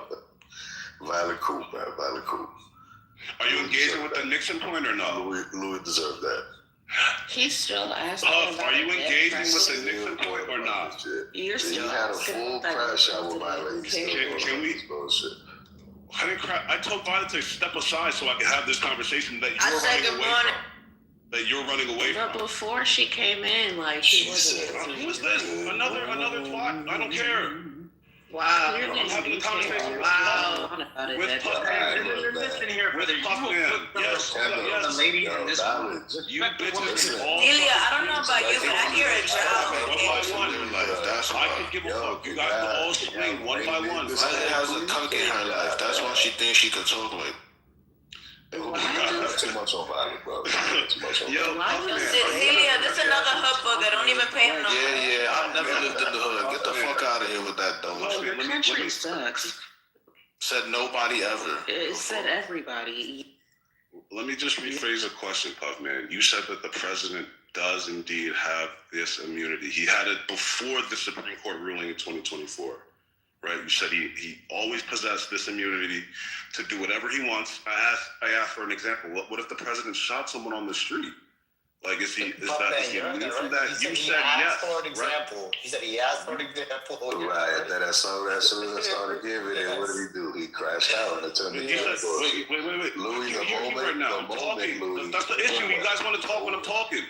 Oh, that's the issue now. Because nobody cares about what you're talking about. Yo, tell these dumb bitches to shut the fuck up and enjoy the world that we live in. You think I'm over here trying to dick ride? Well, you're not. These are the softest, toughest bitches I ever you're not. Like, nobody cares. You've been Nobody trying to cares talk about this shit. Defending me. Celia, no one cares. Weak ass. I don't care about y'all. No one cares, Celia. Yo, she came in and she said good morning. That's the point that she was making. Fuck. That's good. Now get back in the kitchen. What the fuck? I want to know where you're getting the beef patties at, Get in the brother. fucking kitchen, bro. I want some beef patties. I want beef patties with cocoa bear for This is breakfast. bad, bro. It is. Bad name for women. You can't even cook no more. Women can't even cook no more. I got you, bro. This is bad, man. This is why Louis be crashing out because he be having This is terrible, man. These hood buggers, hood broad. Yo, so Puffman, are you gonna answer the question or no? No, you gonna run? You had to come off mute to laugh. You had to come off mute to laugh. I didn't come off mute. I was already Shut off. the fuck up. I'm not talking. Dick rider. This short ass fat Shut the fuck up. nigga is hella annoying. Yo, shut up. Bro, I know you wear. Didn't I just tell you to shut up? Right, I hear it. Yo, that's With crazy, the belt. right? That's why, you see what I'm saying? Right. You don't even take the instructions for it, man. That's crazy. Get back in the kitchen. Yo, Violetta, quick question right quick. Yo, in May, I'm doing a cookout for one of the kids' birthdays. You slide it through? Yeah, I'll bring through the kids. Can I go? Don't let her cook. That. Can I bet? All the bread buns gonna be burnt. Everything gonna be burnt, nigga. This nigga can't. These women can't cook no more. That's why I love my girl, nigga. Y'all ain't got shit on my You girl. don't have a What the girl. fuck is you talking about? Shut up. The fuck? Your girl got kinkles. Why don't you go talk to your girl? Man, I don't. Yo, y'all hear something? Go speak to your Y'all girl. hear something? Damn. Yeah. Bro, I never met a star. Celia, by the way, number one in tourism, alright? In Caribbean tourism, alright? Yeah, Volley. I've been. And you're number one in tourism.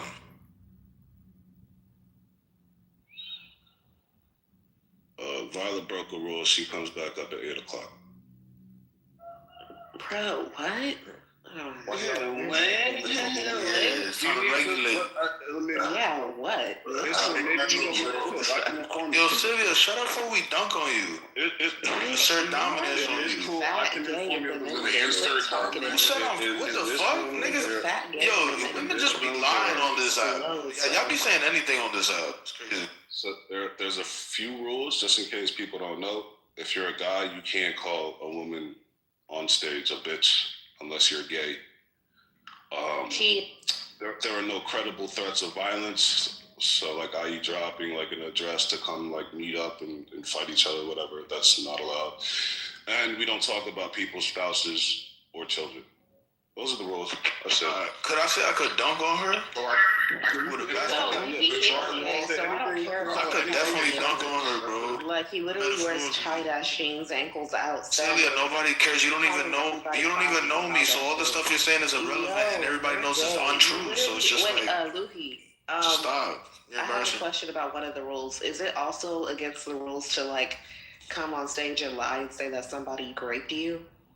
You're lying. That's not against the rules. That was used as an example. It's like Dominican fat nigga. He said that. Wait. How do you know niggas is fat? Nobody's fat. I don't even know you. Came on stage last night screaming. I was making an example. You guys said that Trump raped children. So show me the proof. Does that? You're weird. You're just so low IQ. You don't understand. You don't understand a fucking example because you're low IQ. You are low IQ. You need to be deported to him. You are low IQ. Bruh, you need to be deported out of your country. Out of your own country. You're a poor representation for an American. You have low IQ. How you say your name? Is Menno? She sensationalized everything. They know why? No, you just How you say your name? Me know why, me know blah, me Dominican. Me know why.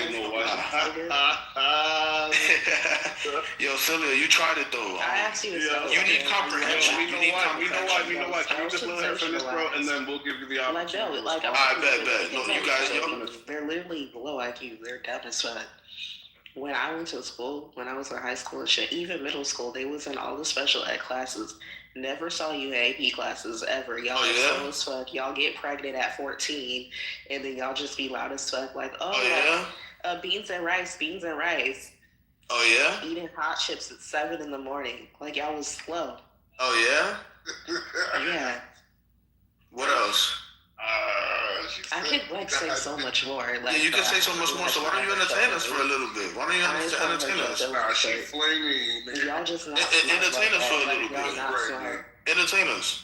Oh, Uncle. Yeah, you know what I already bodied you on this app, though, nigga. So you already know what's up with me. I don't even gotta dress you like you a corpse, nigga. Like, yeah, you a corpse, nigga. I know why you taking us out. You a corpse. Yeah. You gay. Nigga said maybe if we use the power of friendship, get the fuck out of here. Power of friendship. Yeah. The you ain't got no girlfriend, nigga. You got a bro. You sound like an unsuccessful G Herbo, nigga. You sound like an unsuccessful G Herbo, nigga. Stop talking. Yo, Nino, you know down below your country. Nigga sound like Herbert. Nigga, he talking dirty as fuck with hella like black people. Yo, Celia, you can't fuck with the force. You sound like you got his ankles and don't fight the force, Celia. I'm higher IQ than you, and I'm dirty as fucking Latinos. Celia, I don't care. I'm Hispanic, not Latino. Y'all just like I am too, but y'all the ones. No, you're not, bro. Y'all look like I have, yeah. But y'all the ones that look like. Afro-Latina? He shut the fuck up. STDs where he from. Pomade in his butt cheeks. Yo, bro, you already got destroyed by yourself. Why do you think you being added to the conversation gonna help Celia, bro? If anything, you're gonna hurt Celia's argument, bro. Just sit this one out, bro. You're not hurting nothing. Cody? Stated facts. Yo, Celia, this is not facts. You don't even know what you're talking about. Anyway, we don't even know what to believe out of your mouth. Came to America just to fail, nigga. But why do y'all be funny? One of the highest. What are you talking about, bro? Be like skinny with a fat belly and then. Celia, you've never seen me a day in your life. But I know you look like shit because I never. But I know you look like shit. Why don't you go into my profile and look at my other pictures? You gonna see I'm not fat. What the fuck? I just know you're. I don't hide. What the fuck? I just know you're short. No, you don't. No. You wish I was short. You wish I was fat. You're hoping I'm short. You're hoping that I'm fat. If you see what I look like, you would be devastated. You would be devastated. Y'all are the dirty ones. Yeah, that's what I thought, Celia. It's okay. I don't really like to argue with. Oh yeah? Oh, so dumb. Yeah, you know you are. So dumb. Yo, you don't need more than that. Yo, you already seen what I did. You already seen what I did. I'm not even trying to trigger you. I'm just stating facts. Oh, so this is not you trying? You're trying what? Yo, you crashing out, so yeah, just leave it alone. Leave it alone. This stage last You said I night was fat, that was a saying lie. You that said I was short, that was a lie. And if you see what I look like, you really you're gonna a cry. fucking So weirdo. just leave it alone. Why don't y'all just get He along? begging for me to leave him alone. He's upset. Nah. It's just that you're lying and you're making an idiot out of yourself. You know? You're Make it upset. funny. Call her like, you know. Yo, Herbert. I already ethered you in your own room, bro. Don't know who you Go back on mute. Damn. Remember me? Remember when I was trolling? I was Lil Trump. Remember that shit? Either you never eat this. Yeah, exactly. That's what I'm saying. Yo, shut the fuck up, you fake ass G Herbo. You just shut up. Like, look at him trying to get attention. Do you remember when I was trolling? It's gonna take a lot more of your friends to try to even fuck with. You remember that? You remember Real talk. It's gonna take a lot more of you. You're saying Uncle Russ. It's gonna take a lot more of you, bro. It's It's gonna take a lot more. The efforts that you are expending right now are unsuccessful. So I don't know what y'all gonna do. You gotta figure it out. You gotta figure it out. This is not it. This lame nigga's not gonna save you. Shut up, Mexican. This weakling is not gonna save you. Shut up, Mexican. Nigga did 3 push-ups in the gym for 90 days. If you can't bench 225, stop talking to me. Shut up, Mexican. If you can't bench at least 225, stop talking to me, bro. This nigga takes steroids. Nigga, you look like you only work out your neck. Everything else is soft as butter. What are you talking about, nigga? What are you talking about? How many times you throw up 225, bro? How many times? These niggas trying to unite like the Power Rangers. I just teach that. Niggas trying to come together like the Power Rangers, nigga. Fuck is you talking about? No, I'm just trying all of y'all. I punch all 3 of y'all. I punch all 3 of He said gender. Look. Yo, Mina White. How many times you throw up 225? Crashing out. Mina White. Republic of STDs. Have a great Saturday, you unsuccessful motherfuckers.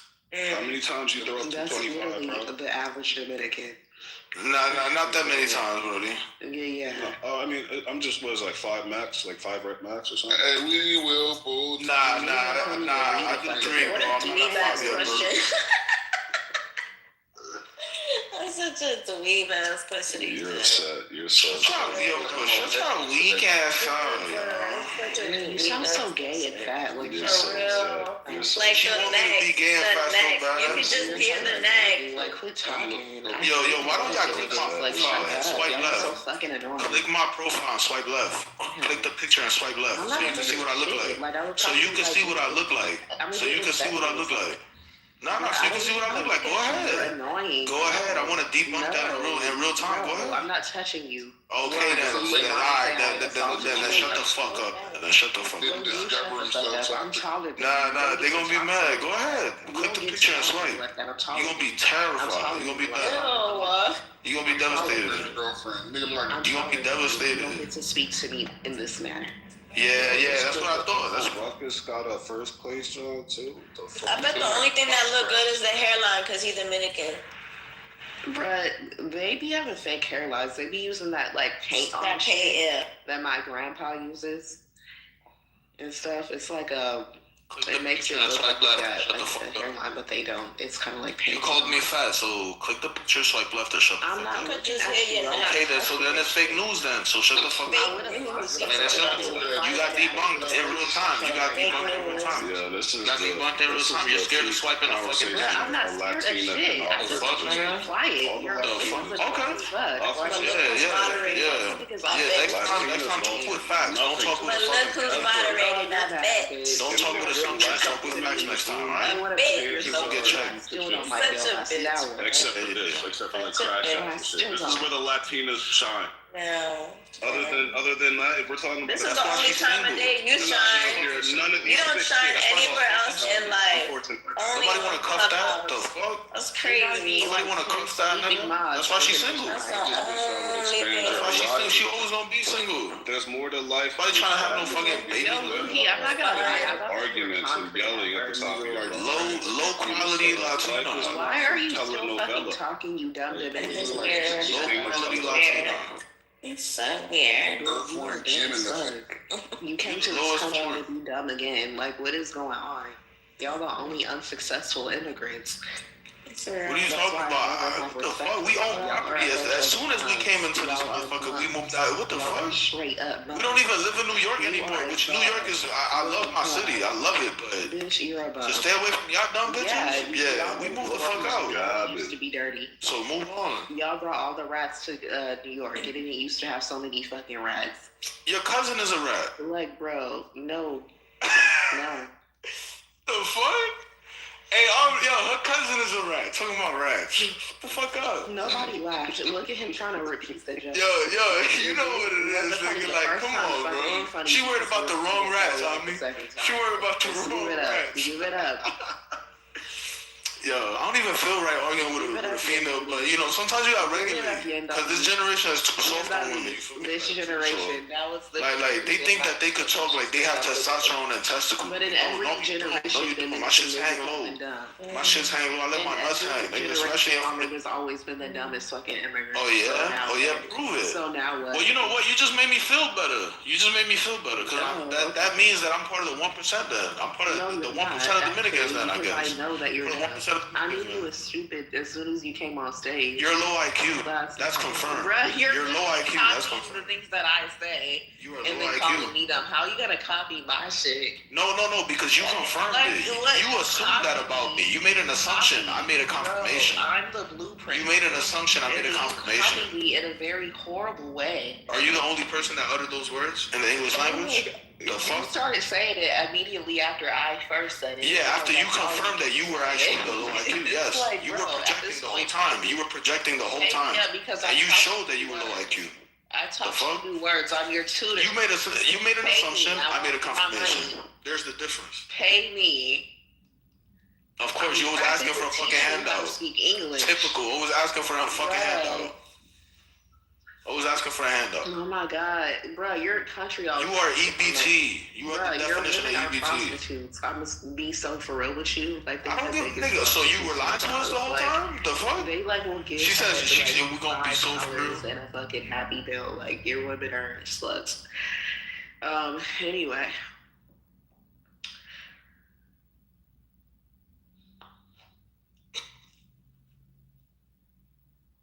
But yeah, bro, that's all we don't. But yeah, shut the fuck up. So not even worth it. Like, y'all bitches can't even cook. Bruh, anyway. Why should we pay attention to y'all? I'd rather you think y'all not even real women anymore. I'd rather you think I can cook. Y'all just men with no dick. Can we talk about cooking? Can we talk about Dominican food? You're not even a real woman anymore. You guys are just like fake versions of men. No dick. You know what I'm saying? Just walking around dickless. Bro.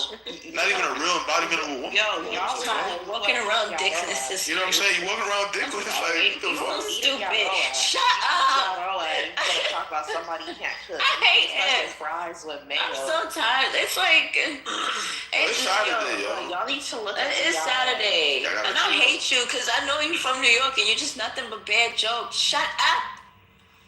Oh my God, Louis, you a bitch. Now look at you, Dickie. You on my? Shut up. You're just a bitch. You're just a bitch. Shut up. Go cry about it. Get off my dick. Bitch. Shut up. Take my dick out your mouth. Oh, I love New York. That's so weird. That's so weird. Why are you addressing your body parts? Like, take my dick out your mouth. That's nasty. Your bitch left, didn't she? She left you, right? No, I left her. She left her. Oh, I see. I bet. Oh, so that's what happened. That's what's going on. You bitter. That's what's going on. You bitter. This is nasty. Dang, that's crazy. That's crazy. I didn't make it to 2026. That's wild. I love that for you. Freedom. He's feral right now. That's what's going on. You think you're He's feral. He's feral. That's what's happening right now. Yo, Celia. Ain't nothing more dangerous than a feral man. Yo, he's feral right now. He's hurt. He's confused. He's walking around trying to gather whatever he can to, get that come up and get, flex like he a bad bitch for real. But he forgets he's a man. He forgets he's a man. He's supposed to go out, find work, meet new people. But instead, he's in a state of unrecognized depression. where he is now trying to be a bad bitch instead of a man, and this is the problem. And I'm so sorry. I'm so sorry. That's how you can tell they lost a good one. Violet, I'm And that's sorry okay. about what I said to Loss, you. I know it affected you. I'm sorry about what I said to you. I'm sorry I said that you're insignificant trying to find an identity. No. It ain't about that, brother. You got some hate in you, brother. You got some rage in you, brother. You're insignificant in the Right, world. and I don't need to be insignificant to you. You got some rage. Broski? Brosin? Brosif? Bro.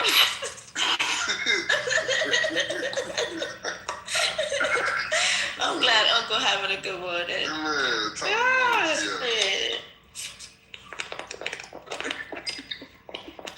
You ever just be tired for someone else? Like, damn, I'm so tired for you. Like, damn, that look heavy. Yeah, I am. You're like See, you ever see somebody and just look at them like, damn, that look heavy. You're trying so hard. It's so cringe. It feels so good to be free. It's so cringe. And at peace. It's so cringe. It's so Let me go make some of my coffee. Yeah, get the fuck out. Yo, Uncle. I'm gonna make my coffee. No, I'm gonna stay right here. I'm gonna stay right here and make my coffee. I'm gonna go get caffeine. Yo, did you see that? You guys have successfully derailed a political conversation. Smarter than that, right? Look better than We actually had. hold on. You should have stopped when you said. You guys derailed it. Even Menawai was like, he was like, we had a mini crash out, but it was political. It was based on politics. Like, you guys came and completely torpedoed the room. At least we were going back and forth on the substance of the topic. He was not going back and forth. But what you He guys was not like engaging with you. What you He guys was like not to engaging do with is, what you guys like to do is You were just asking a question. You took 5 minutes to continue to ask a question instead of getting. I'm not fighting over you. What you guys would rather do is devolve the conversation to a realm where you can operate it, which is a stupid, like, I don't know why you've been on my dick for like months now. I don't know what I did to you, said to you. Me? Why does everybody assume that I'm like out to get them? Like, do you realize that this is really just an app on my phone? Just shut up, bro. Like, what the fuck? Just shut up, bro. Just shut up, right?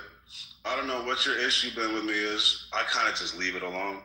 But when we're having this conversation and you're like purposely trying to like, ankle bite when there's like a conversation at hand and there's. I'm gonna speak after that. I'm asking a nigga a question, like that's what you people have to do. Like, that's all you can do. You have to devolve the conversation so you could participate. Just get better so you can have a political conversation. Hold on. I'm gonna speak after he's done. Let him finish. Just get. Yeah. So we were all here. We all know Nathan. We were not all here. You just hold up, Nathan. I didn't disrupt. But I didn't disrupt. No. You took 5 minutes to continue to answer a question, and all I asked you, Louis, was what is the point? That's literally all I asked you. I'm not ankle biting. I'm asking you what is the point. I want to know what's going on because, like, yeah, I did just come in. All right, no, I asked the question, and I was like, no, hold on. All I said was, Louis, what's the point? I came in, I said good morning, you know, like if I was being disruptive or noise trolling by saying good morning, I should have been moved down to the fucking goo, no? But so when I come in and I say good morning, hold on, after that, so when I said, when I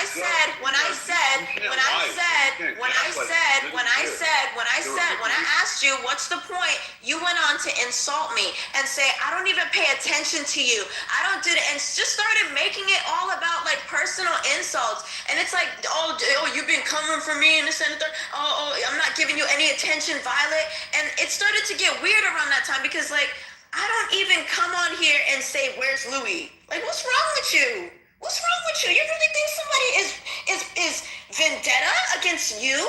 Are you serious? You're so In funny. February?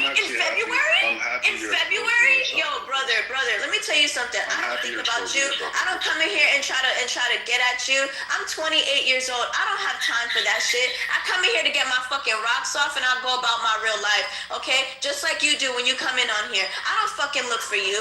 And I don't remember any encounter with you because it's insignificant to me.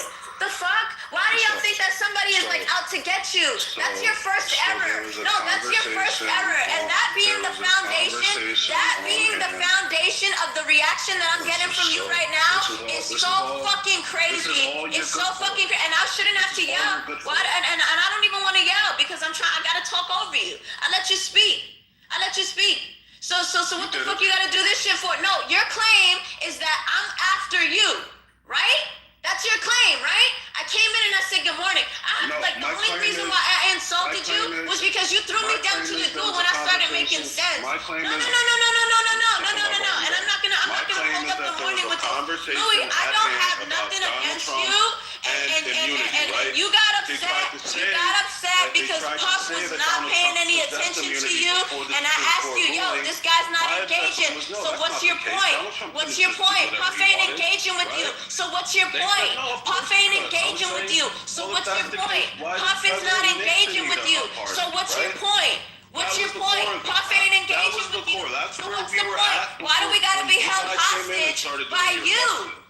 And actually, it's on Puff. Why do we gotta be held hostage by you? He allowed you guys to noise What do you mean?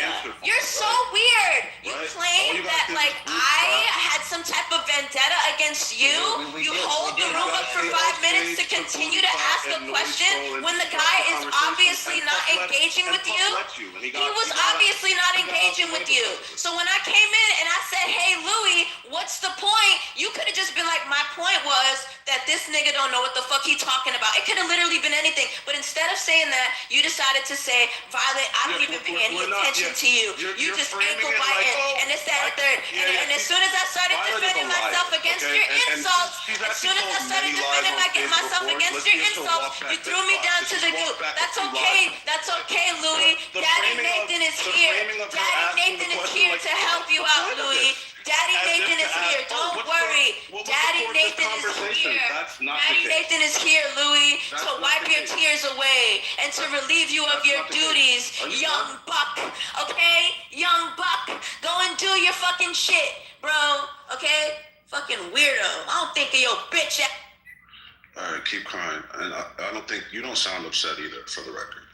But to frame it like you were just asking the question, like, oh, what's going on? What's the point of this, Louis? What's the point of this? Like, you're a liar, right?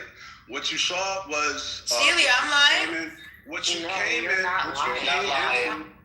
Look at him muting. Yeah, bitch. I don't know why we're still talking about this. What you came into we don't care. was this nigga Gustavo and Puff We saying, don't care. We were this all nigga asking Gustavo why and he's Puff. asking the question when he's and not then answering another you. one. We have asked to answer. I said the same shit. We were all asking You need why some more he's cachet. asking him about a You need more cachet. I'm sorry. And I'm he's just gonna not keep responding going. to you. You came in the room while I was nobody cares about yourself. I'm just glad I ain't going crazy, because what the fuck? Louis, 5 people are telling you you're wrong. 5 people are telling you you're wrong. About the events that you're still going on about. 5 people are telling you you're wrong. It could be 10. And that's the problem. He's delusional.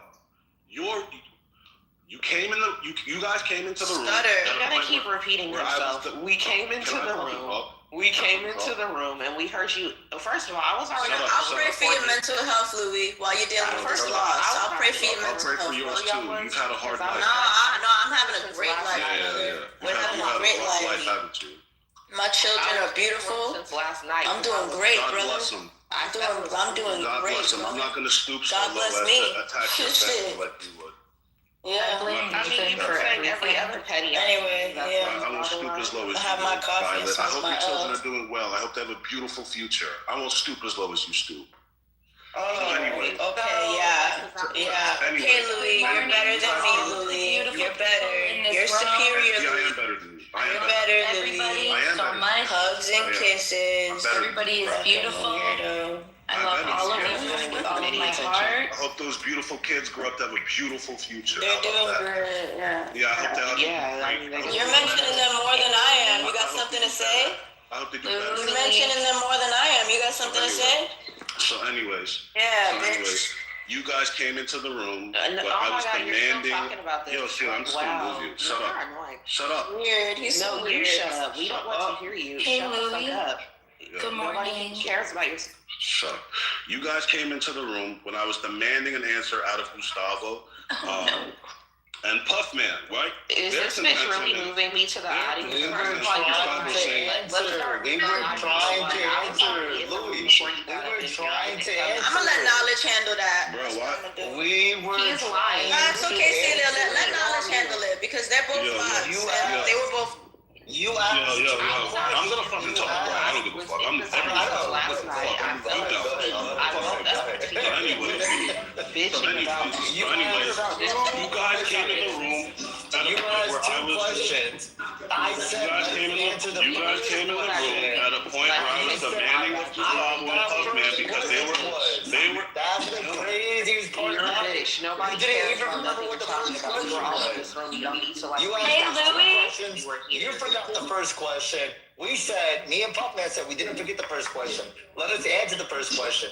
And then you were like, no, answer the second question about Ford. Answer the second question about Ford.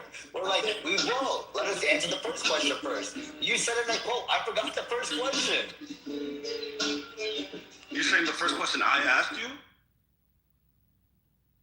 Yes. The first question was, for an example, a demonstration, quote unquote. Yes. No. Quote unquote, yes. You said demonstration of something like that taking place. We had the answer. We were going to use Barack Obama killing innocent lives, bombing one of those fucking Syria countries and whatnot. That was the example we were going to give you. He's exempt from it because he did it with his capacity as a president. No. Yes.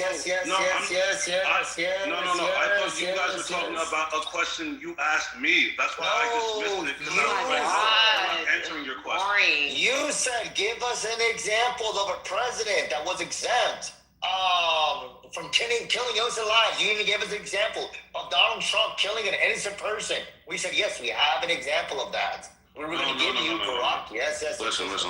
Yes. Why do you? We were going to give you the example of Barack Obama. Do you remember my example? We were going to give you the example. Do you remember my example about Donald Trump shooting somebody in the street? Country. Yes, I know. I get it. You remember that, right? We all get it. Yes. Right. You remember that, right? Example of someone who did the same thing, which was Barack Obama. Did the same thing as police. Shot someone in the middle of the street? Yes, it's the same thing. He killed innocent people. He killed innocent fucking babies and women. Why are you even entertaining Luke? And he got away with it. And he got collateral damage. And he got away with it because he's a fucking. He got away with it. Collateral damage. He got away with it because he's a president. From a military strike. I don't know if you ever heard about considered within the. So you don't want to answer. So you don't want an answer. That's just one example. No, it's fundamentally a different topic. Give an example of an innocent person being killed. Nobody likes you in here. An innocent person being killed. We know what you're about. You can't even afford Air Force Ones. So anyways. So what we said was, nobody likes you in here. This has always been the case. Nobody likes you in here. The argument is it's always been the case. Presidents have special exceptions. It's always been the case. No, it's not always been the case. That the president. It's always been the case. The example that you gave was terrible. You're not answering my question, and this is like. I can't answer it. Dishonest. This is dishonest. You gave two questions. I answered the first one. You're being dishonest. I haven't answered the second one. No, I'm not. I'm going to respond now, right? It's not. When Obama carries out a military act, like a military strike or something like that, there are as far as like casualties and collateral damage, there's an allotted amount. Like there's like an accepted amount. When you say casualties, are you talking about innocent people? Yes, innocence. We could call it innocence, right? Do we ever drop? Did the United States ever drop a nuclear bomb? The idea that there was an allotted amount. Did the United States ever drop a nuclear bomb? This is dishonest, bro. Did the United States ever drop? This is not a real conversation. Did the United States ever drop a nuclear bomb? This is not a real conversation, bro. Did the United States ever drop a nuclear bomb? This is not real. Shooting one innocent person in in the middle of the street. Okay. And I'm not participating in whatever you want to do. I'm just going to say what I'm going to say. Did the United States ever drop a nuclear bomb? Put my volume all the way down. So. Did the United States ever drop a nuclear bomb? So it is the case.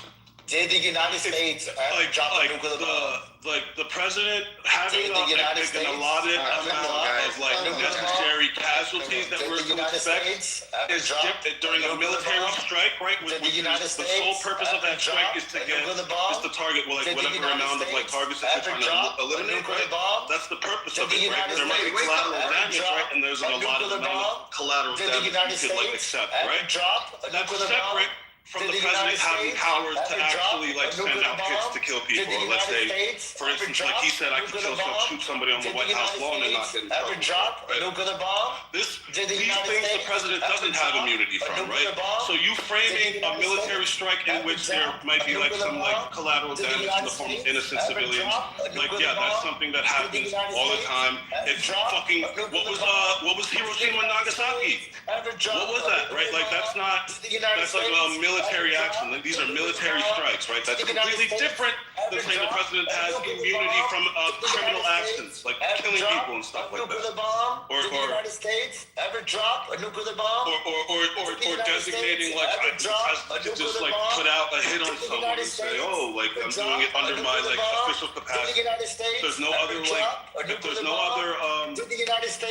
other justification for that hit or for that killing. No, the president isn't immune from that. And he historically hasn't been immune from that. What you're saying is ridiculous. Ever drop a nuclear bomb?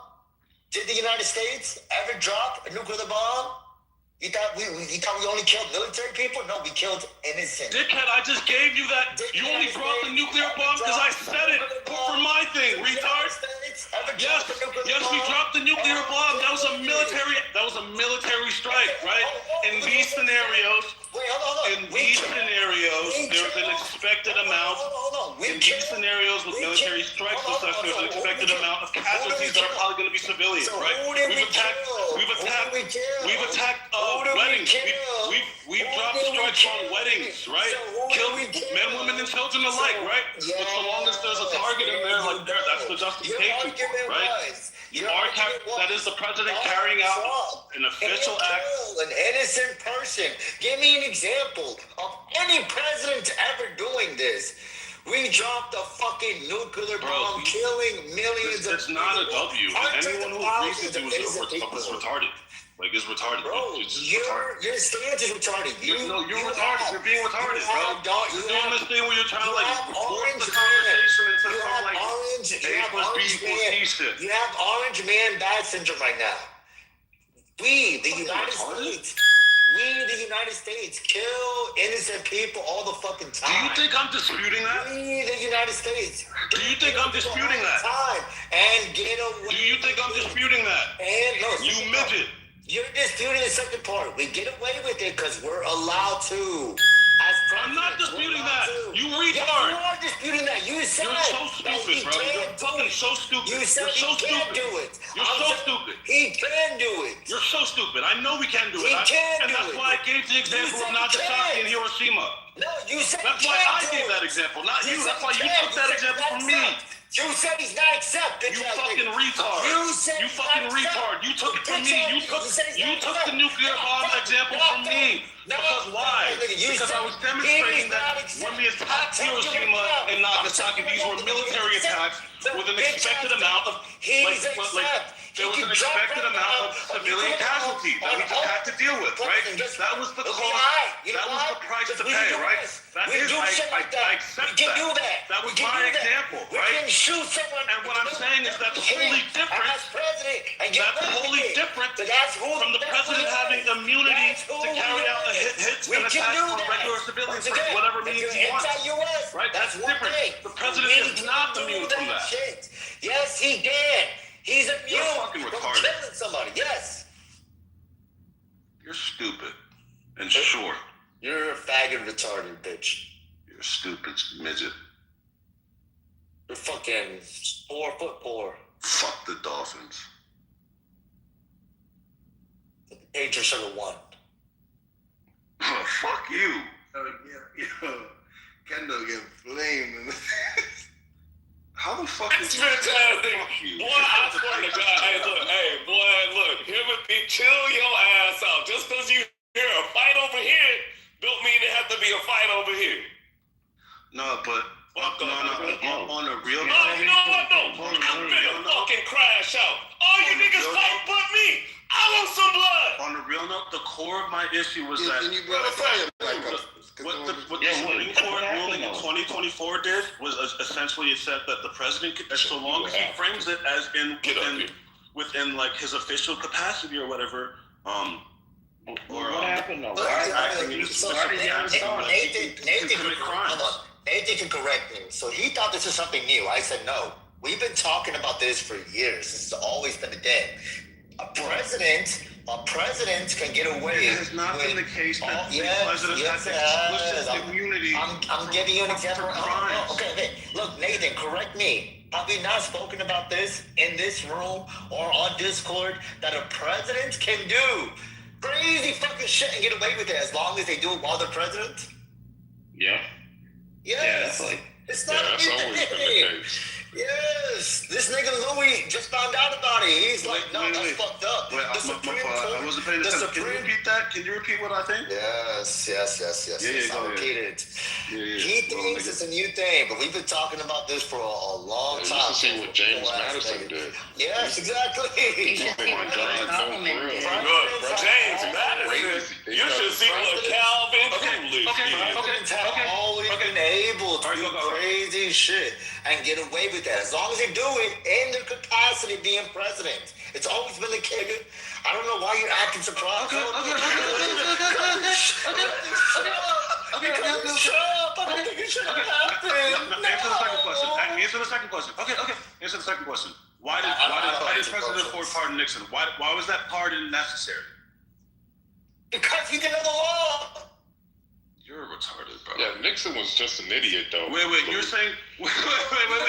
Nixon was an idiot. Everyone stop. Everyone stop. You're saying that... Wait, oh my God. Nixon was an idiot. Wait. Am I in the Matrix or is he in the Matrix? Oh, he's in the Matrix. Oh, you're in the Matrix, little nigga. Shut up. Hey, little nigga. Yeah, mute up. You're saying that President Ford pardoned Nixon because he didn't know that he didn't know the law. He didn't know there was a basis that Nixon actually enjoyed some sort of immunity for his crimes. Correct.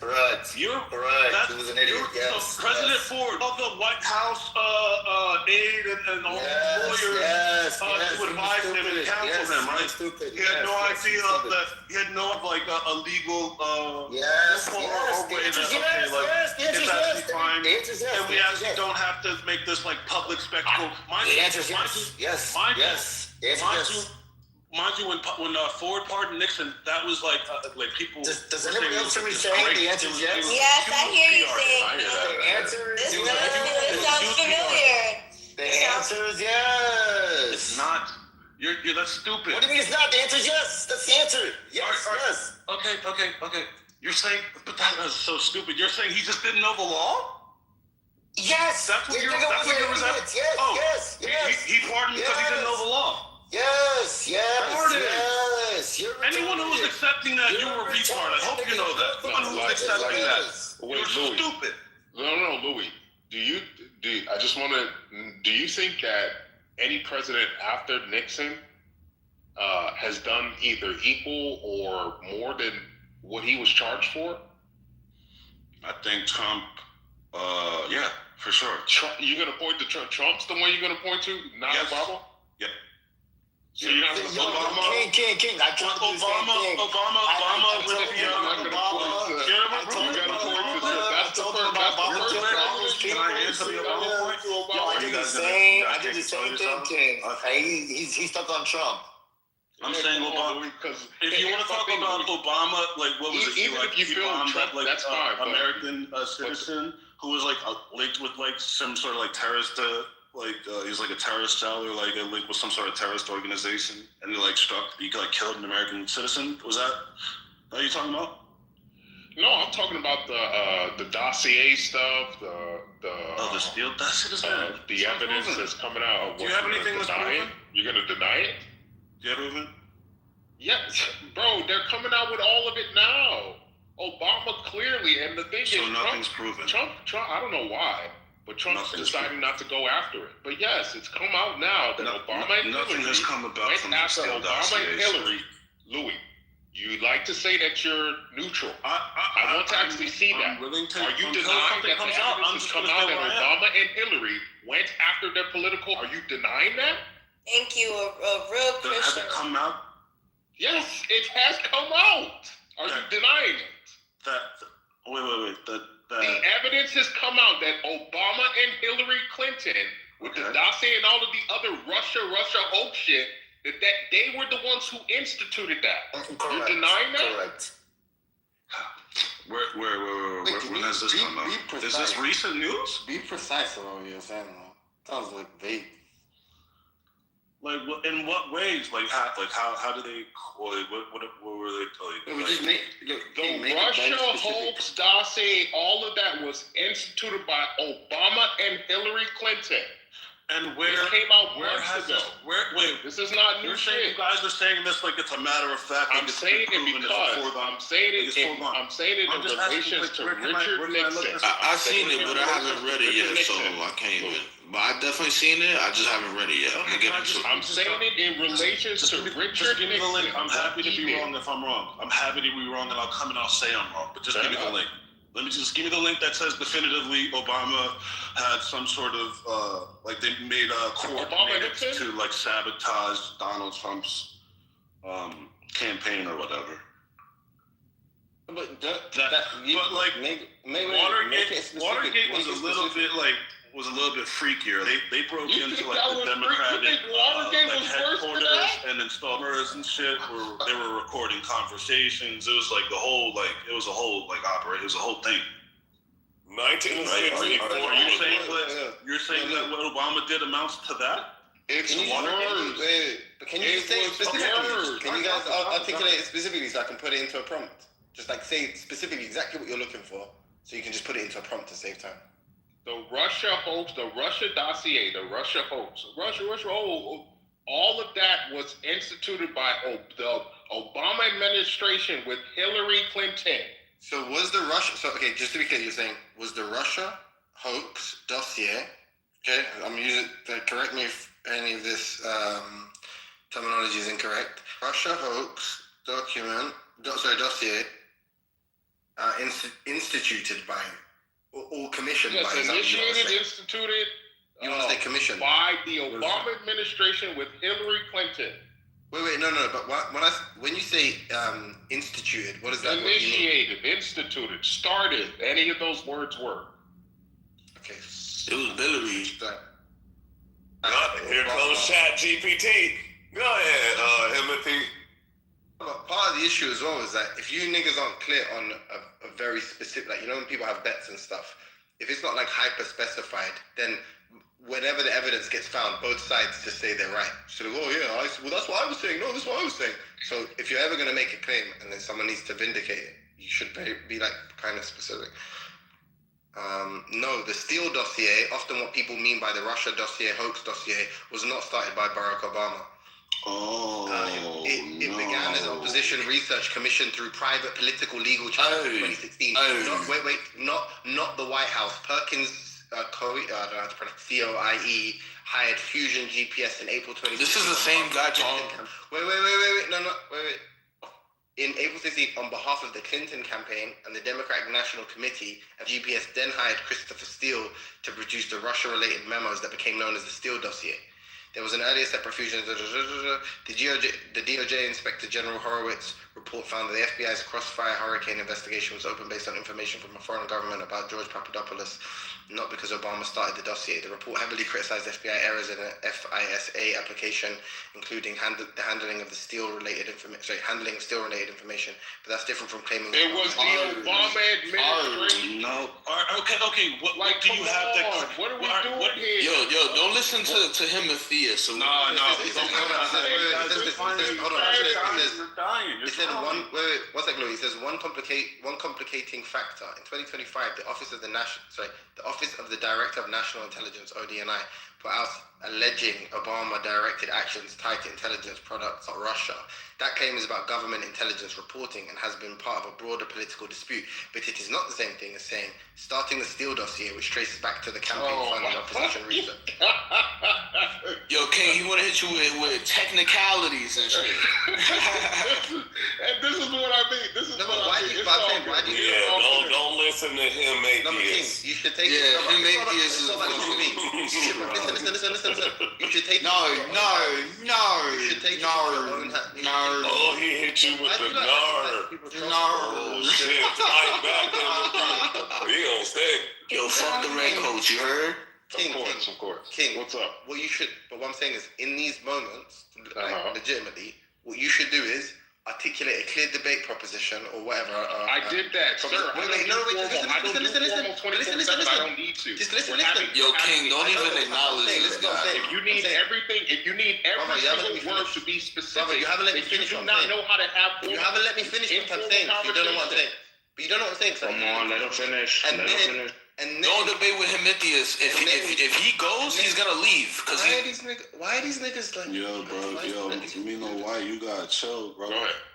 Cool. But I'm saying once you do that, then it shouldn't be up to Louis, or it shouldn't be. I'm just whatever. I'm trying to facilitate whatever. But it shouldn't be up to the person that you're debating. You should just present. You said, hey, this is my claim, and this is the evidence supporting my claim. That way, it doesn't leave any room for you guys to be like, these niggas, pedantry, because it's nice in your hands. But if you leave it up to your opponents, they go Google it, and he comes back and says, this is the resource I've found, then he's perfectly well within his but that's fine. I'm okay with that. What do you have that links Obama to Because here's the thing: when it comes to politics in America, people will deny what is, especially if there's not like some document like we're seeing with the Epstein files. Because remember, Timothy, before the Epstein files, people were already saying all the shit with the pizza, all the shit with all the like nuances. People were already saying that, and folks were denying it because they didn't have fucking document. The same shit is what we're talking about here. So if Louis needs me to give him an Epstein-style document that says Obama was then what are we talking? Then there's no point in having that conversation. At the end of the day, when you put 2 and 3 and 4 and 5 and 6 together, it is clear that the Obama administration initiated the dossier and all of that goofy shit that had to do with Russia. Well, that can't be the case though, because it can't be the case. All right. No, but I'm saying there's a paper trail for that particular who commissioned that particular report. Was it him? And he said, right. Wait, is there not a paper trail? If you need an Epstein file document to say, King, let me ask you this. Barack Obama. King, let me ask you What this. the fuck are we talking about? Let me ask you this. What do you have that links Obama to it? Nothing. Apparently nothing. Yeah, apparently nothing. Yes. You're talking about paperwork. You were the one who said the dossier, the whatever dossier. No. He called you a dosser. He called you a dosser. Who are you? Stop talking to me. I'm the guy that you were debating, and then you fled the room after I'm sorry. I'm so sorry. I apologize. Oh, you ran? Oh, no. Finish that. I'm so sorry. Yeah. He ran. That's why I'm trying to tell you guys. I'm trying to save you guys time. Oh, you fucking ran? Yeah. You know what he does? He's gonna say his claim, and when it's your turn, he's gonna leave. No, I apologize. Don't worry, man. Yeah, he don't need no help. Hey, that's a serious charge now. Yeah, but just please, like, he's on Clubhouse show. That shit's serious, dog. To the point, though, yeah, King. You're the one who made the. That's what I'm saying. It's a bit of a weird game you're playing because you said this thing, and then Louis like, wait, hold on, I'll concede to you if the evidence supports that, and then you were like, yeah, go look it up. Okay, so we go look it up. No evidence supports it. That is not true. Again, now you're making claims that are not true. What you choose to see as evidence is what you choose to see as evidence. If you need an Epstein-style document to accept that 2 and 3 and 4 and 5 and 6 are clearly pointing to the Obama administration with Hillary Clinton, then that's on you. But I don't need an Epstein document. For instance, I didn't need the Epstein documents to notice that there are patterns where there are elite politicians who are clearly trafficking children. I didn't need the Epstein documents to see that because it was all out in the open. No, bro. Do you not see the difference? It's not. No. There's not an absence of information, and then we're going like, oh, well, see, there's nothing that implicates Obama or ties him directly to this, so he's off scot-free, even though it's an open secret. There's literally evidence of who commissioned the document, and yes, not Obama. You're telling with Hillary Clinton, you're telling me Hillary Clinton's not involved? Is that what you're trying to tell me? But I thought you guys. And she's not part of the Obama administration? No, but I thought you were talking about incumbent. No, it said the Clinton Foundation or whatever. But I thought you were talking about the incumbent president. Yes, Obama. Yeah, so obviously if it's saying no, he has no, these people funded it, and that's not Obama. That's not a good that's not, okay, Timothy. Look, like I said, if you don't want come to on, accept you're being unfair. No, it's fine.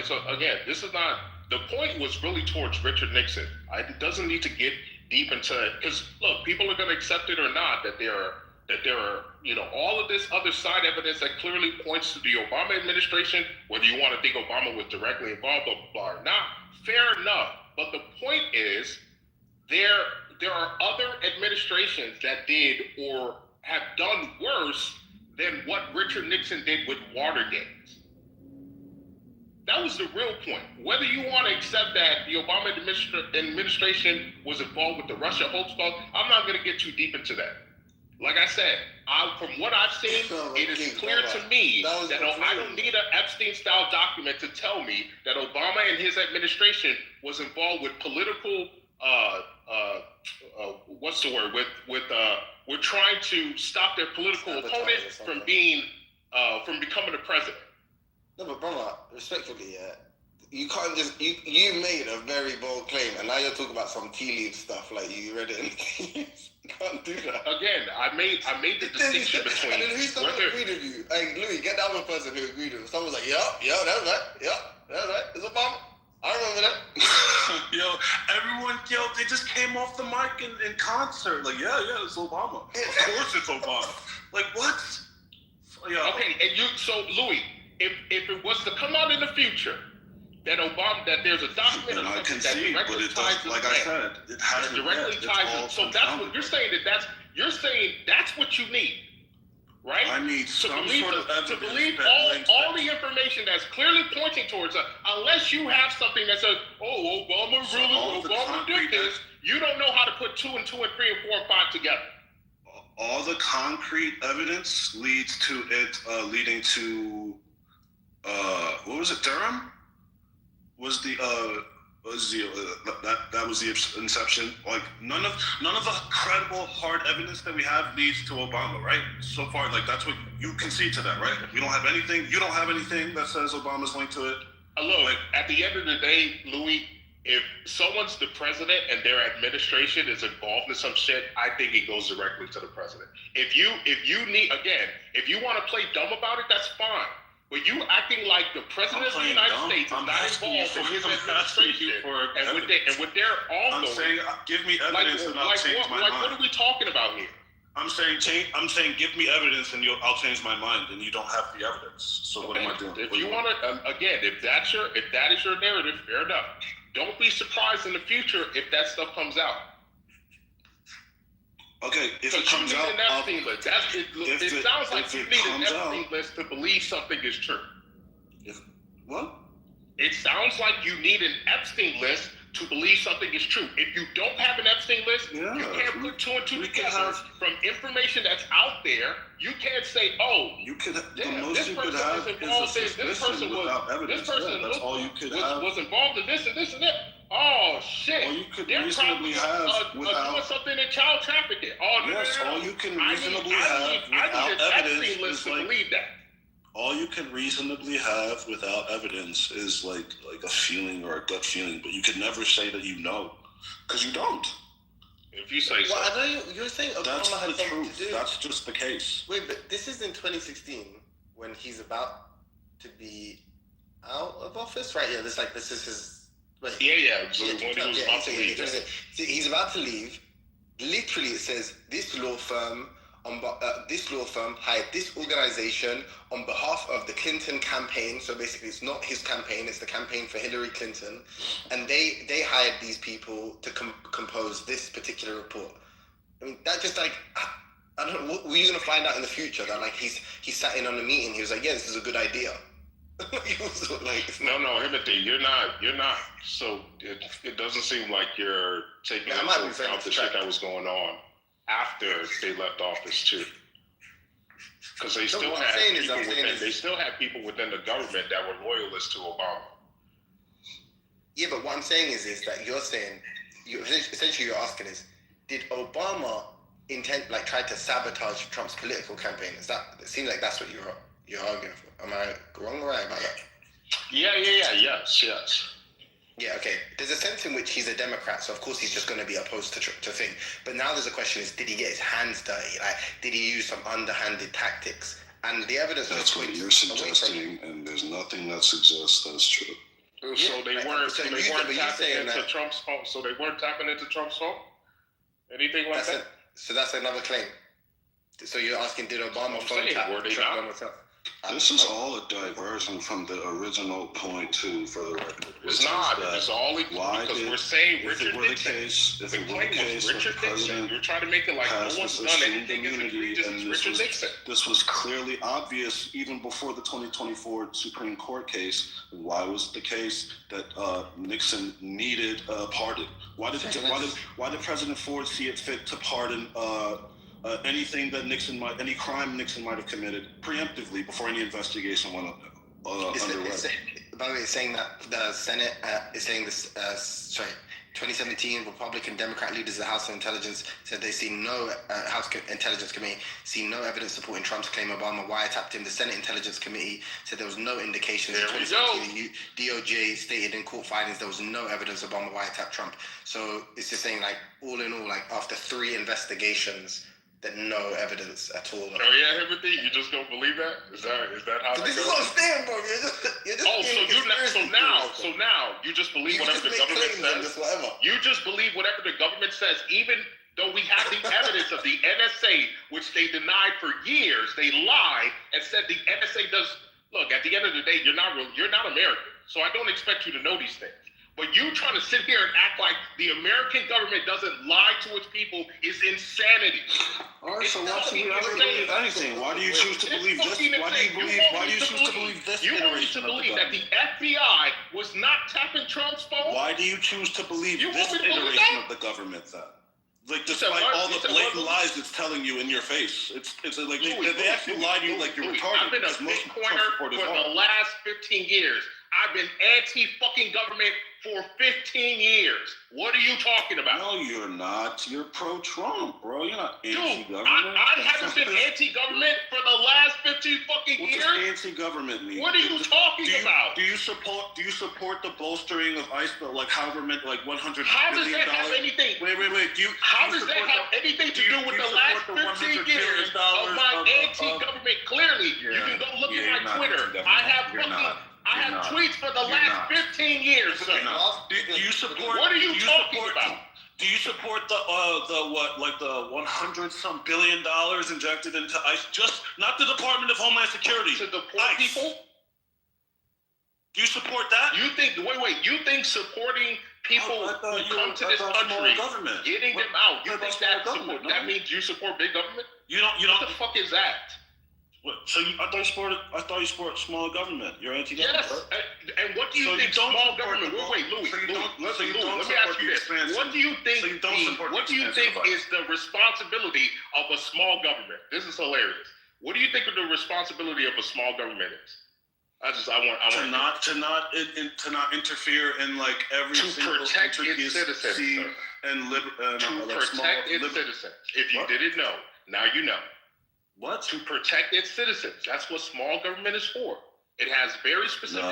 Yes, it is. It has very specific duties, and it needs to institute those duties, among which are protecting its citizens from domestic and foreign enemies. The role of our government is to protect people's liberties.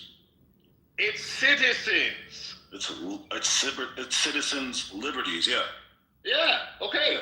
So even a small government would do that. Like, what? So what are you being ICE? The key word is citizen. No, I'm not saying that it wouldn't. I'm not saying that so it I wouldn't. don't know why you're bringing ICE into I'm this. saying that you say that you support a small government. Years. You can go look at what I've written. You can go look at what I've done. I have 15 years of anti-government position. I'm not saying that what I'm saying is that you say that you're for a small government, but yes, you're not. You're for the expansion of these government. Like you're. Yeah, were you pro Doge? Obviously. So what? I was pro Doge. Do you think that's small? Do you think that's small government when we're adding? Wait. We're adding. This is a joke. You're telling me when we're adding another kind of like bureaucracy, Louis, another this cannot be your argument. You're telling me starting a government agency that literally gets rid of corruption and bureaucracy. Did it do that? You're telling me that that's not... Wait, before it was disbanded, did it do that? What corruption? Because they were blocked. What did it do except... They were blocked by the very bureaucrats that they were trying to audit. What are we talking about here? Wait, what has this is insane, dude? Done except like it was the but Louis, it's mad layoffs, like massive layoffs. Like what resulted from that? Except that's the whole point, like to shrink the government. Of the US that was the whole point. Wait, Louis, you're denying that was Doge's. You're denying that was Doge's responsible to shrink the government, shrink the budget, shrink the government, get rid of corruption. Institution that did nothing, that was ineffective. Essentially, we agree that it was ineffective. It didn't really do anything before, like. No. I don't. We don't need to get to the effectiveness. I want to see if you would at least acknowledge that its whole purpose was to shrink government. You're talking about its purpose. If it didn't fulfill its purpose, then all that Louis, you're trying to mix. No, don't try to mix this up. Is another institution. Are you denying Doge's task was to shrink government? Denying that. All we have is another institutional stronghold. You see how he doesn't want to answer? Come on, Louis. Just read. Come on, man. So if we take away, like if you're saying, it doesn't matter whether it's effective or not. If it actually does, if it's not effective, then all it is another piece of. Louis, are you denying that it's another institution that was ineffective? Was to shrink government. And it results in a larger. It's not, the government isn't shrinking. It's not shrinking the government. You don't want to. It's adding a whole branch that was not needed, right? The Office of Government Accountability exists still. That's still a thing, right? That does exactly what those that's not true. That's not true. It was politicized. It absolutely is true. The Office of Government Accountability. That's not true. The biggest parts about the Doge cutting. The first batch of Epstein files released, Doge thought that the White House didn't need Adobe Premiums, which is what gives the White House the ability to redact secret documents. And so their staffers were just using the black bar on regular Adobe, and you can take that shit off the computer program. And it was because Doge didn't understand why the White House needed Adobe Premium. I just thought that was kind of funny. It got reinstated, obviously, but I just thought it was funny that something that was well-intentioned ended up doing something that was just not a good thing. Yeah, well, I mean, look, at the end of the day, I think what Elon and them realize is that the bureaucracy is just too big. There's too many politicians that, essentially bloat, right? That is hard to fix in one administration. It's very hard to fix in one administration, especially when most of the politicians are in on the scheme, right? So at the end of the day, you're essentially going to need a collapse of the system, which is what we were calling for 10, 12 years ago. Realizing at the end of the day, this whole thing needs to collapse in some sense, where it forces, it's like it brute forces reduction. And that's going to happen when all these boomers fucking die out. It's going to have to happen because nobody's going to pay this big ass bill. And most of this fraud shit is just going to create a situation where people have this innate distrust of those who are benefiting from that system, whether it's the politicians or their, adherents or their constituencies, across the board in America. So, it is what it is. But do you remember remember how we got here though? Like we got here because you've been provided with evidence that undermines like both of the claims you made, trying to basically what evidence are you talking about? So I don't know, the ChatGPT response is about one, the wiretapping scandal, and then two, Obama being responsible for the Steele dossier, right? And then your response to that was, can you trust the government? And then Louis' response, which was a decent one, which is just saying like, okay, but hold on. Oh, if but what we're saying is that, what we're saying that, but we're saying if any government, I'm saying if any government inquiry just cannot serve as evidence for or against. Timothy, do you realize why would it not be true? The same institution. You're arguing for the same institution that told you there was no Epstein list. You're not listening now, though. I'm saying, but now Louis is arguing for that same institution. The same. What do you mean, Kash Patel? What do you mean, Kash Patel said that? Kash Patel isn't the only administration for the last fucking 12 years that Epstein has been alive. Yeah. Like, what are we talking about? Yeah, but that's not the point. The point is that is the point. It's the same institution that you now want me to 100% trust, as if they haven't lied to the American people. This is fucking hilarious because you're arguing for the same government you were just arguing against the last fucking 2 weeks. But listen, all I'm saying is, it's just a logical point, which is, or an epistemic point, which is just, if you're going to apply this radical skepticism, then you can't have evidence for anything either. That's what his point is. He said, what it is though, because every time someone brings you evidence, right, you just go like, oh, well, you can't trust it because it's coming from the government. Okay. I didn't say that. But then any claim you make, we can just say the same thing, right? I did it. Because Timothy, look, there are things, for instance, there are things that are direct. There are things that, right, now that we have the Epstein list, we know directly that there are certain things in it and certain people that have been involved, you know, in whatever, right? Yeah, but I'm just trying to show you that there are times where it is clear the government is lying because they have a pattern within that specific domain versus where we have something, you know, that's concrete. Right. Yeah, but then you have to make a strong case that undermines both the wiretapping evidence and the fact that there just is a clear paper trail for the Steele dossier that doesn't include Obama. As in, you have to give us a theory to say like, here's what and then support for it. Here's what explains it. The point is, you just said you wagged your finger both times in the face of that evidence, and then you said no because you can't trust the government. And then Louis rightly said, okay, but then why do you trust the government on anything else they say? Why do you trust the Trump administration? For what? And if it's just like the Trump administration for what? I don't know. That's what you want to float the handle. Start talking about small government. Do you think the Department of Homeland Security done that are good? But I've been critical too. So wait, King. Do you think the Department of Homeland Security is orchestrating a cover-up for the Epstein files under the direction of Donald Trump? What do you mean a cover-up? Yes, I read. Cover-up. Are they trying to conceal the identities of? Wait. Hold on. Because now you're acting like you wasn't here the last 8 months. You're telling me you've never heard me say already that Trump was covering up? You telling me you've never heard that?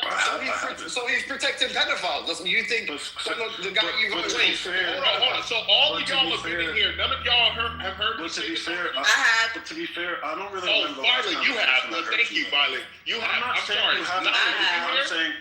You've been saying this forever. Longer than 8 months. Heard me talk the last 8 months. Knowledge, are you here? It's weird when people can't be honest because they have like this. No, you're not me. You heard me say this for the last 8 months.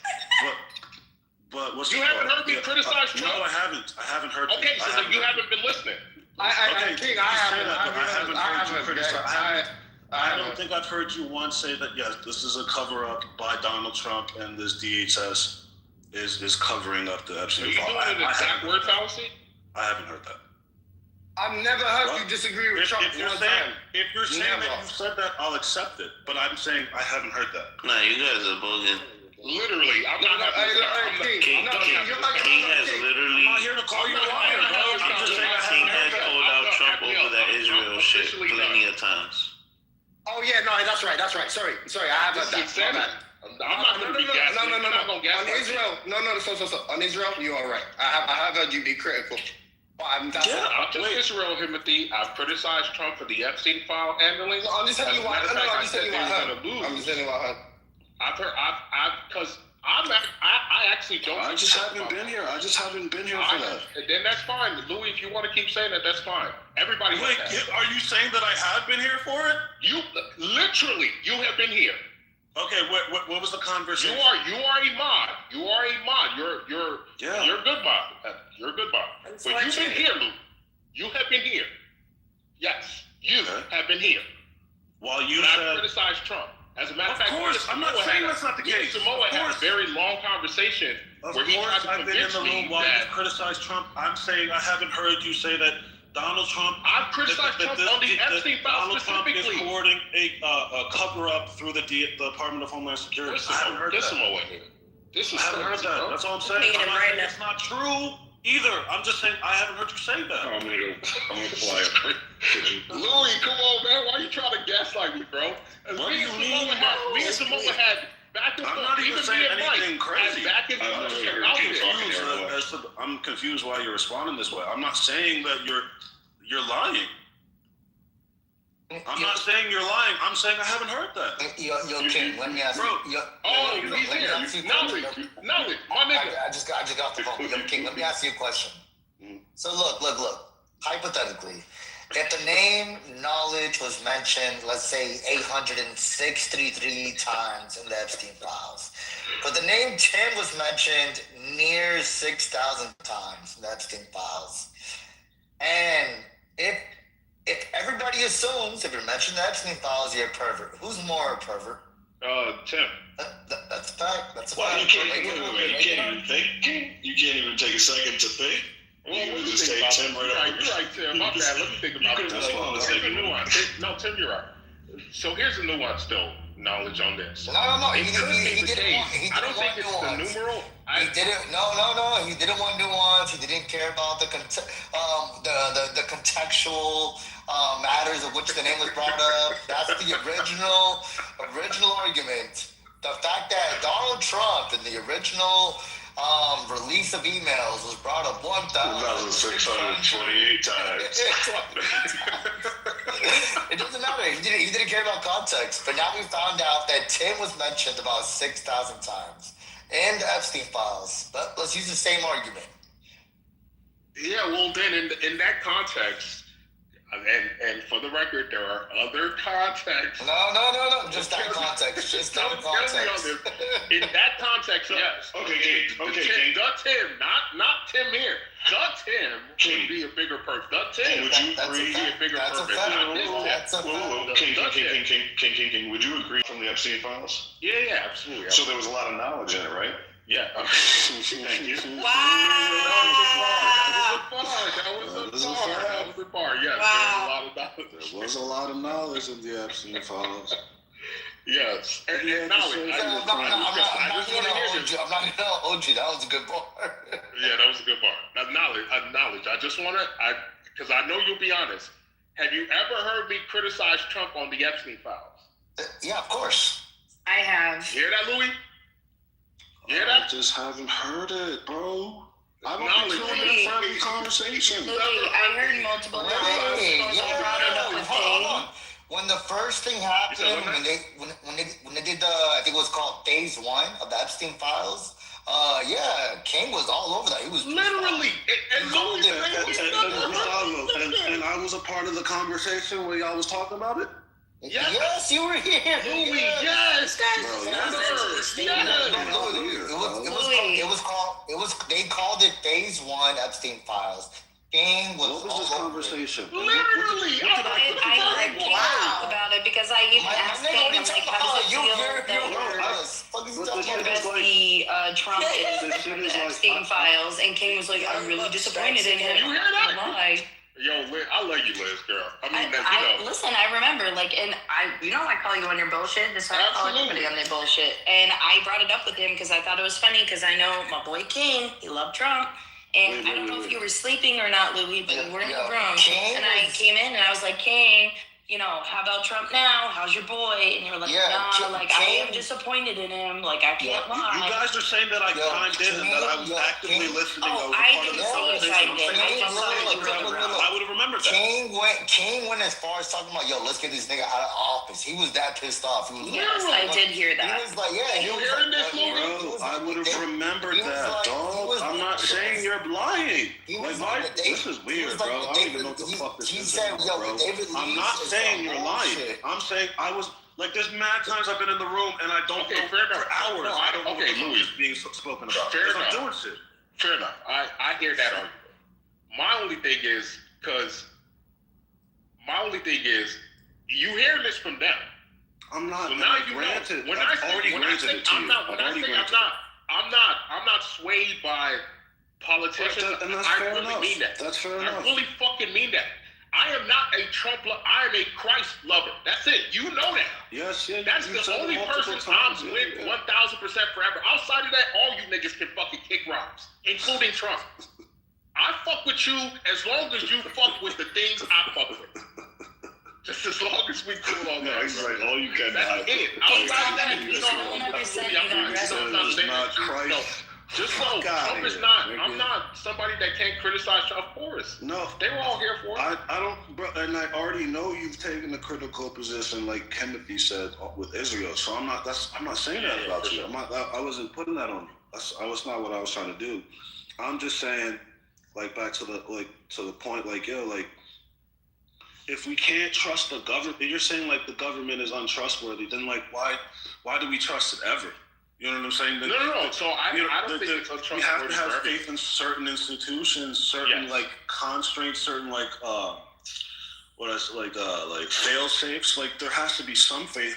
Otherwise, like what, like fuck it. Like why? I agree with you. Yes, I agree. That was the point I was trying to make. No, I agree with that point. My only thing was the trying, because everything you just said, I actually agree with.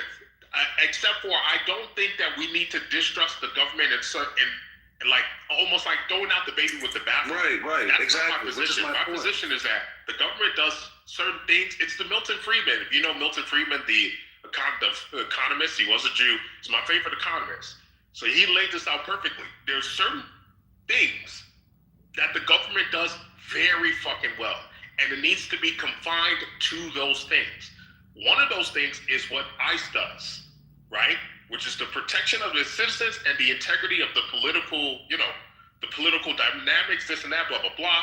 So I wouldn't count that as part of big government. I count that as part of what a government in general is supposed to be doing.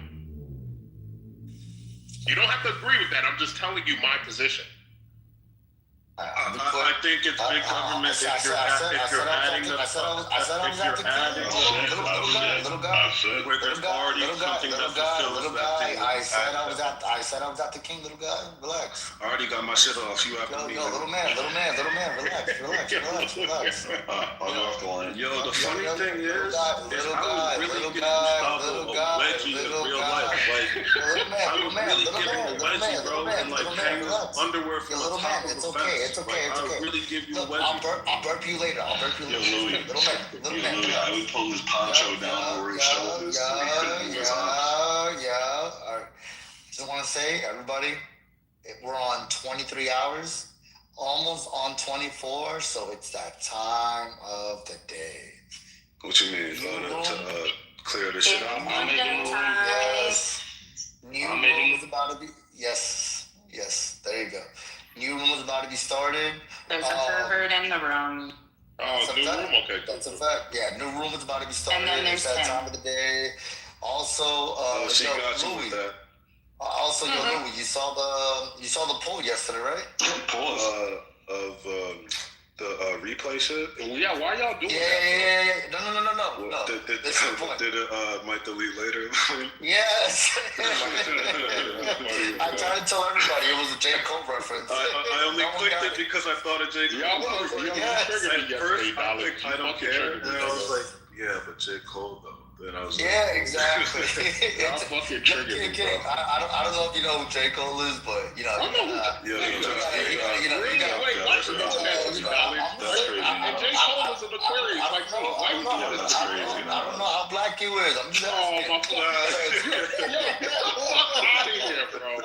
Yo, kid, I know you fucking with that. So J. Cole made, let's call it a mix. He made somewhat of a mixtape called Might Delete Later. So I made a poll yesterday. Oh, I see. Replay, yes. Do I I remember my first joke. Yes, no, don't care, might delete later. That was good. Yeah, that's kind of a fucking double triggered. I was like, why they got these fucking replays on, bro? And then, I remember. Yeah, it's probably gonna delete anyways. Exactly. So it's all good. Y'all gonna start that room now, or? Yeah, Nathan went to go do it. Yeah, everybody's moving right now to the new room. Okay, cool. Yeah, I'm first though. Somebody go get the wing. You know what? Somebody go get Kendo. Shut up before I get you. I'll get you with your big forehead, Night King. Yeah, I'm not gonna lie, yo, Louis was finna get this slut down. Yo, Louis was mad emotional this morning. Hey, yo, no, he came in on violence, bro. Yeah. Like, we was chilling Also, before that, bro. King Solomon. What's up? Can you send me What that? the fuck? Can you send me that recipe you were talking about with your mama? Tell Liz. Tell me, I'm not even joking, Liz. Tell me I'm not even. God is good. I missed my mom's call. I was gonna talk to my mom yesterday. I'm not. God is my witness. God is my witness. Everything on my life. I was gonna talk to my mom yesterday about getting that because she's back here in the.